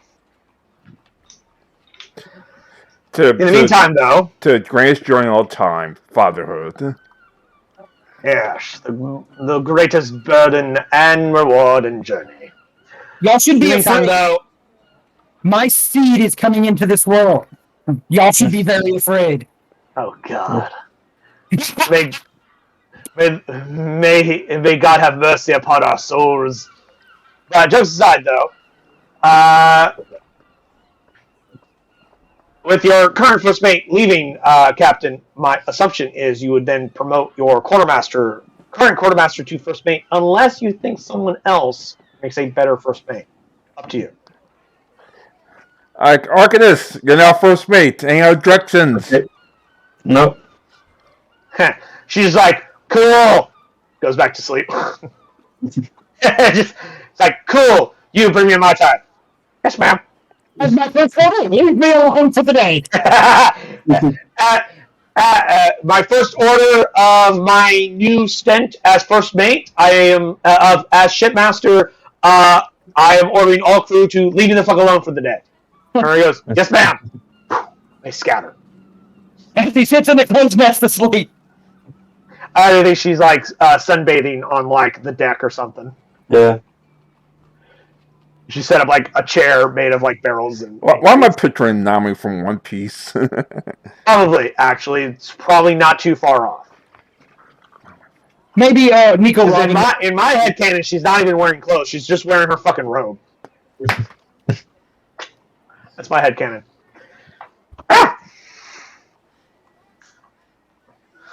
Because, like, you know, she's like, I'm just going to take it so easy. I'm not even going to get dressed in the morning. I'm just going to wear my robe. Yep. That being said, who will take the position of quartermaster, captain? That's a very good question. Indeed, a very good question. I'm assisting as the ship's surgeon. Yeah, so obviously you're out. So You can do it. Yeah, he can take that position, but I will point out, you can only have, as a player, you can only have 2 officer positions. And I'm already Arcanist. He's an Arcanist and a ship surgeon, so if he wants to become the quartermaster, he has to give up one of those positions. So that means I have to go through the retainers to pick up which one's going to be the quartermaster. Why not the bosun? Bosun does make the most obvious choice. Alright, the bosun, you're the new quartermaster. Because he's not. Ryota salutes you and nods. As your junior officer has now become a senior officer, as now he is the quartermaster. He outraged you, Dr. Rice! That is true. The bosun or quartermaster, Master Ryota now outranks Dr. Ice as the quartermaster. So you are outranked by an NPC, my guy. Congratulations. Yay! I am moving up in the world. Now that does leave the bosun position open. And he had the bosun and the quartermaster? No, he's not a player. Okay. Now, the next most obvious choice for running the day-to-day, well, I actually will point this out. Typically, when emergencies are happening, the one that runs things is not Ryota, despite the fact he is the bosun, and that does mean that he does run the day-to-day. But in emergencies, it's Vola they look to. Would you like Vola to take the quartermaster instead? Yeah, that might be good, because that way she's in charge. And those two then work in tandem very nicely together. That's true. That is true. You're still outranked by an NPC. It's just a different NPC. It's a different NPC. This one can actually tell you shit. They can tell you what to do. And beat your ass. And she can beat your ass, absolutely. She is a badass woman. That she is. That being said, you can finalize these later at a later time. You don't really need to have these positions solid right fucking now, as we kind of sprung this on you. But a finalization of the new positions of crew members will need to be finalized before next session. So you have a couple weeks or so before next session. Yep. In the meantime, though, unless there's anything else you guys wish to do, I can advance the timetable forward a week. A week to put you at the 11th day of Elent, which is the day that the ship captain requests to see you. And once again, I get dressed in my fancy captain's uniform. Boy, Because I'm not expecting to be in combat. Gotta put the fancy clothes on. Okay. At the the long coat and the long tricorder jacket. hat with the the long better and jacket, all that actually shit. jeans and shirts and stuff like that, boots. Anyone else going to dress up for this occasion? Absolutely. Not me. Yes. Not there. Shut up. Now, is it just the three of you, or is anyone else going with you? Is anyone else attending this meeting? Sario and I guess I knew Core Master should know the You sure your quartermaster shouldn't be running your ship while you're away? not the Core Master, the never mind. Yeah, just the three of us. And Sario. Okay. So you want to take Sario with you? Are you sure that's wise? Probably not. Having another aberration walking through town after the last aberration rampaged 8 people. But she has the glamour. Yeah, but some of them may pierce through it. You don't know. Mm, I'm just asking if you think it's wise. I'm not saying it's a bad idea. I'm not saying it's a good idea. I'm simply saying, are you sure that's wise? I'm asking you. It's for you to decide. Hold on, buddy. Quartermaster. You can. Hold on. That's first mate. So the first mate now.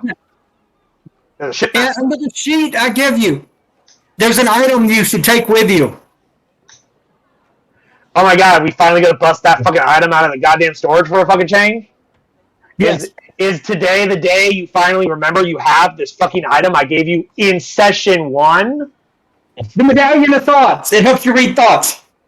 Take it Okay. before I get it again. It lets you do it take like 3 it. times a day. So one of y'all use it. sure. I take it. Sure. Here you go for first mate. First Here mate, is the handout for the Medallion of Thoughts. It requires attunement. The medallion has 3 charges. While wearing it, you can use an action to expend 1 charge to cast the Detect Thought spell, save DC 13 from it. The medallion regains 1d3 expended charges daily at dawn. So, anyone who wishes to use it may use it.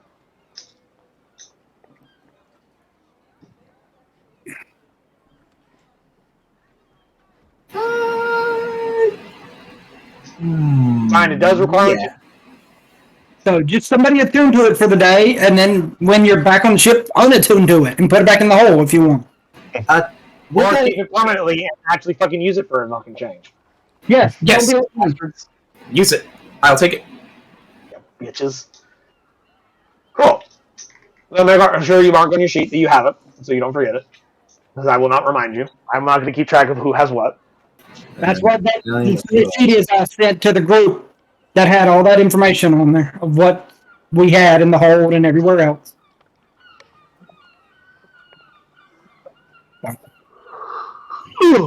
I love that I still have mackerel in my inventory. I should get rid of that.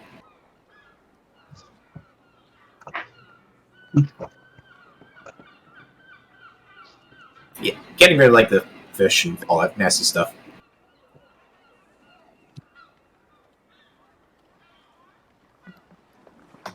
And while everyone's staying out for a couple minutes, I'm going to go grab some lunch. Be right back. Yes, I think that's wise to also do so. I will grab some lunch as well. We will take a few-minute break, ladies and gentlemen, and we will come back for your meeting with the High Captain. Before I walk away, quick question. What time would you like to arrive? Lunchtime, perhaps? Yes. That's pretty much a good idea, yeah. Doesn't matter. I don't get a vote anymore. But we'll know first. We'll know first. Fun. Sorry, I think I had too much fun. You should not give me that often. I'll be right back. Okay. I just ordered a cold. I think I just ordered a cold.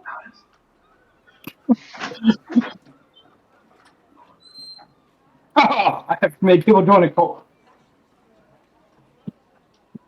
We got some.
Hey Ty, you there? I Guess think he's still out. you know if he doesn't do well for the patron, Creed may come back and kill him. That's a possibility. And Creed could beat him like a bass drum before.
Yeah. But I think I've started a cult. Yep. That's what you have. See? You should come join us. Your patron turned away from you. Mine did not.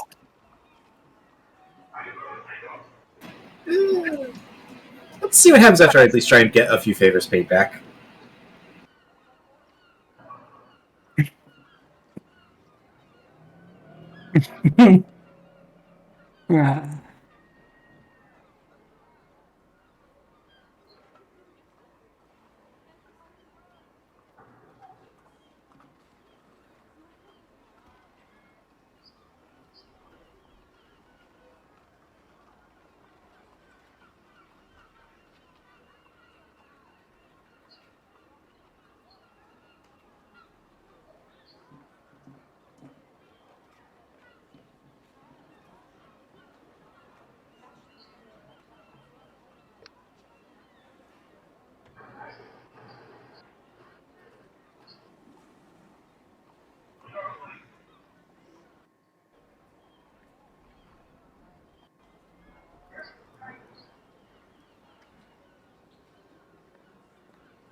A week in Louisiana and spent 5 watched Mom and Dad, which on life's list of fun things to do comes in somewhere below, sitting in a tub full of scissors. And everybody has family like this. If you love lifestyles, just do not gel at all. And that's kind of the case with my in-laws because they're on up there in their golden years. And see, I'm out late at night doing this kind of thing. And bless their heart, it's all they can do to stay awake through the Wheel of Fortune. You're at their house, you're watching ER, you feel like a hellraiser. It's 10 o'clock, we're still up, we're crazy!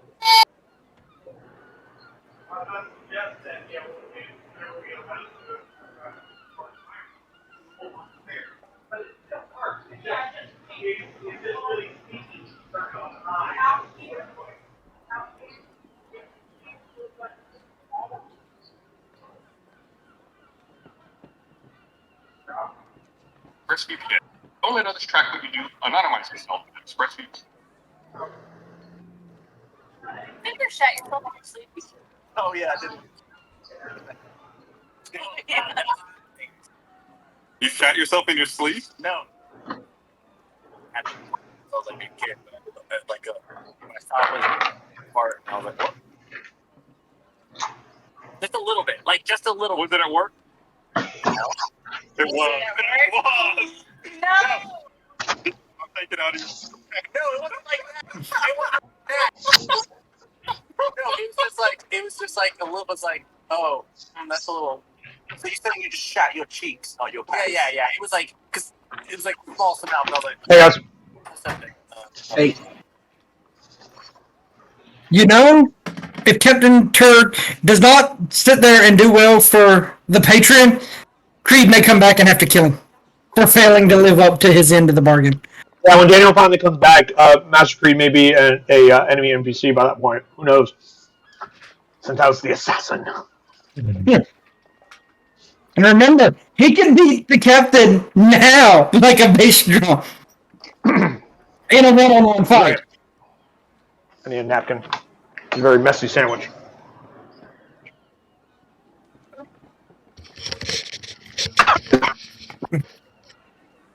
Good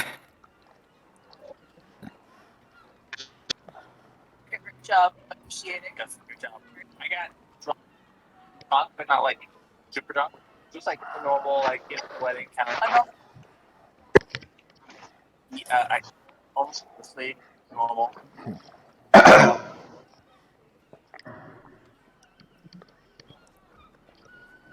I'm back. But yeah, welcome back. I think Creed could, and a one-on-one Creed can beat the captain as of right now, and probably still in the future. Oh, that's nice. So, do not turn your back on the patron, or I will come for you.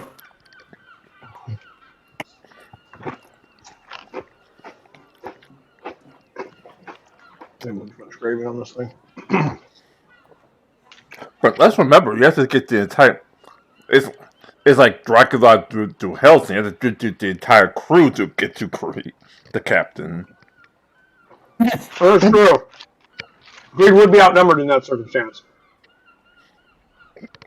True, but I think Creed could come back and he could challenge the captain for the position and win.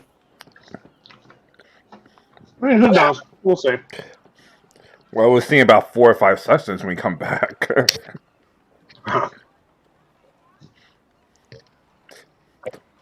Assuming I'm alive by then, knowing my luck. That is true. There's no guarantee that he'll still be alive by that point. There's no guarantee either of us, any of us, are going to be alive at that point. Yes, I can't wait to see what happens to the adventures of the Stormbreaker crew now that Master Creed has departed to go get better training. They'll all die, and then Bolo will become the pirate queen.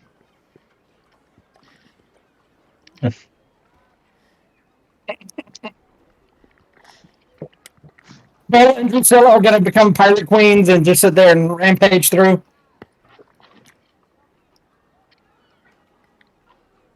The sandwich is messy. What kind of sandwich is it? I took some pre-cooked frozen country fried steak,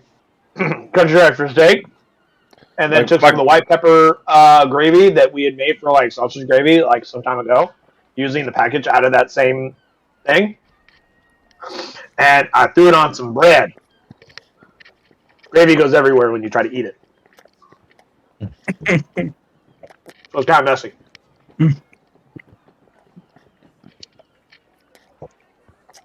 But it's also quite good.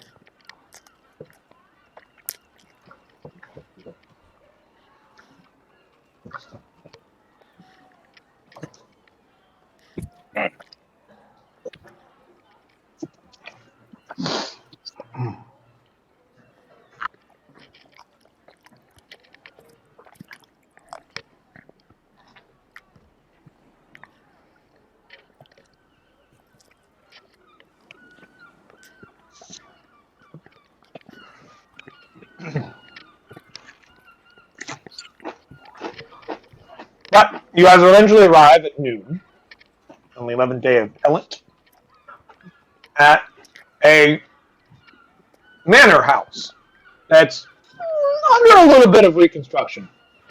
Some windows need to be replaced. Bodies had to be removed. Some fire damage had to be fixed.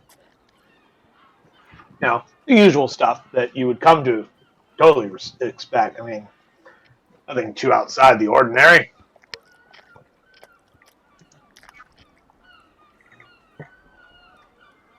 Mm-hmm. Yes, in English, the word you're looking for is WEAR. By Yes.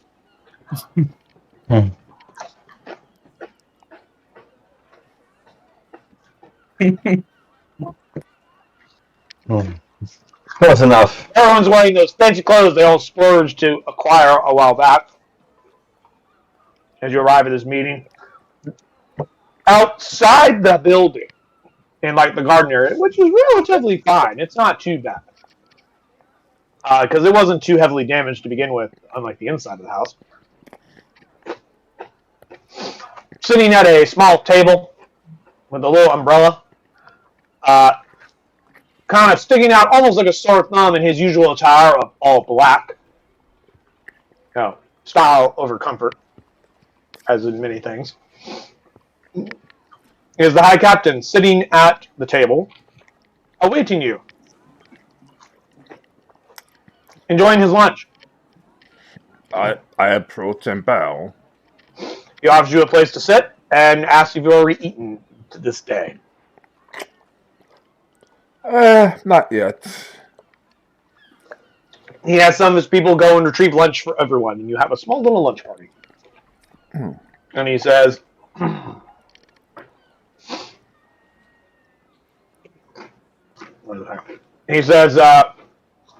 you did quite excellent in removing the threat from our city. Thank you very much. On behalf of the 5 High Captain of Luskin, we would all like to thank you for your services rendered and offer you a reward. Yes. And once you got what?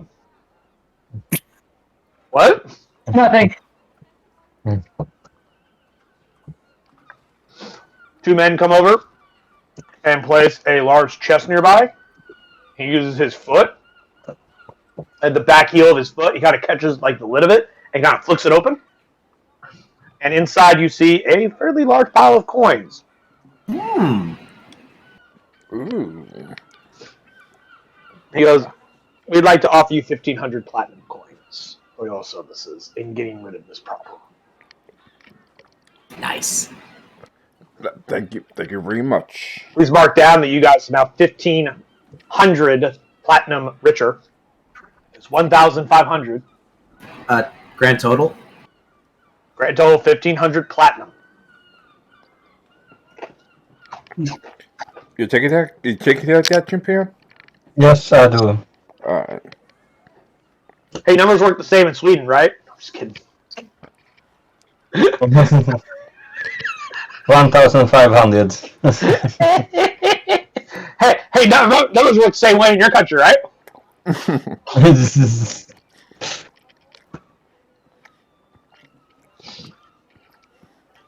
don't have any fun with your nationality, but it was just too easy for that one. Because I know English isn't your first language, so when you misspelled the word "where," I'm like, I mean that's a given. I'm not gonna make fun of the man for a spelling error. I only speak English and I can't fucking spell with the shit. So who am I to fucking say shit? Oh boy. I'll thank you very much for your reward. Hopefully one day we could work together into the future with less life or death circumstances, you know what I mean. Yep. All business is life and death. I know that all too well, trust me. Indeed. I've been doing this longer than you have, Captain. I've been doing this since I was a young boy, standing at my father's side as he dealt with people far more dangerous than he was. But they're all dead. He lived to a ripe old age before he died quietly in his sleep. And now I have his job.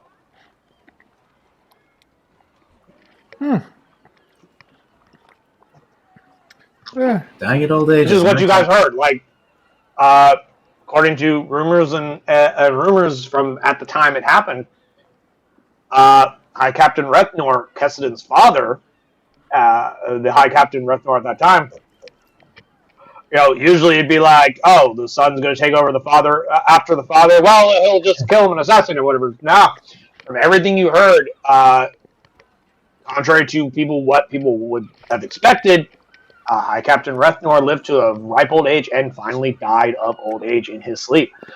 And Kessedin just smoothly transitioned into the leadership position shortly afterwards. So, yeah, High Captain, I forgot the guy's first name, Rethnor, died of old age, and then his son, Kessedin Rethnor, took over, like 20 years ago. You actually do this the honorable way. I can respect that. Nothing here of pirate dying of old age. My father had much to teach, even to his very last day. It would have been a waste to have tried to assassinate him. Besides, what point is there to assassinate an old man who was going to die anyway? That's a good point. I was already leading in his final days. The title was just still sitting on his shoulders until he died.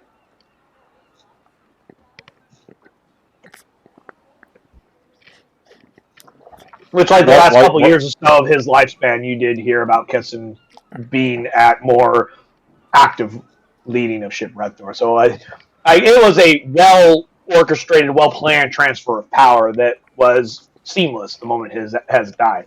So it was like one of those things like, no, we know what's going to happen. We know who's taking over. Number 2 guy is going to be number 1 guy, and we're all just waiting for the inevitable end. Why waste an assassin's bullet when he's Well, he's going to die anyway. Who else is going to take his second job? He doesn't have any other kids. Like I said, why waste an assassin's bullet when Father Time's the greatest assassin of them all? Exactly.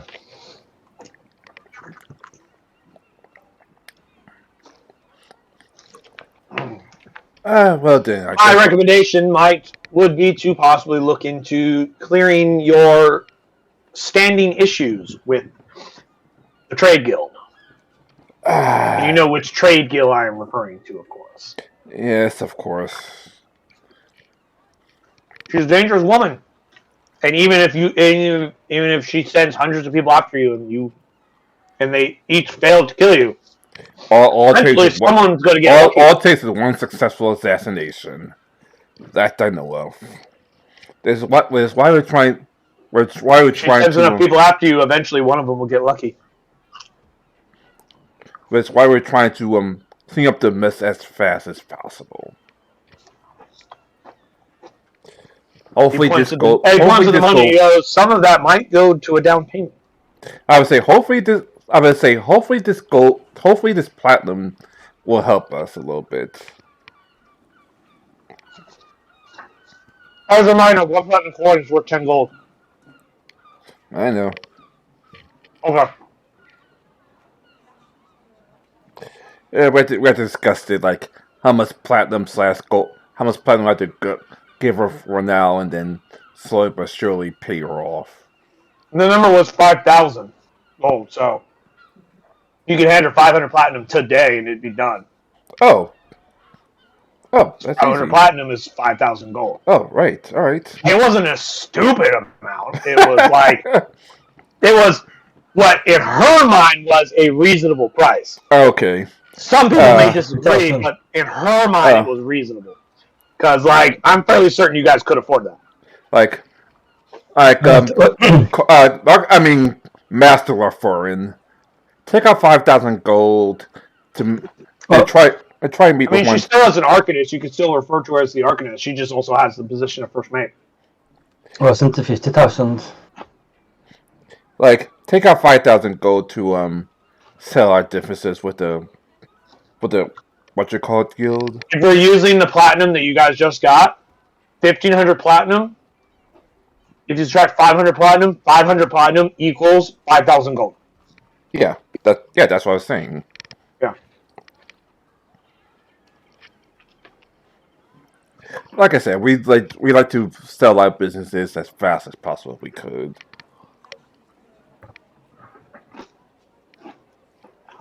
Now, how fast are we talking here? You gonna have like Kiri like leave and like go and deliver this or something like that? You're gonna like messenger bird the Arrow Crocker to go deliver the money? Pretty much on the way back, we'll have a couple of the crew members deliver the gold. Okay. So Because paying gold. obviously Kiri has something to do, and Yep.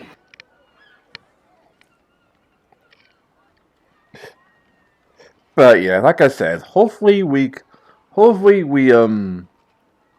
have some what's the best way I can say this? Your affairs in order. Yeah. Well, that, and hopefully we got some. Hopefully, have some more work in the future for us. If I need someone outside of Shipwreck Nor, I'll keep you in mind. Try not to piss off any more guilds in the meantime.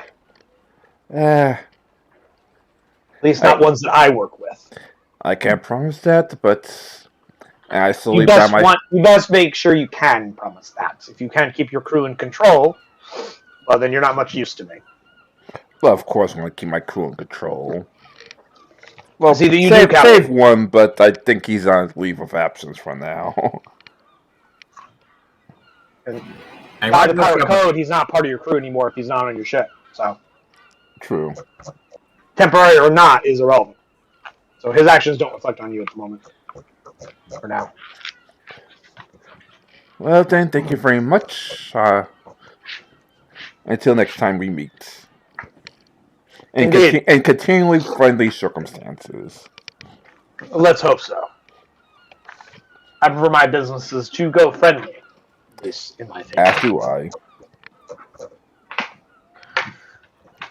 You leave that little luncheon and go on about your day. I get back. You send the guys to deliver the money? Yep. Mm-hmm.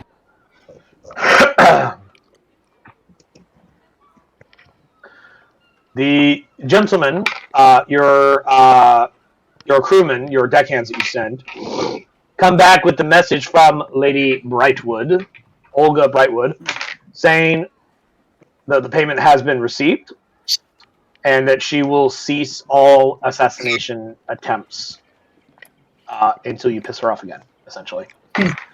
She says she will what's the word I'm looking for? She will cancel all current contracts. Good for you, because I had a fucking encounter waiting for you when you left. I'm almost afraid how many contracts there was. There were some were-tigers on like some corvettes sitting off the... Remember a while back when you guys found that abandoned ship and Kiri found the trap that would have sent off a flare? Yeah. Mm-hmm. You know those ships that were waiting? Those were hers. They were full. They were small corvettes. Only had like 10 to 15 people on them. But each of those people were like master archers and were-tigers. And they've been sitting slightly just outside of sight, outside of Luskin, waiting for you to leave, and they were going to jump you when you left if you hadn't taken care of this problem. That's a good thing we paid her then. Indeed. Now you only have one current seafaring group that once you did. No, two current seafaring groups that once you did. Yeah, we got the Ruthians. And of course the Sahagan. Yeah, they're not the masters of the Sahagan. Yeah, they're not getting that idol back. That idol's gone. I know. Been taken care of. I got rid of that thing. Yeah, you did. It's all gone. But that doesn't mean they can't kill you for other reasons. Like you've been a thorn in their side, or at least as far as you know you have. You don't know how they look at it. They may decide that, well, we didn't give a shit about that city anyway, and just fucking go on about what they were doing with other projects. You don't know. You don't know. They are unknowable. They are elder beings beyond your imagination or ability to fathom.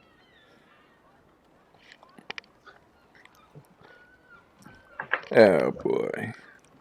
In the meantime, though, what you guys doing? Make sure to calculate how much money we're getting to see how much we could charge a bit more. Well, you're not leaving yet. That's in 3 days. You have other things to I take care know. of in the next 3 days. But your newly assigned quartermaster assures you the ship will be in tip-top shape. And all supplies will be taken care of and prepared and ready by the time you return, Captain. Very good. She makes sure that everything is stored and secured. Very good, very good. Ironically, I'm going to go back and help some of the town force rebuild because I can't have hookers and blow if there's no bars and hookers. What is the current plan for dealing with Kiri's thing? That's up to Kiri. I'd kind of like us to get it over with. Yeah, that's the point. unless you need. Are you gonna leave? Unless are you gonna leave this assistance. day? Or are you gonna leave tomorrow? What you doing? Can we leave today to do this? Now that we finally took care of at least got one contract off us. Problem is someone else's power. Problem is those vampire ladies gonna come here in 3 days, and okay, fine. We wait for them. We wait for them. Why is that a problem? It's just outside Luskin. They'll come to your ship. Yeah, like you don't think your crew can entertain them for the couple of days or so you'll be gone if you show up a little late? Or do you feel the need to be here to greet them when they arrive, which is in 3 days? I'm pretty sure the Stormbreaker sisters alone, let alone half the crew, can handle it. You better hope so. Anyway, what you guys doing? It is noon on the 11th day. What would you like to do? All right, Dr. Rice. Where's the glade? Yeah. Okay, I indicate where the glade is. I point it to the. You don't know. I don't know. You don't know. You have an individual that does know. You might want to find this individual so you can actually do what you need to do. I'm going to check my head. Is she there? Yeah, she's sitting there. She wasn't paying attention to anything that was happening in the last hour.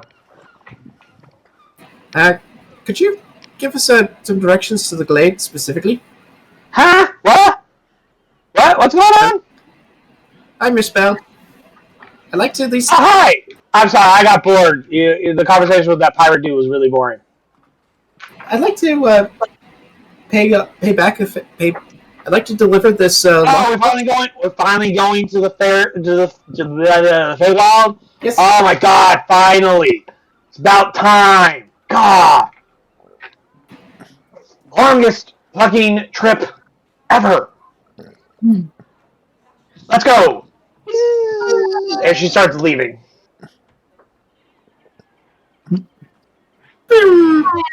And until you tell her to stop, she just keeps going.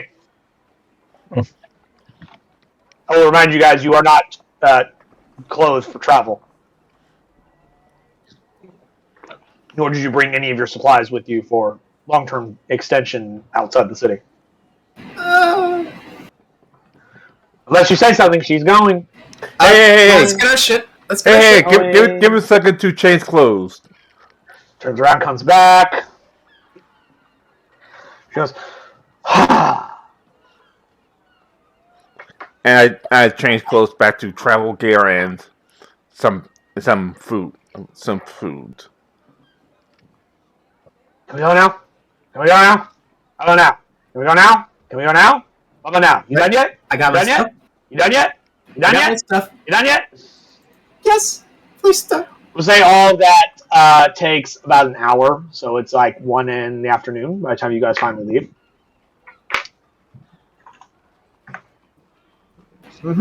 I guess we'll travel. It is. I would like. How will I do this? You will arrive. Let's see, by the time you're leaving and then going in.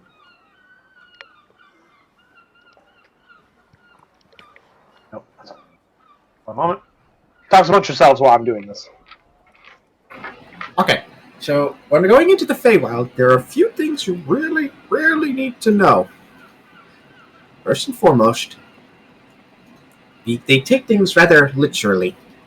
So if a Fey is going to ask, may I have your name? Don't give them their name because they will literally take it from you and you won't remember it. Lose your identity and they own you too. Also, do not say thank you. That admits that you are indebted to them and they will expect you to pay it back. Law of reciprocity. Do not accept food or drink from them. Because eating food of the Fey realm will have you tied to that area forever. Do not mention any newborns. Because you might end up with a changeling. Do not lie. Do not lie. Don't be rude either. Always keep your promise. Refusing their hospitality is rude. But if you refuse, if you take it, then that you owe them. Man, they're bitches. Welcome to dealing with the Fae, motherfuckers. Like, it's a catch-22. You get fucked when you deal with them most of the time, unless you're really clever. Also, if they offer you a gift, don't do it because it'll admit that you are debt to them. If something is refusing a gift means that you're also being rude. You have to find a polite way to refuse it. Because, being rude breaks the laws of hospitality, which means they don't have to keep you alive. Always assume that there are strings attached to everything. Either literal or figurative. Don't be a loudmouth. As if they're bestowing a blessing on you, don't go around telling people about it. That just might make things go tits up. Don't be a freaking schnob. If a fairy wants to have some privacy, then you respect their privacy. Okay, now this one, I'm looking at the Songbird Sisters. This one will sound rather weird. They're not even there. No, they're on the ship prepared. Okay. Yeah. Alrighty, so I'm going to go our group. This will sound like a weird one, but don't start dancing. Because dancing with a Fae, there are going to be stories of you dancing to death. You're just going to keep dancing and dancing and dancing. Not always, but sometimes. It depends on the Fae. Also, don't have cold iron on you if possible. Another important thing is, don't say sorry, because again, that admits being deep in debt. And these are most important, always be polite. They may not always be the nicest, but they are always very well spoken, and very well mannered. But they also see themselves as a higher standing than you. So treat them with the most respect and just try to stay on the good side. Why do I suddenly think that joining Creed's cult is a good idea? Yeah, I should go to Purple Rocks with Creed at this rate. Like, it sounds way safer. Creed, come back! Let him you. Fury, do you remember what the 3 laws of the Feywild was? The 3 laws of the Feywild. They are... Don't fuck the trees, don't fuck the animals, don't fuck the ground. No, you can fuck all of those things. I meant the actual rules that all enter the Feywild must abide by, including the Fey themselves. Yes. The rules are, 1, you must speak no falsehoods, you must keep all your promises, do not harm outsiders. It's not what I'm talking about. Not those. The 3 laws. The law of hospitality, the law of reciprocity, and the law of property. I know we had this. There it is. I found it. The law of hospitality. A hospitable host must receive the utmost kindness and respect from the guest. In turn, the host must care for and protect the guest to the best of their ability. Number 2, the rule of ownership. One's property is theirs and theirs alone. Anything voluntarily gifted to one another cannot be reattained without the owner's permission. And for the rule of reciprocation, a gift received must be repaid, regardless of how small or insignificant it be. Favors and other gestures of kindness fall under that rule. And at that point, I look at Archivist my friend like, you got this. I'll be sitting right here, waiting for you to get back. He's like, I don't go in there. I'm gonna. You cannot handle this place. Actually, Greg probably be the best to handle this place. That is kind of a terrifying thought. What's a terrifying thought? That Creed would somehow be very good in this area. Maybe. You don't know.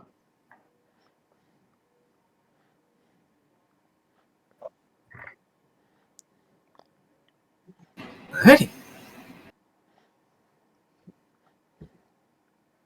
So obviously I stand Barry right outside the entrance. You will arrive at the place of your desire at late evening, after the sun has already gone down. As you begin walking into this deep forest over time, eventually the forest goes from green forest to eventually snow. A little outside the season, strange, but you are far to the north, so it's not unusual to see snow from time to time when it gets cold, especially at night. And then it starts getting like wintry conditions. That's unusual. Dr. Ice, you are not as baffled by this, because you know that any place of the material world that crosses with the Feywild, especially with a Fey crossing nearby, will sometimes change to morph. It will change and morph in the magic from the Feywild. And given the nature of whom it is that you're going to go see, it is not unusual that this is the particular environment that you see.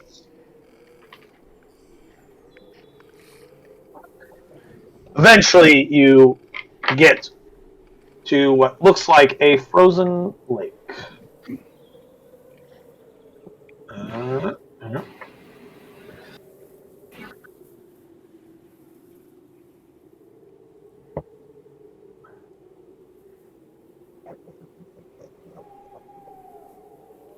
One moment.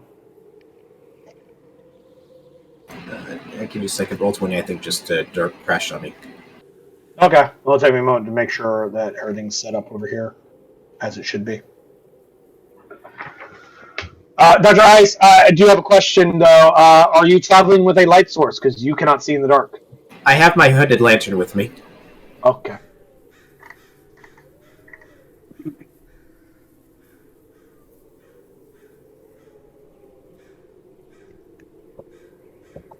Let's see, your hooded lantern, and its light, I want to say, I think it's 30 feet? It's 30 bright, 30 dim. Okay.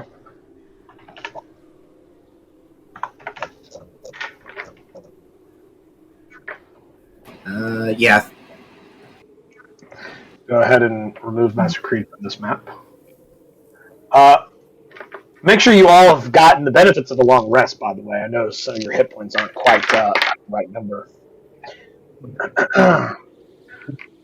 What is the marching arrangement that you guys would like to be in? Who's in front, other than Twilight Bell? I think, sadly, it has to be me. Cool. Makes also sense. You're the one carrying the light source. So you'll be following behind Twilight Bell. Captain Torg and Argus Unforeign, in what positioning of relation would you like to be based on where Dr. Ice is? Would you like behind him, next to him, farther away from him? Would you like to have a minimum of 15-foot distance between you and him, just in case something bad happens to him? Like eyes or something? You don't know. As far away from possible. Yeah. I meant while traveling, so I would know where to have you positioned once you get to the map that I'm about to show you in a moment. Oh, while traveling until we arrive at the Feywild, probably standing next to Ice. Okay, so you're going to be traveling. Behind. You're going to be traveling behind him. Yeah. Cool. So Argus Unforeign is behind. Captain Torg is beside. I think that's good. This is the arrangement I have for you, gentlemen, at the moment. I don't know if this is the arrangement you'd like to be in. You may make adjustments as you see fit. I'm still at the world map. That's not physically possible because I just moved your view. There's no way you're still there. Then I have to reset roll 20. 1 second.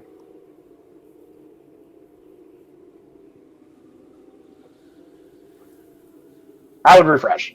We're about to end anyway. It's almost 4 o'clock, but I can't see anything. that's because your character's on the map, so for you don't have no vision. I think he meant the live stream. Yeah.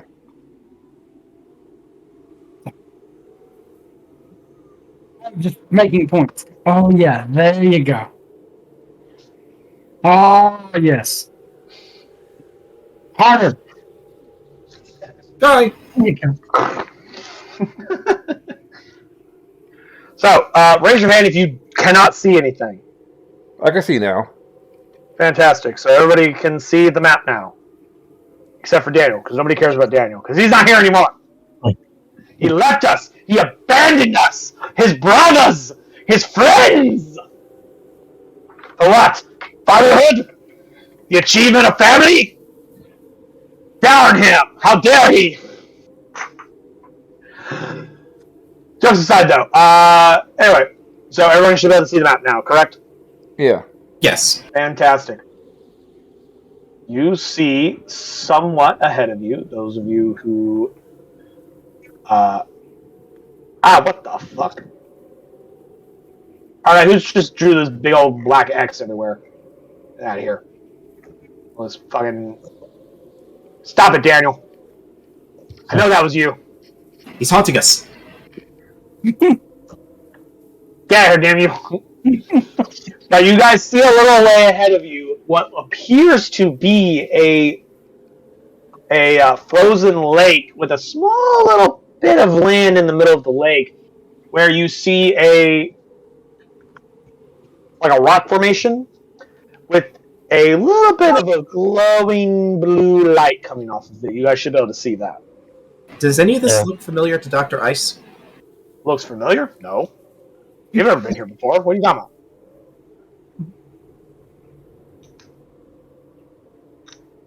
I mean, if familiar by, like, you've seen a Fey crossing, yeah, it looks like a fucking Fey crossing, but this one specifically, no. None of this is particularly familiar.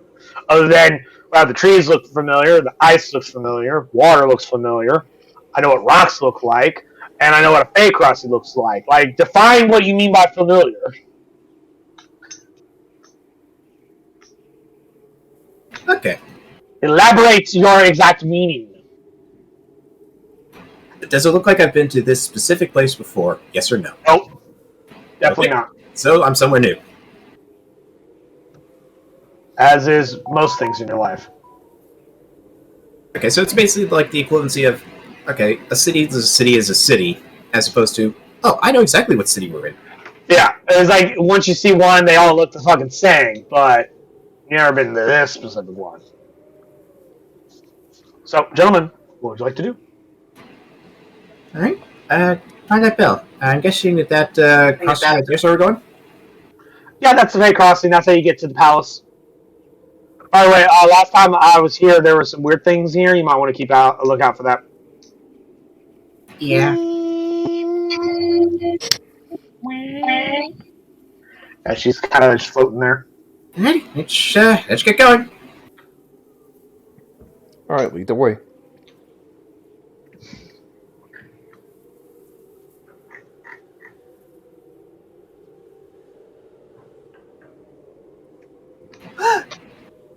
There you go, Daniel. No, Daniel's token's not on the thing. He can't see shit. So, who's that then? Why does that look like Master Creed? Like I said, if Daniel's token's not on the map, he can't see the map. Ignore the man behind the curtain. Pretend it's not there. He's the camera guy filming you, okay? So don't pay attention to him. Don't look at the camera. Do not look at the camera. Say your lines. Don't look at the camera. Lead the way, Ice. Alright. Keep going and Elbows over here. She goes, no. Crosses over there, but there's things here. I don't see them right now, but there's things here. You go do your thing. Part of you you got to get rid of them. Okay. You have to get rid of the things preventing me from going home, and then we can go home, and then you can go see the queen. Go get the things. All right. And they're towards the these weird goopy monsters. All right, and she's like pointing to. Is she pointing towards the crossing? That's like where they are. She's pointing in the general vicinity. She's like, "There's somewhere over there. Go find them." Going over here. Perception check. Do I hear anything like trying to quietly move through the snow? I don't think so. You hear nothing that is quietly moving through the snow. Guys, I got a feeling. You always got a bad feeling about something. Everybody stop moving. Captain Torg and Argus and Farn. I need both of you to roll me perception checks, please. Motherfucker. Also, Captain Torg, you're not at full health for some reason. What? What is it? Should be. Everybody got a long rest before they got here. 23. Even Creed's got 4 HP. Let me see if I can check this again.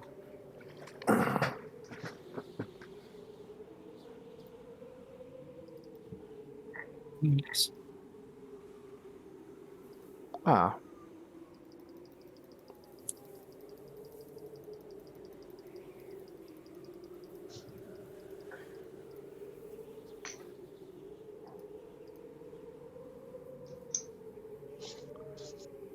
Okay, now she's at full health. Cool. Then we'll make sure all of the other things on your sheets are all updated as if you have taken a full rest, just to make sure. In the meantime, though, I need that perception check from you. So. Perception or initiative? Perception. I asked for perception. So you'll get initiative. You may not even see the initiative coming. That's what the perception check's for. You may be surprised.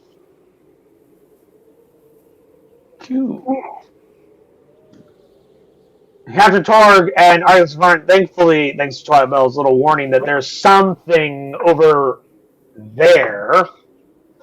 As she does the arm sweep, like over there. Eventually, you find what that something might be as it comes up near you. It comes out from under a rock.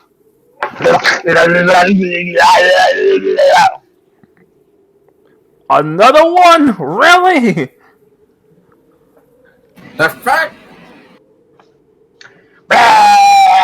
They've been sitting here for a while.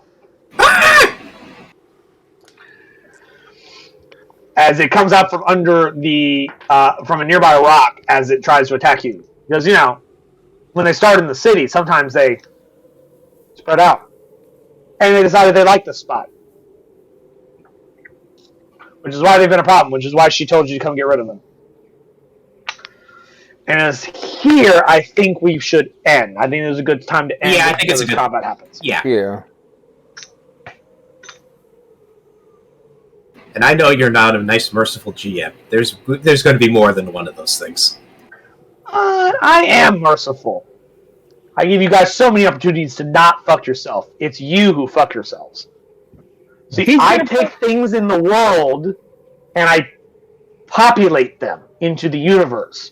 You're the fuckers who run into them. And then when you do run into them, you make dumb decisions like, I'm going to ignore my friend as he gets dragged up into the fucking second story of this building while he gets choked to death by a choker under a bed. Like this is some weird sex kink. Chihuahua.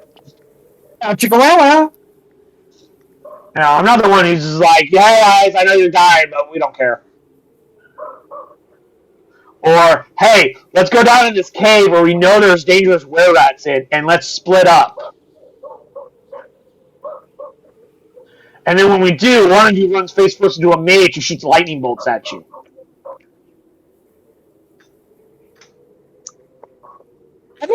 There are a lot of errors that are not in my repertoire. Do what? I didn't go into the railroad hole. I wasn't there for the dragging of the hairs. Mind you, a lot of my So you mistakes. have some other dumb shit you guys have done that I had no control or volition over. Let's go to Ruthium. And instead of sneaking in and stealing this fucking book that we're supposed to steal and then getting out, let's find, come hell or high water, any possible way to get our ship into dock for some fucking reason where they can all see our faces, our ship profile, the name of our ship, what fucking colors we fly, what it looks like, everything about it. Then let's piss them off and then run. It is part of mine. That was part of mine. I still to this day don't know why you guys insist on getting your fucking ship in the dock when I told you in no uncertain terms that they do not fucking like you and that you are not friends. Well, we gotta bring our ship in the dock. It's like you are a French ship at war with Germany trying to go into the German dock. That's what this is like. Like, I mean... Maybe you didn't explain it clear enough. I don't know how much more clear I could be other than they don't like you. They are hostile. Remember, your people are enemies. According to the rules of communication, if there's any confusion, it's the error of the speaker's part. No, that is not how that works. My communications were very clear. You guys just refused to listen to my warnings and then decided to do dumb shit like, I'm going to go in this fucking thing. What if they don't like you, man?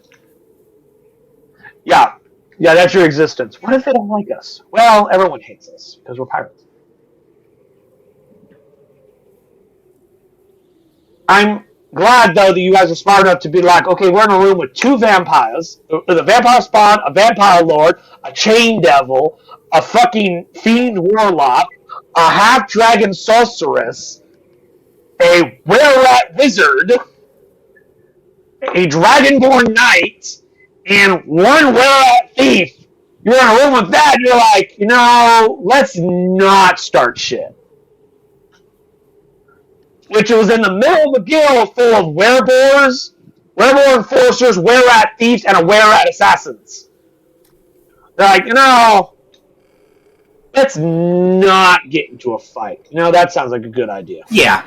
You could take them, though. So I always give you that, guys. You assessed your situation and went, let's not resort to violence immediately. Let's keep that on the table, but let's try talking. Let's put that off to the side. Let's put some other things on the table first. Let's try some other plans first. Let's put this as a later plan. Put a pin in that. Put it on the back burner. Keep it there. Let's not make that number one. Let's make it number two. Let's at least make it number two. Maybe number 5, 7, maybe 20. But at least number 2. But anyway, y'all have fun. Yeah. Yay. One of us. One of us. Woo. Hey, man, you could have been like, nah, fuck you, I ain't gonna bend to me. I will die free rather than live as a slave. And then, fucking got killed, most likely, and then made a new character. I mean, Argonauts of Fun could become the Pirate Queen. With Creed, it could have been a great thing, where it's like Creed's depressed that the captain got did and was like, I'm gonna go fucking find myself on a soul journey real quick, and I'm gonna go to Purple Rocks and shit.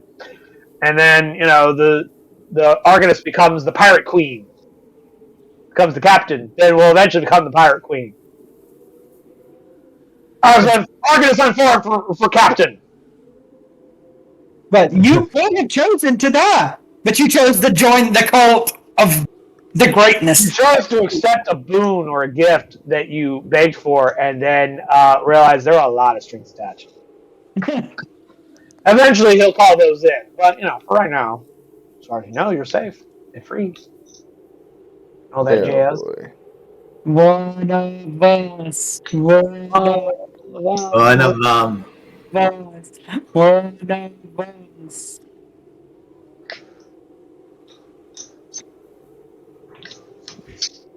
Thank you, Any questions, comments, concerns? thank you for granting me the ability to try to start a cult in this city. I mean, it would not be his first call. It would not be his first call. He's been around for a long fucking time. Yes, but it He's was, usually, kind of keeps to himself, secret type, but, he's got at least one call already.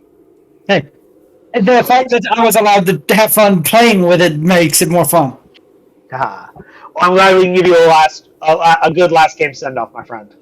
Well, I'll be back next week. Just I'll be playing more NPC characters running around. Well, I mean, I don't have anything for you to play other than Master Creed, so if you're playing, then Master Creed would probably be the one you'd want to play as, unless you want to make A temporary character for one day. Well, or for however many games you play. Tell you what, pick one NPC, and get back to me, and we'll figure something out. Okay. In fact, you really like Sariel, don't you? Sorry, oh yeah. I'm trying to think. I think I might go more of a melee character. We got a few of them. Okay. Or actually, you know what? Instead of picking one of your retainers, we can do this. Give me a class and race that would be on your ship. You and I can quickly slap together during the next 2 weeks a generic PC character who is like a deckhand who is somewhat competent fighting.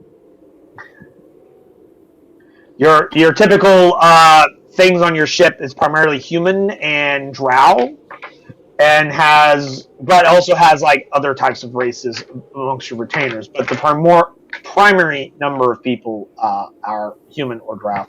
So pick a class that you think would be neat, like a fighter or a barbarian, or you said you wanted to do something melee, a monk, whatever.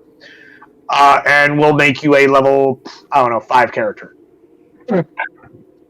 And you will essentially play an NPC for a little while, for however many more games that you still have. We'll make you something. Just get back to me with that information on what kind of specific class you want to play, and then we can slap together something. I will. In the meantime, any other questions, comments, concerns that you guys wish to discuss in a little post game here? Nothing I can think of. not the top of my head. Cool. Ty, be sure to be considering who is going to be in what new position, because there needs to be some position reshuffling of the current positions. Japan, congratulations on your promotion. Oh, and Kiri, sorry. But just remember, Japan, just remember, you're one promotion away from being the captain. Yeah. Ty, how many hit points do you have? 69. 68? You are 68 points away from a promotion. Well, 68 points away plus two resurrections. I do have 2 diamonds on me. You are 70 hit points away from a promotion. I do have I can 71. Oh, that's right. Never mind. Yeah, 70. Japan, you can do one it. position away from a promotion of being captain. You can do it, Japan. You finally got rid of the first mate. Now you just got to get rid of the captain. Soon, the pirate queens, Nyla and Farin, will rise. Our flag shall wave across the seas. Think about his fighting style. Me, and you got him. Oh boy. Sorry, Kira. I had to borrow your character last week because I just moved the story along. Kiri? Yeah? Yeah, sorry to borrow your character last week to move the story along. Not a problem. Mostly all he did is just help out Enzo the bar and and clear some rebels from her bar since she's not as suspected as her father. The freaking evil, the freaking. I'm very confused. I think we're barbarian. talking about a different game. Yeah, sorry. Yeah. Sorry about that. Y'all have a good one. I will head out unless there's anything else you need from me. Gentlemen, just keep in mind those things that you need to keep in mind and get back to me whenever you have the opportunity to do so. So that this is Shindu signing out. Daniel, best of luck. Leia. See ya. Take care. Have a good one. Leia.